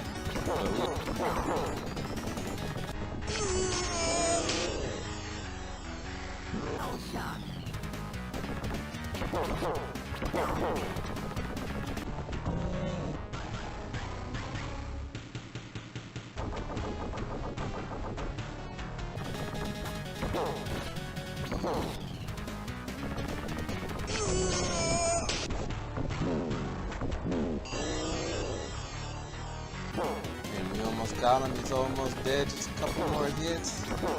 Boom, got him. And that will conclude stage 2. Thanks for watching, guys. If you're having fun with this, please like and subscribe, and I'll catch you on the next one with stage 3 of my Let's Play Teenage Mutant Ninja Turtles Hyperstone Heist, the LEEMAN-X.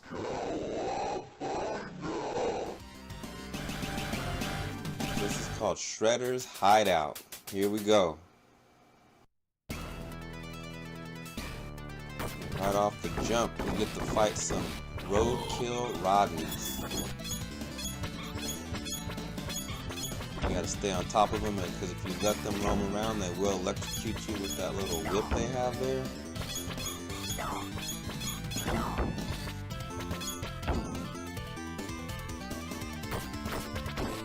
Here's a nice slow-mo of some Raphael action.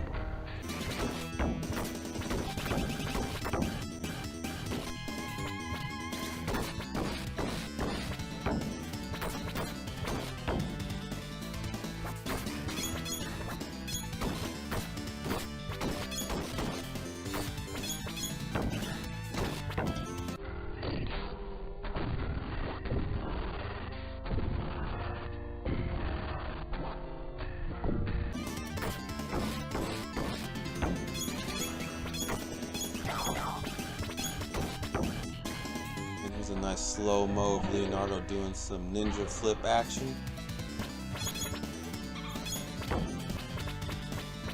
And in this level you can tell we're just all over them. We don't even give these foot soldiers a chance to breathe. They're just on them like left and right. There goes Raph getting burnt up a little bit. Commence on to these next dudes. He knows those nunchuck, or I don't even know what those weapons are called again, but you just get all over these guys. Even these guys that block. Raph gets kind of caught up a little bit.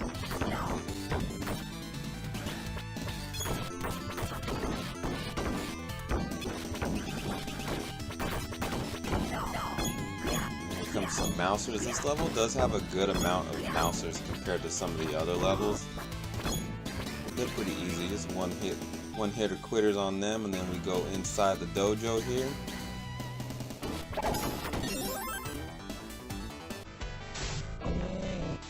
Watch out for these spikes that protrude out the ground. And it's kind of clear sailing for a little bit after this. And then you'll get to another section where they shoot these lasers that can electrocute you. So you gotta kind of be careful because you gotta fight some enemies while doing that, and that's this section right here. So you see while the enemies are spawned, you gotta kind of like try to stay away from those lasers. Get electrocuted like Leo did right there.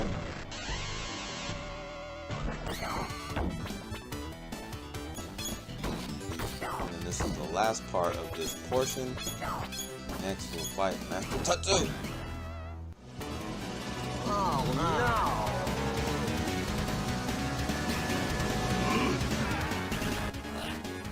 So as you can see already, he shoots these little knives at you, and then he'll go from one end of the screen to the other. You can deflect and hit those knives, so you can go ahead and try to do that as best you can, but as you can see, there's some enemies you have to fight at the same time while fighting him, and this fool is just jumping all over the goddamn screen.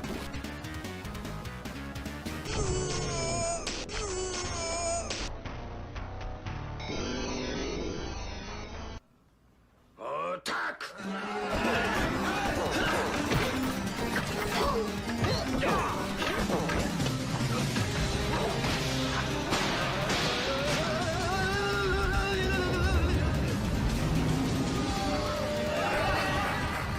Thanks for watching, guys. I'll catch you on the next video, and we'll do stage 4.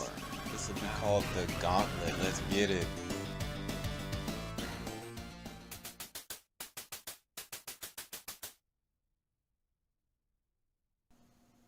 So in this level they make you do all the main boss fights again, and it's not very much. This game only has 5 levels, so you have to fight 3 previous bosses you've already fought and then 1 new one, which will be Baxter Stockman. So you have to fight these pizza monsters right here in the beginning.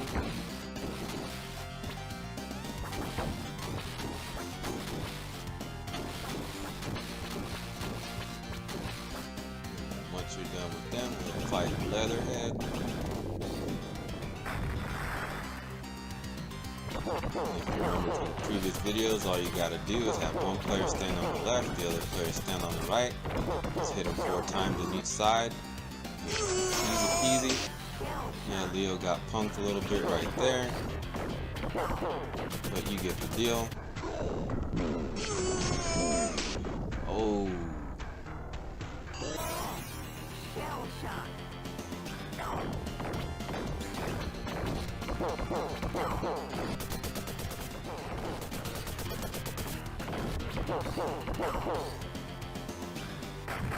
One down, 3 to go. On to the next boss. Rock steady. All the same rules apply from the other videos. Hit him 4 times, and then he'll go ahead and do that charge. Ooh, Leo's getting beat up pretty bad. Shot in the face. Ran over twice. He's done. And it looks like we'll pick another turtle, so we'll go ahead and pick Donatello to mix things up.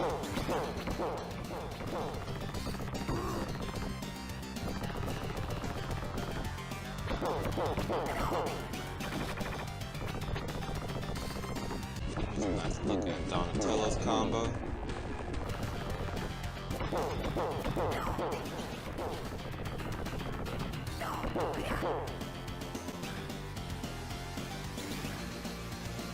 And that's the end of Rocksteady.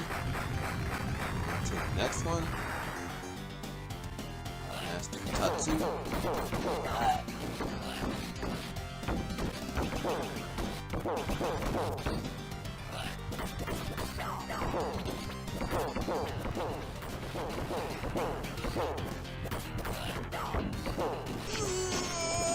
That is nailed. Donnie gets it right after him.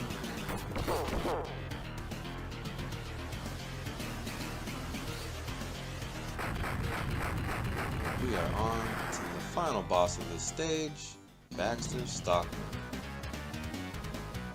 He'll be flying around, buzzing around, dropping mousers on you, just like in the arcade game.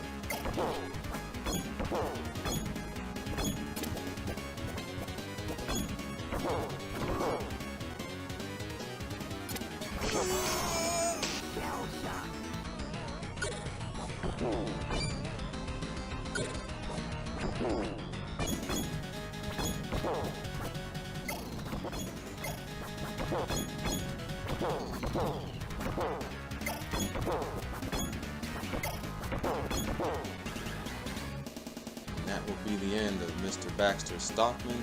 Hey, thanks for watching, guys. If I can get a like or subscribe, that'd be great. And we will move on to level 5 next.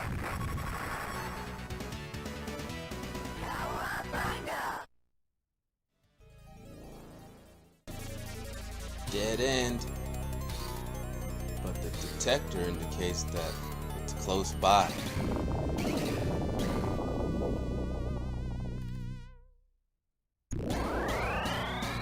Welcome, puny turtles. Fools, feel the wrath of the Hyperstone. Hey dudes, let's go!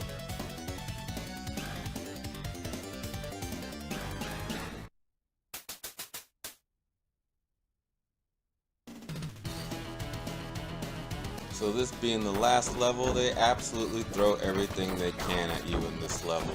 And it's going to be quite apparent when watching this video. So of course you're in the Technodrome. You're going to walk down this hallway, and they're going to have all the usual types of things that you've seen in every single Ninja Turtle game ever made up to this point.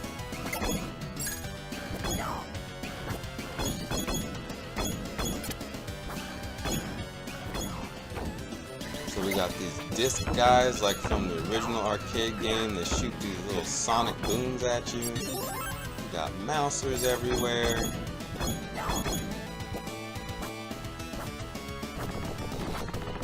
Some rock soldiers you gotta fight off.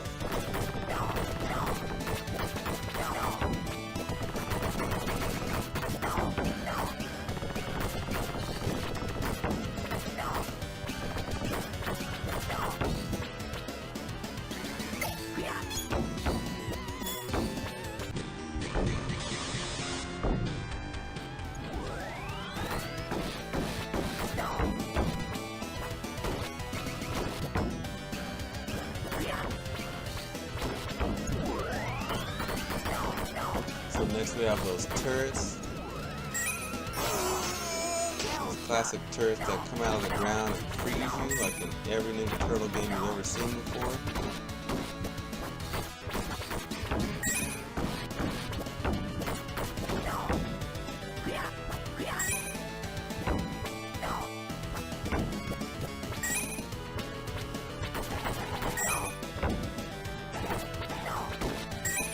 Next, you gotta watch out for those big balls.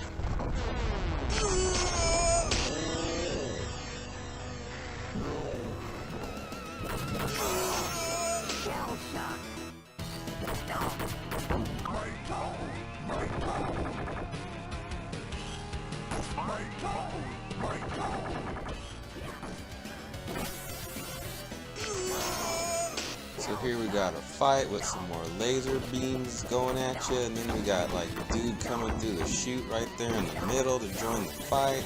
All kinds of pandemonium going on right here.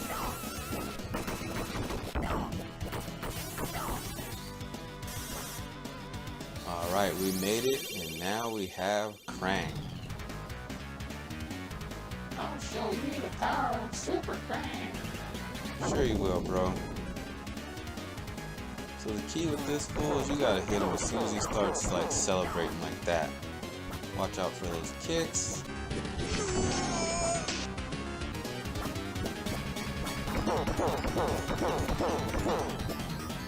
So my man shoots missiles out of his mouth, does that kick, then he throws these like bombs up in the air. You gotta watch out when they fall. Hope you don't get caught with one of them.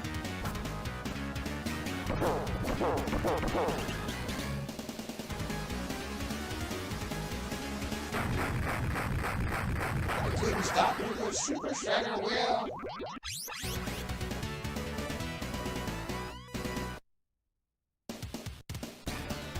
So we get into this elevator, and of course they're gonna throw like every single foot soldier you've ever seen in the entire game at you, and they even have a couple of surprises.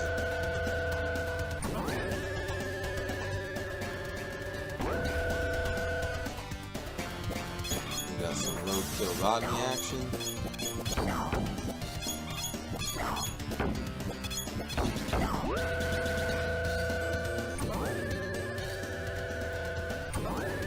So now they have like T-1000 foot soldiers like the Terminator 2 that just like come out of some liquid form and start fighting you. And then once you beat all their asses, it's time for the final showdown.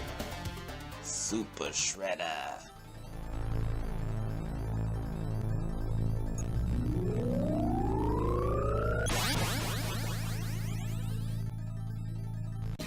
Now I'll show you the real power of the Hyperstone. So this cat is a pain in the ass. He can do all these different moves. He can freeze you, he can throw fire on the ground, he can turn you back into a baby turtle and it's like an instant life was taken away.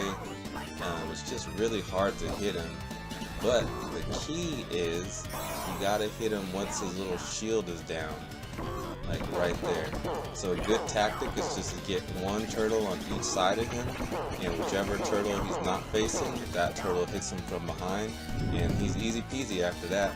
Another thing you could do if you're playing this solo, you have to do that jump kick and kick through him and get behind him and start wailing on him like immediately. And that's really the only two ways you can get a hit on Super Shredder here.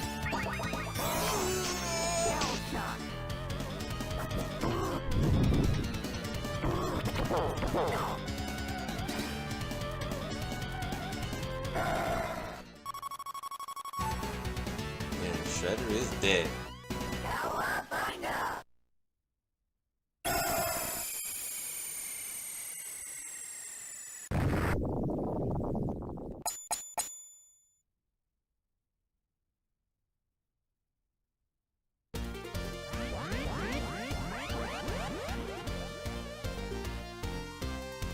The evil villain Shredder has been defeated, and our city has been returned to normal. Who's responsible for saving the city? The true answer is shrouded in mystery. This is April O'Neil reporting. Good night.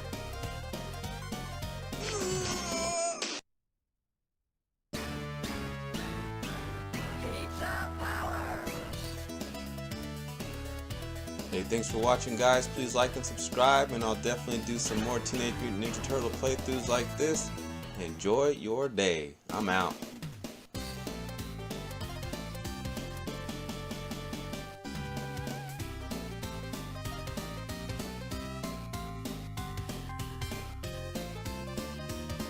But before I really go, I definitely want to go ahead and read a little tidbit about our heroes in the game here. So we got Donatello, Turtle's creative genius.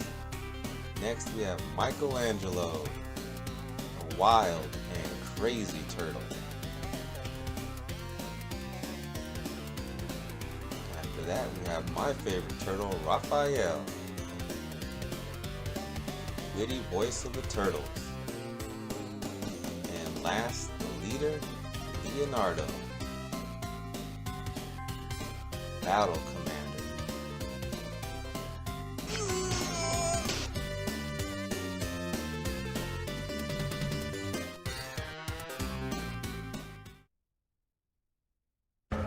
What is up, my fellow outlaws? It's your boy LEEMAN-X here, and today we're going to go over this quest called Gun Runners, and it takes place here on Tatooine and Mos Eisley.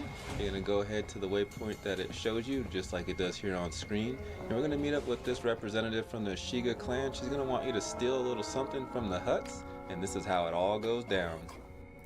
The Hut Cartel has a weapons sale coming up. You will rob it and bring the merchandise to me. For the good of the Hive. One weapons shipment coming up. What do you think, ND? The Hut Cartel is a business just like any other. If there's a transaction, there's a record. All right. I'll see if I can slice into their system. Alright, so now we're going to go ahead to the Hut Cartel section of town. And we're actually going to go to the same exact place as we did in the last video I made about the Fathier scam. So you're going to go right into that same entrance. I'm in. Look for a records terminal in the main building.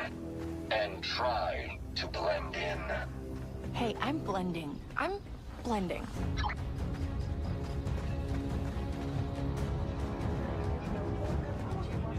So here we are in the same place as the last video, and we're actually going to go through the same exact vent that we went through last time. It's just that this time when we exit the vent, instead of going right where that camera was, we're going to make a left and go into that room that we didn't go into in the previous video. So you're going to have to take out these two guards in this next room, and then once you're done with that, there is a terminal with information on it about the weapons deal, where it's going to take place, and that's what we need to get. Time to distract them next. Who's that? That's it.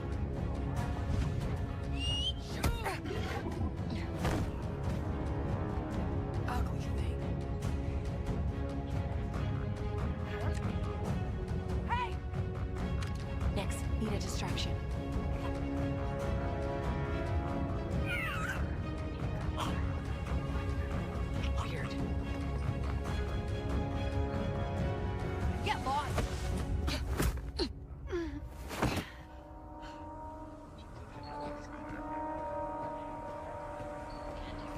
And over here is that terminal I was talking about. You're going to go ahead and slice that, and you'll get the info we need.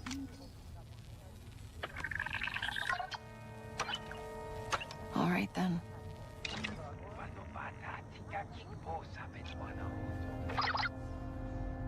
Got it. Are you near the landing bay? There might be a faster way out. Are you guessing? I've infiltrated plenty of compounds. They all use the same tricks. Alright, so they're going to go ahead and give us another waypoint, so we're going to go over to that, which leads us right here. Zizek, I found where the deal's happening. I'm gonna check it out. I would join you, but this city is intolerable to me.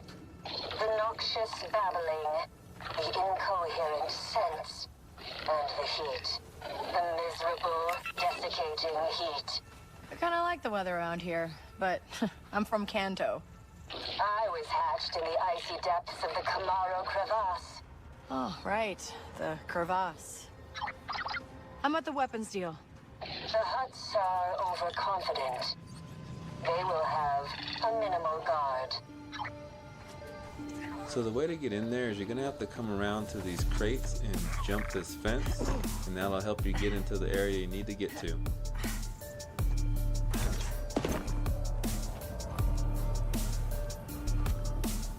Whoa, what happened here?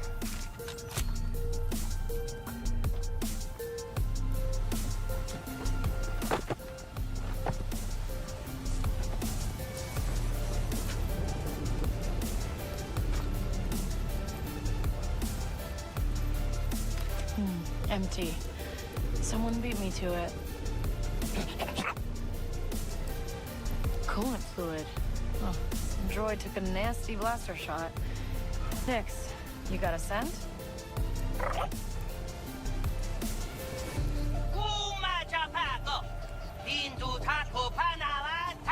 Come on, Nix. Let's get out of here.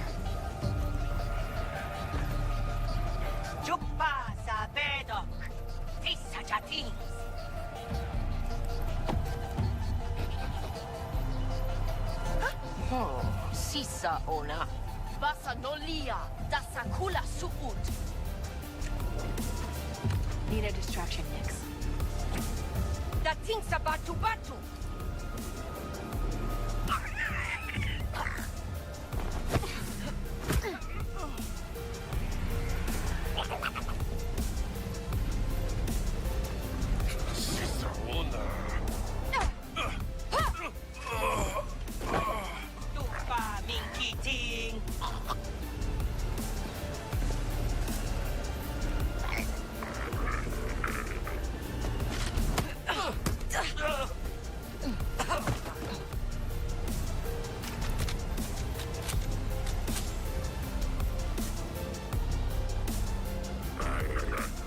All right, distract him, Nix.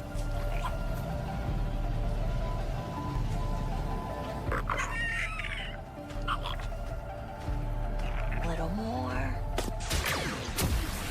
Let's get loud, Nix. Alright, so after you defeat those 4 enemies, you want to get the hell out of there. And you're going to end up having to use Nix to help get the scent of this droid leaking coolant so you can find out where he is and go ahead and get those weapons. All right, we're in the clear. Follow that scent, Nix.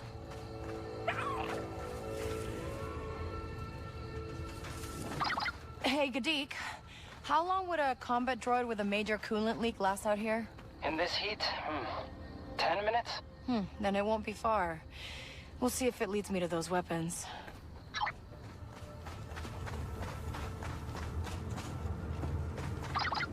Oh, great. What is it? Imperial's up ahead, but Nix can help me get around them.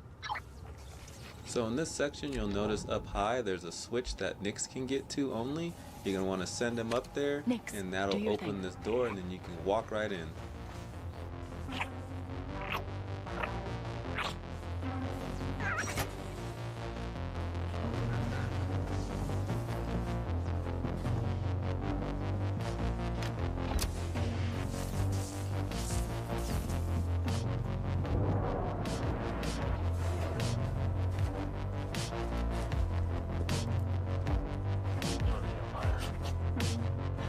All right, Nix. Keep following that scent.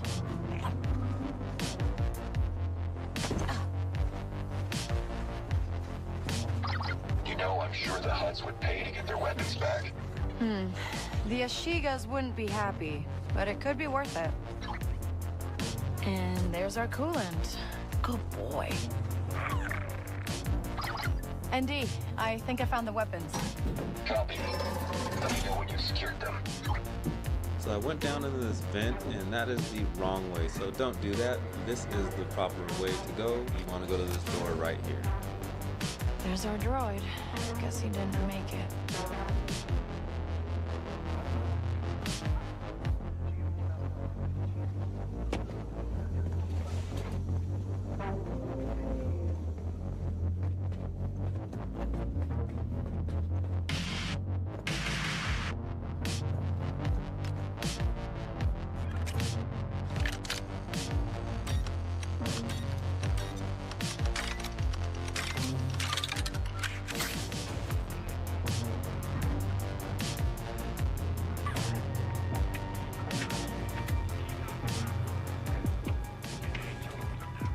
Let's get a move on.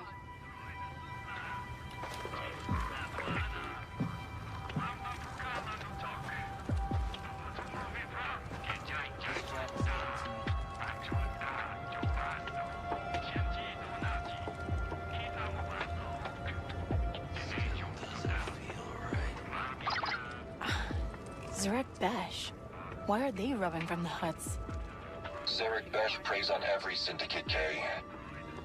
I recommend you fall back. It's not worth the risk. After all that? No way. I'm getting those weapons. So there are a lot of guards in this section, so you want to be careful. You can shoot them and it won't make you fail the mission, but I tried as hard as I could to be as stealthy as possible, but as you'll see eventually in this playthrough, it didn't totally work out that way, and eventually I had to go ahead and start shooting.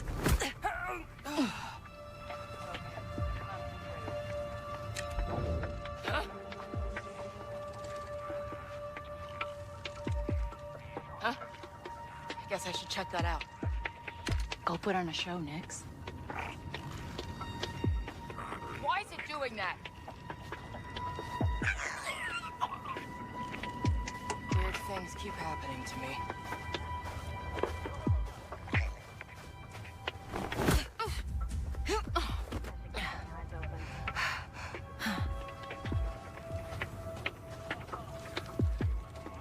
Starting a syndicate can't be that hard.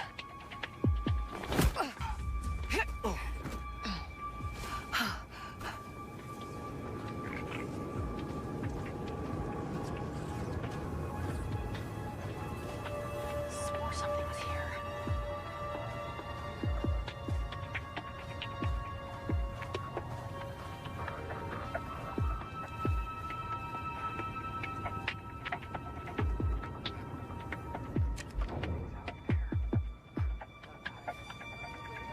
Nix, it's showtime. Look at this weird little thing. Okay, that was weird.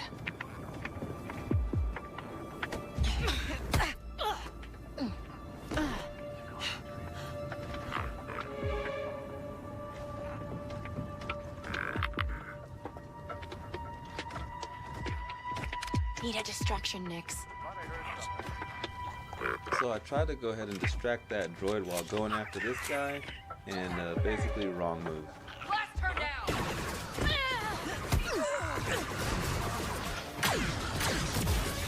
That's it, Nix.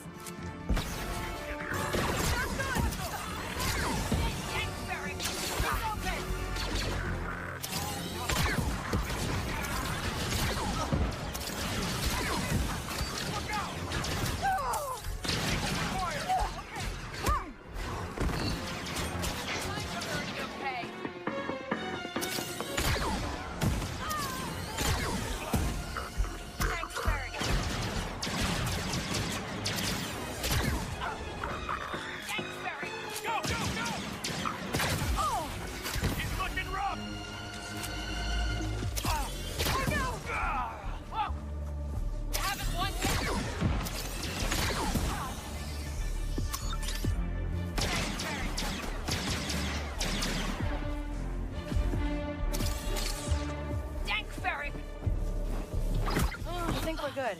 Checking the weapons. And that's the last of them. We'll go on over here and get those weapons.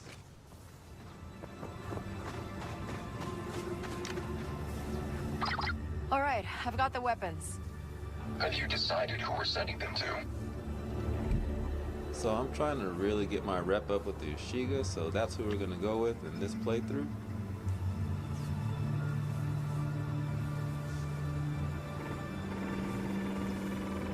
We promised to give Zizek an edge against the Hutts.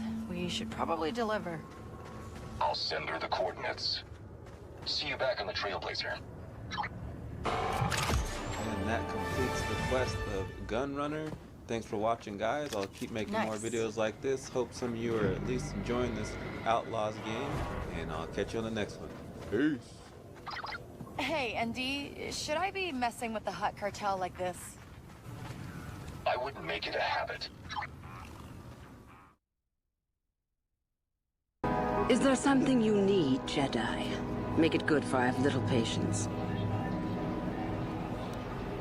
You are far from the first Jedi who has come here after all, willing to abandon that decrepit order of yours. I am. Obviously, you have been told of me. Is it your desire, then, to train at the Academy? Do you wish to become a Sith human? An interesting question, and not one I hear often. For most, the benefits of becoming a Sith are quite obvious. We wield ultimate power, my friend. To be a Sith is to taste freedom and to know victory. Nothing is as glorious as bending the Force to your will. We make no apologies for the weak. If you cannot clench your fist and know when the moment comes to strike, there is no place for you amongst us. Of those who come to train, those who are weak return home. If they are both weak and foolish, they die. But it was their choice to come.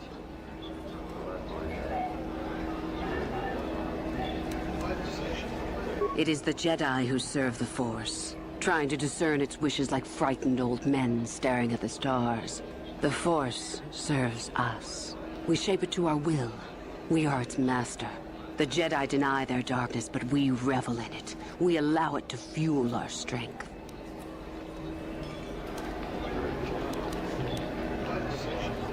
You know the name. Malak is the strongest of us, and the strongest always rules. At least until one who is stronger can take it from him. That is our way. Survival of the fittest. You are always on guard, always lean for the kill. We promote it, for through this, the Sith are stronger. If a Sith is proven to be weak, and if the time is right, the Force rewards the cunning and the mighty. Step up to the challenge if you dare, or turn tail and run.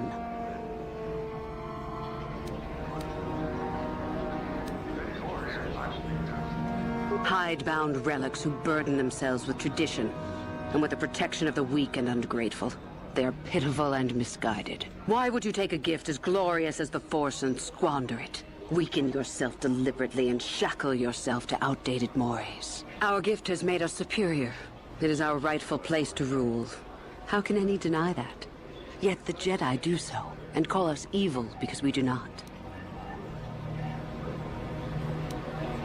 Is the Sarkath beast who dominates his jungle evil? The Tukata who leaps on the Squellbug for the kill? These are things of nature, of the universe. We are no different from this. The Force is part of the universe, part of the same laws. We were gifted to set us above the rest. To deny nature is foolish.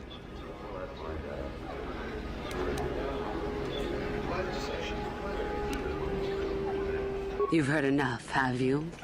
So what is it to be? Are you here to be a Sith or not? Ah, so you are just another hopeful after all. Or are you? There is something odd about you that I cannot place. Obviously, you are a Jedi. One who is very strong in the Force, it seems. So were you a part of the Order for very long? Did they train you?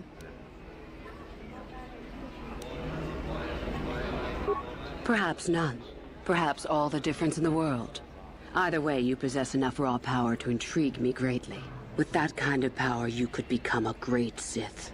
Perhaps, if I let you. Does that interest you? Ah, good. Exactly the sort of answer I was hoping for. I will take you to the Academy, and we shall see if you are ready to join the ranks of the Sith. I have only one other question. These companions of yours, they will not be coming with you, I presume? I see. Fair enough, so long as they do not disturb your training or cause any trouble. Are you ready to go to the Academy, then? Then let us leave. The Master of the Academy awaits you. Greetings, prospective students. It appears we have a late entry. Who do you bring before me, Uthura? A young human bristling with the Force? A human that has had some training, it seems, Master Uthar. Very promising, I think. My pupil, Uthura, shall be your teacher and master while you attempt to prove yourselves. Heed her words. As Master Uthar said, none of you are true Sith yet. For that to occur, one of you must do enough of worth, gain enough prestige, to be selected. What is an act of worth? You must learn that for yourselves. Remember that you are competitors here. Fight for your destiny, or go home. If you wish to gain a lead over your competitors, the first of you to learn the code of the Sith and tell me of it will be rewarded. The rest is for you to discover. Welcome to the dark side, my children. You're one. Ah, there you are. My favorite prospect for the year. Absolutely. By my estimation, you are far more likely to achieve the prestige necessary to join the Sith than any of the others. As a matter of fact, I am so certain of that I'm willing to offer you an opportunity of the once-in-a-lifetime variety. Would you like to hear it?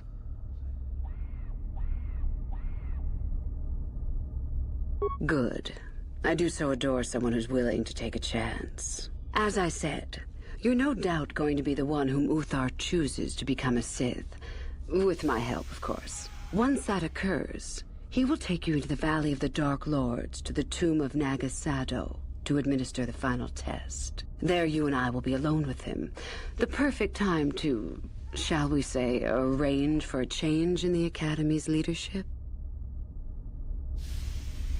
The tomb is an ancient ruin on the surface that was visited years ago by Darth Revan and Darth Malak. They discovered a star map there of great importance. Reaching that map, as they did, is part of the final test. At any rate, it is not the tomb that is important. That Uthar will be alone is what is important. My part in this is to help you gain enough prestige and slow down the progress of the other hopefuls. I want you in that tomb when the time is right. We destroy Master Uthar together and I take his place. And you take your place at my side. A beautiful plan in its sheer simplicity. About myself. I'm originally from Sleheyron, if you must know. I was a slave to a cruel master, Omish the Hutt. I'm sure you don't need to know more. Hello again. I trust all is going smoothly.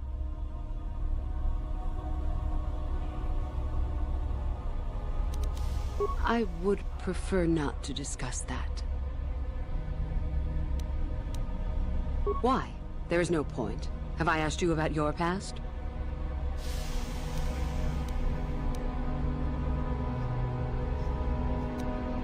You have odd notions for someone hoping to become a Sith. Let's see.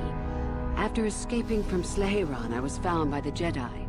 They took me in and trained me, even though I was a bit older than most Padawan. Not really, no. I never progressed beyond Padawan. I had discipline, but no peace. And after my treatment at the hands of the Hutts, there was little room in me for the ways of the Jedi. I wanted to use the Force to free the other slaves I knew, to fight for what I knew was right. The Jedi restrained me until I couldn't stand it anymore. They claim the dark side is evil, but that isn't so. Sometimes anger and hatred are so deserved and right. Sometimes things change because of it.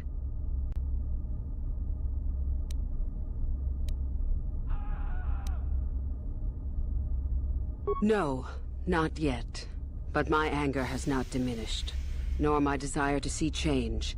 The more time I spend with the Sith, the more I am certain that one day I will be able to fight as I must. I know this may sound strange, but only my compassion stands in my way now. Once that is gone, let the slavers beware.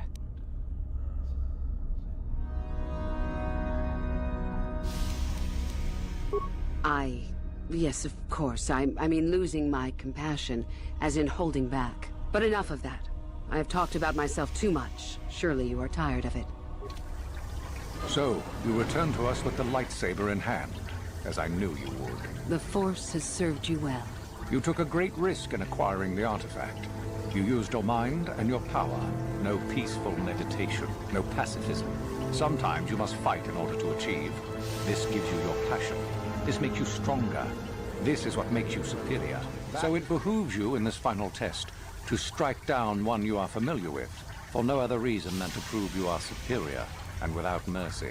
Normally, this would be against another student. You, however, get a special treat. You will fight Euthura here, my own apprentice. What? So this is what you had planned all along? You wish me killed? Indeed. You have become too ambitious, Euthura. It is time for you to die, and someone more talented to take your place. No. It is time for you to die, Master. My pupil stands with me. Oh, is this true, young one? You wish to join Euthura in her foolish scheme?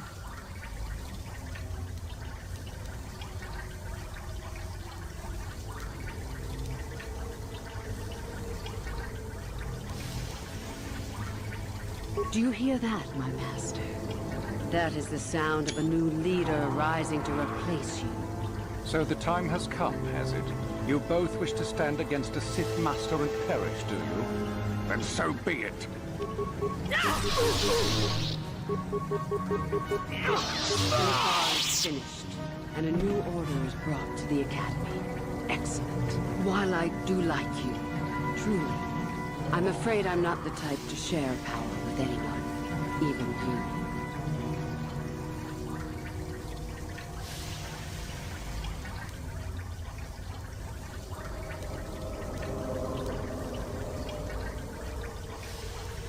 If only I could believe you.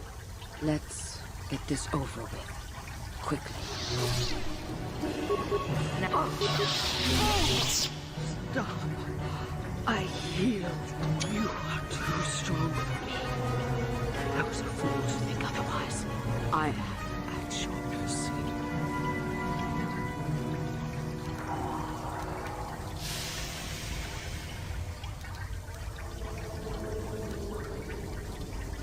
I suppose I am. Something tells me that you are not like the other students. I don't know why that is. I was right the first time back at the cantina, wasn't I? There is something different about you. More so than I even suspected.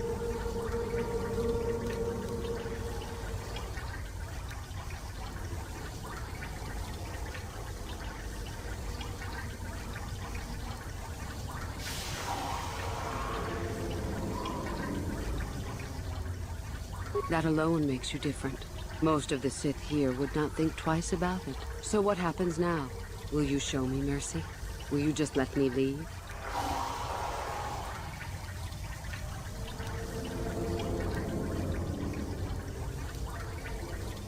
That's tempting, but I don't think I could. Your path would go somewhere I can't follow.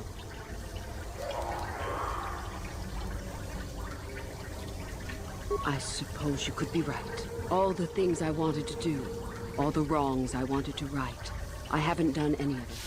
They just get farther and farther from my mind. All I've cared about is power and myself. This isn't the person I was.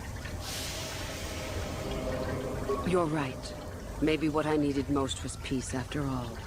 The Jedi tried to show me that. I don't know if I can ever go back to them, but my place isn't here. Thank you. Thank you for showing me that. You have a destiny, my friend, and I wish you well on your way to it. May the Force be with you.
She's hiding!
Extremist must be eradicated!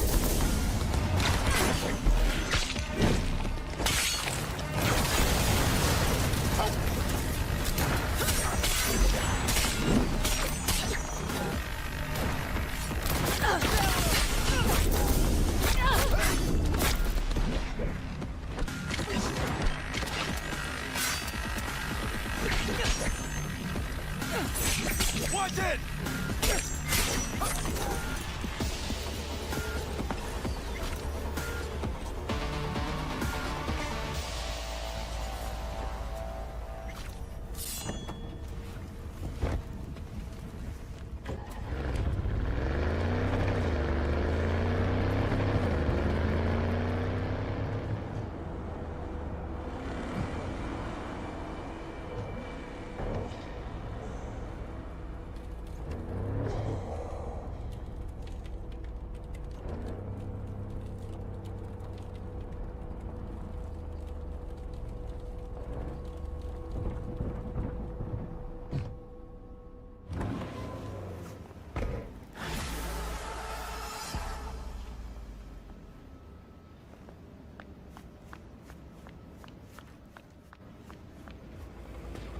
Yes? Talk to me. LEEMAN-X watches over the world to ensure its safety against alien terrorists. With his bases in Africa and America, the planet is safe on his watch. But soon a medium spacecraft is located north of Africa.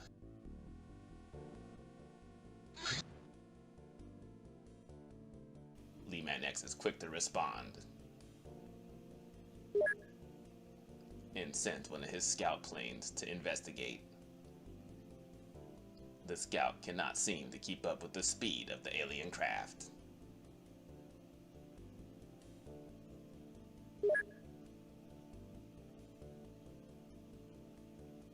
Witnessing this, LEEMAN-X decides to dispatch a second scout plane to cut off the space invaders.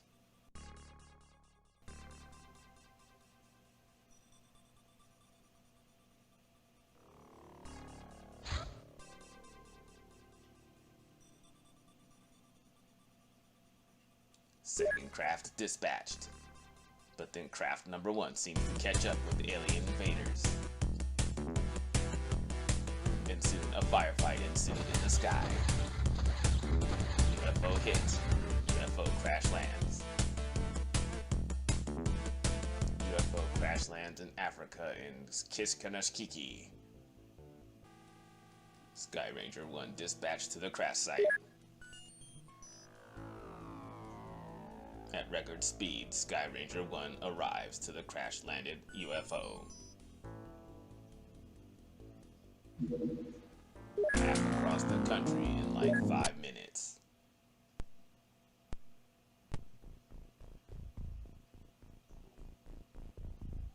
The crew puts on their gear.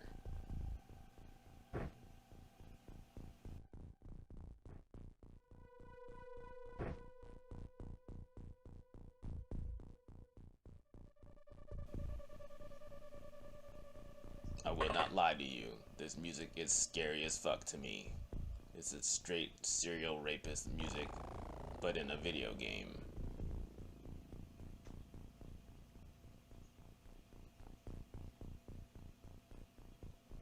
The first 2 people off this craft need to be very careful. Aliens could put a bomb right in front of the spacecraft. You have no idea what's on the level until your characters physically go out and look around and unveil what you couldn't see before. So our second character spots an alien, but he's hard to see. Can you see him? The problem is the alien's green, and so is the environment.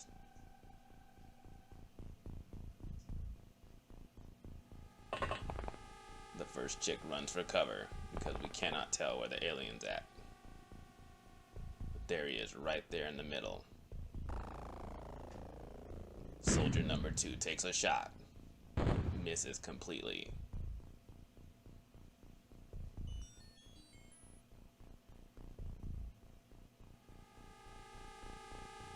It's time to bring out another soldier.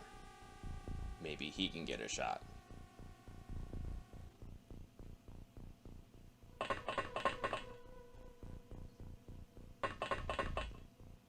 He also sees an enemy. But that enemy is at another location. He takes a shot and misses.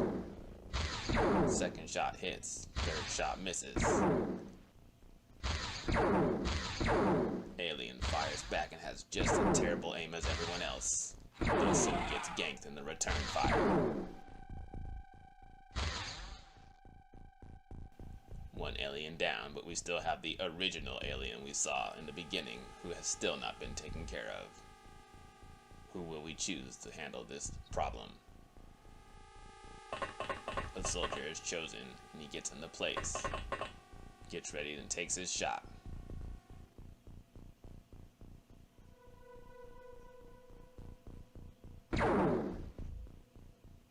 Fires wide. All 3 shots suck super D. Time to get someone else.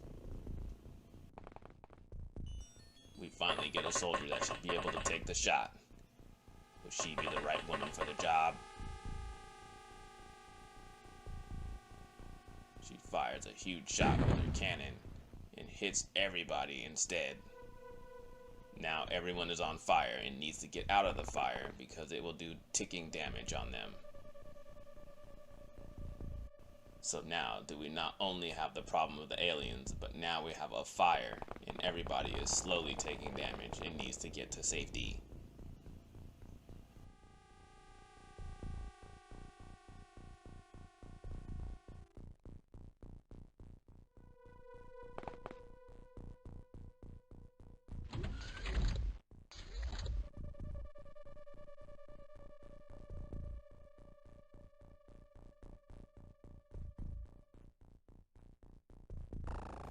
Now that the aliens have had their turn, the crew is fully recharged and ready for action.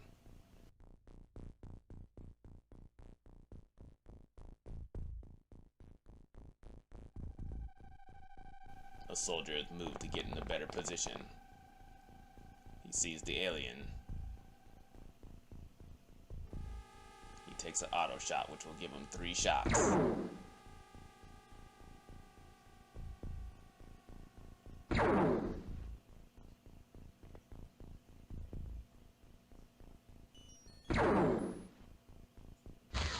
3 shots are a complete fail. He takes 3 more shots. One of them finally hits the alien on the top of his dome. And then another hits him. The alien is down. But soon after, another alien is spotted. The place is hot and swarming with aliens. The crew needs to get in great positions to defend themselves.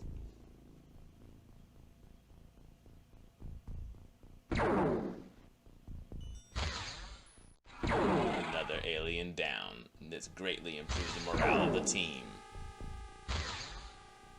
But the crew cannot rest because another alien is spotted right after that.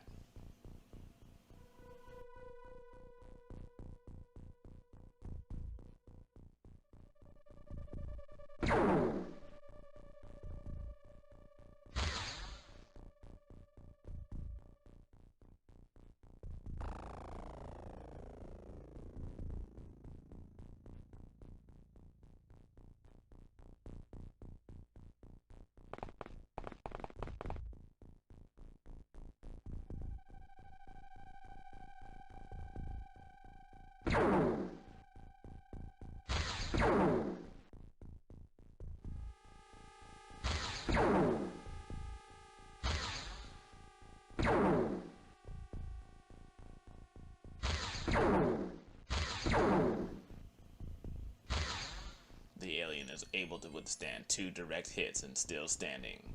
The environment makes it extremely difficult to see these enemies with all the green trees, the green background, and the alien being green as well.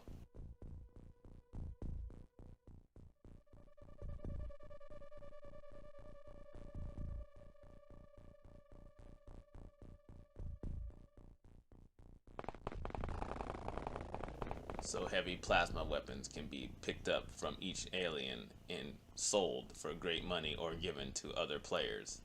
They are one of the best weapons to have for your crew. So Shatterstar goes over the dead alien body and picks up his heavy plasma.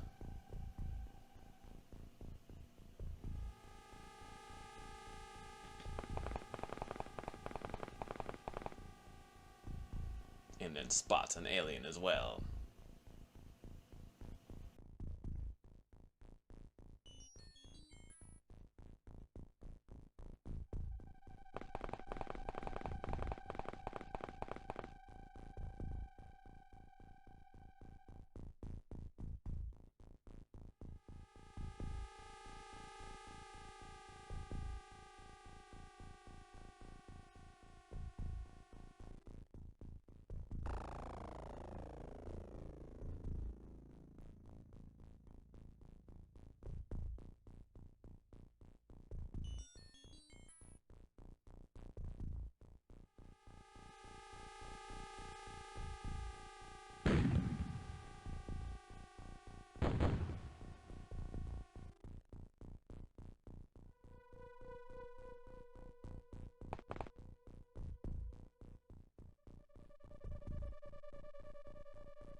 So keep in mind, the area in front of the ship is still on fire, and some people are still taking damage while all of this is going on.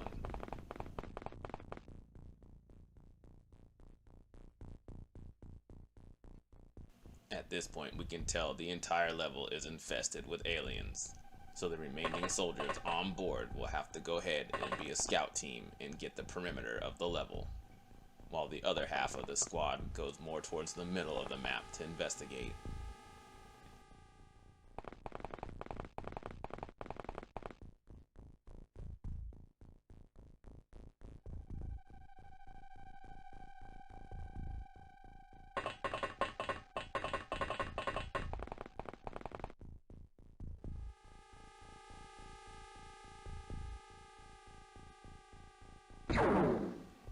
aliens emerge from the shadows and take shots at the soldiers.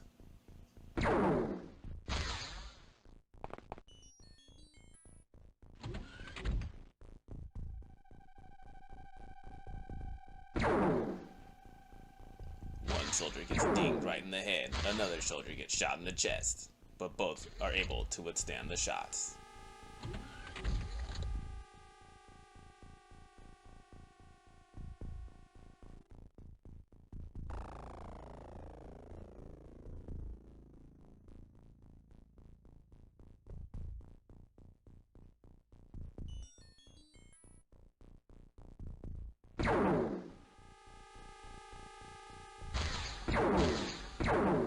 All three of the soldiers' original shots miss.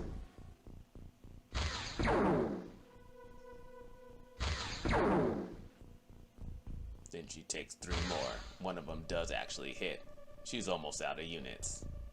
She has enough to take 1 more shot of desperation.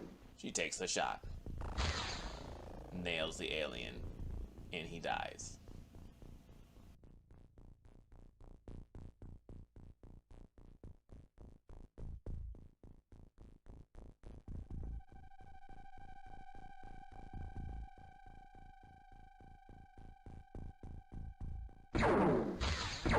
One of the soldiers takes 3 shots and accidentally drills one of the soldiers in front of her right in the head.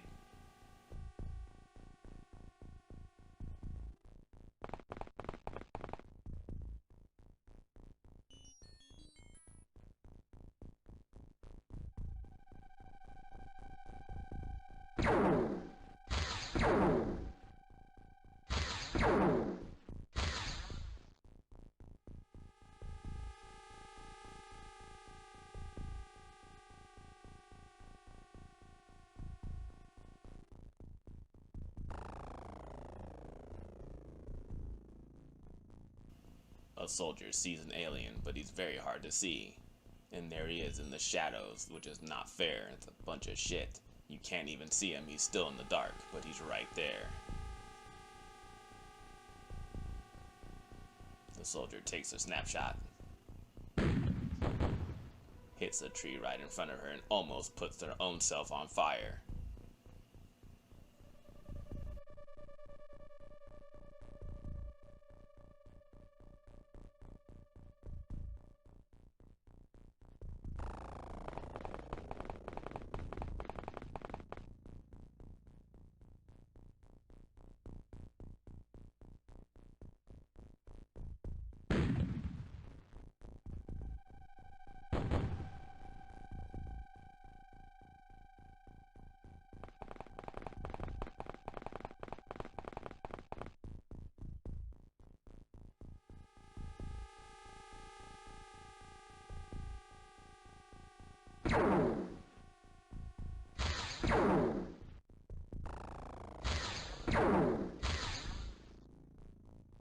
Finally, the alien is seen properly and hit with 1 blast.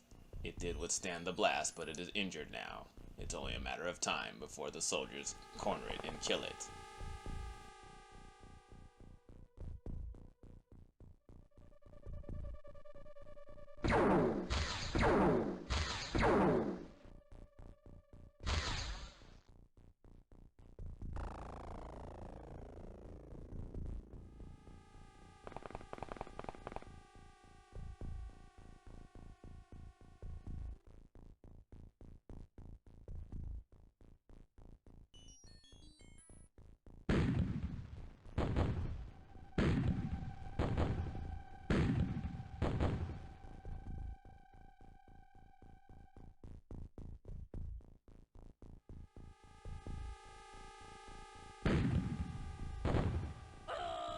Someone died. I have no idea who.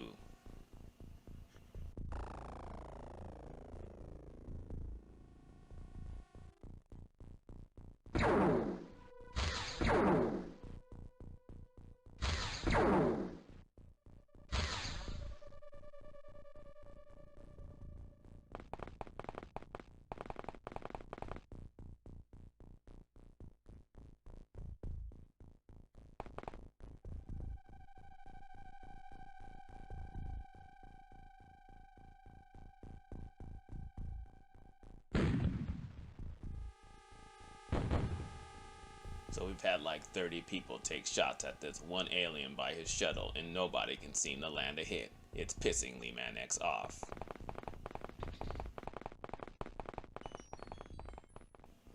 Another alien is spotted on the west end of the map. One of the soldiers takes action.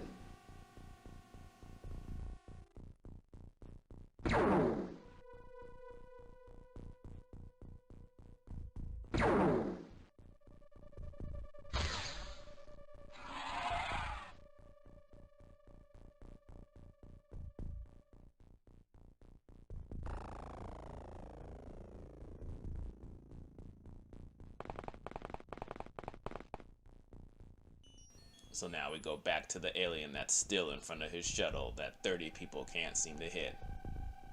Another soldier takes a shot.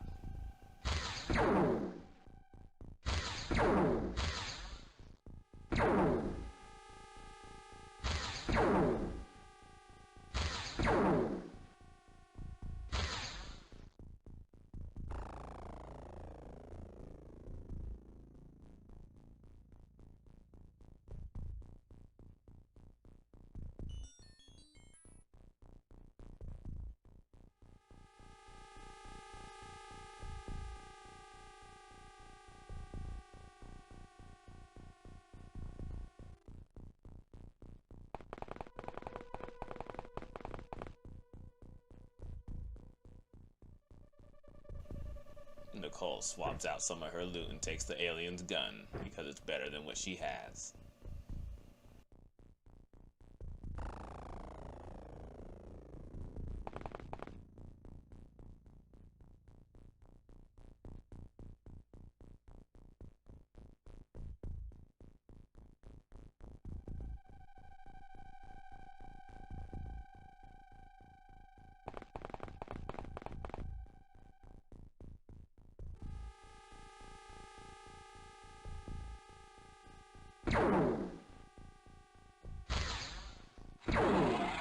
And finally, the alien guarding the shuttle is killed. Hallelujah.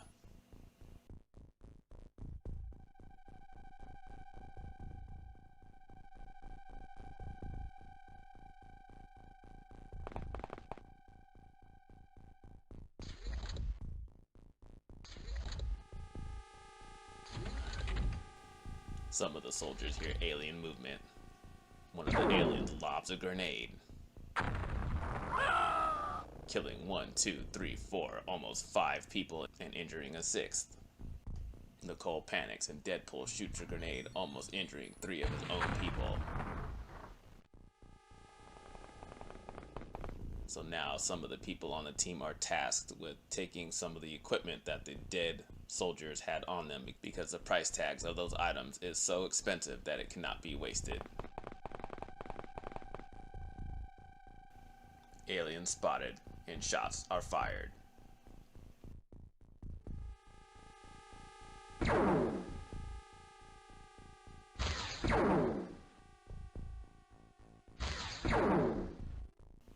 Right in the dome.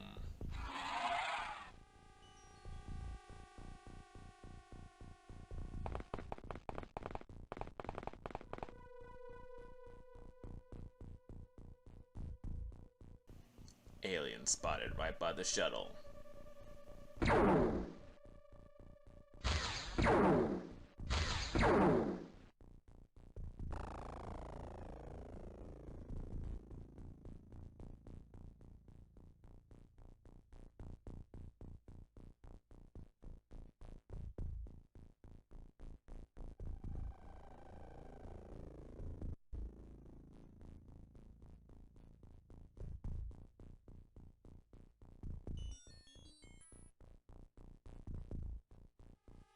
One of the soldiers decides to take ill-advised shots at the alien. Ends up dinging one of her own teammates right in the head, and she has become unconscious.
And now with that alien terminated, the team feels safer with approaching the shuttle and trying to gain entry.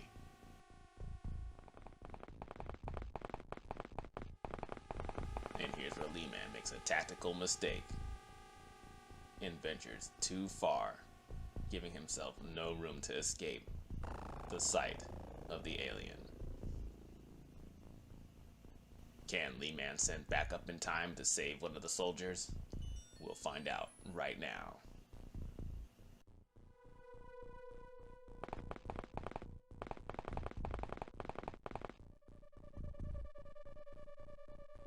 Backup sees the alien in sight, has a clean shot, takes the shot, hits him. Hits him twice, but the alien does not die. What a load of crap. And now most likely the alien will kill them both and they are both fucked.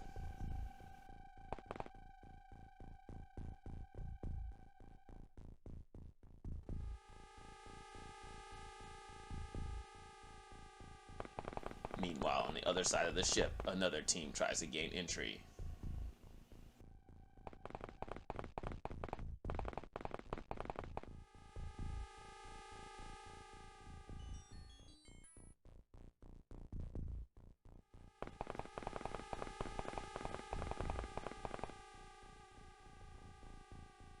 So now remember those soldiers that were on the other side of the ship that were about to get killed?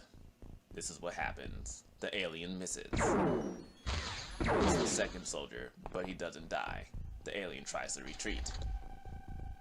Meanwhile, a third soldier is trying to come and be backup to those two soldiers.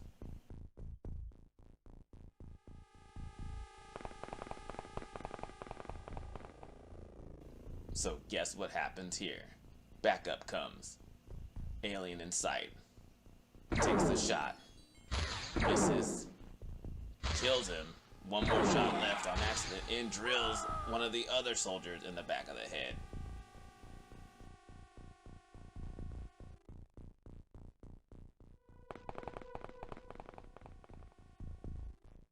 Meanwhile, on the other side of the ship, Team 2 gets ready to enter the shuttle and take out any hostiles.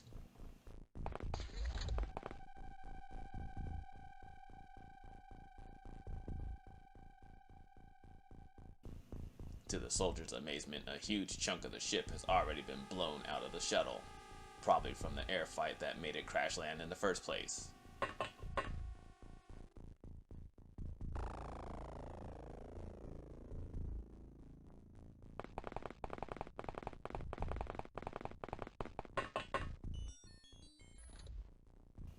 Remember that chick that got shot in the back of the head from her own teammate? Well, now she's dead.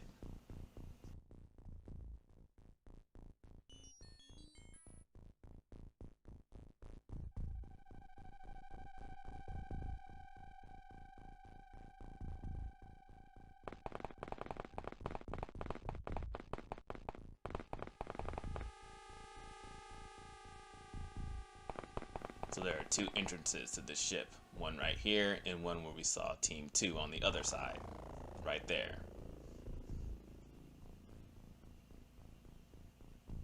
Two soldiers in place already inside the ship. Proceed with caution.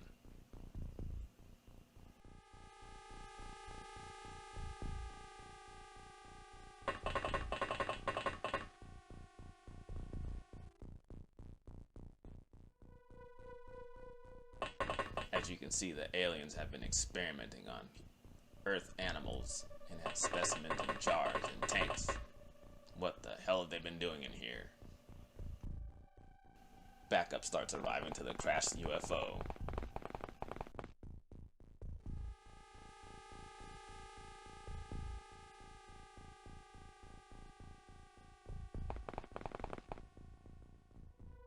One of the soldiers decides to enter in from the side entrance of the UFO and immediately spots an alien.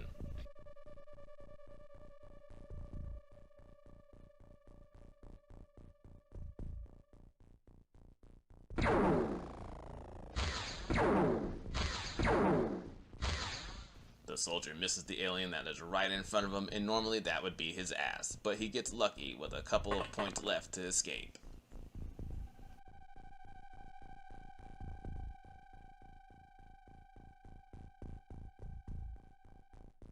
One of the other members sees him from behind and decides to take a shot as well.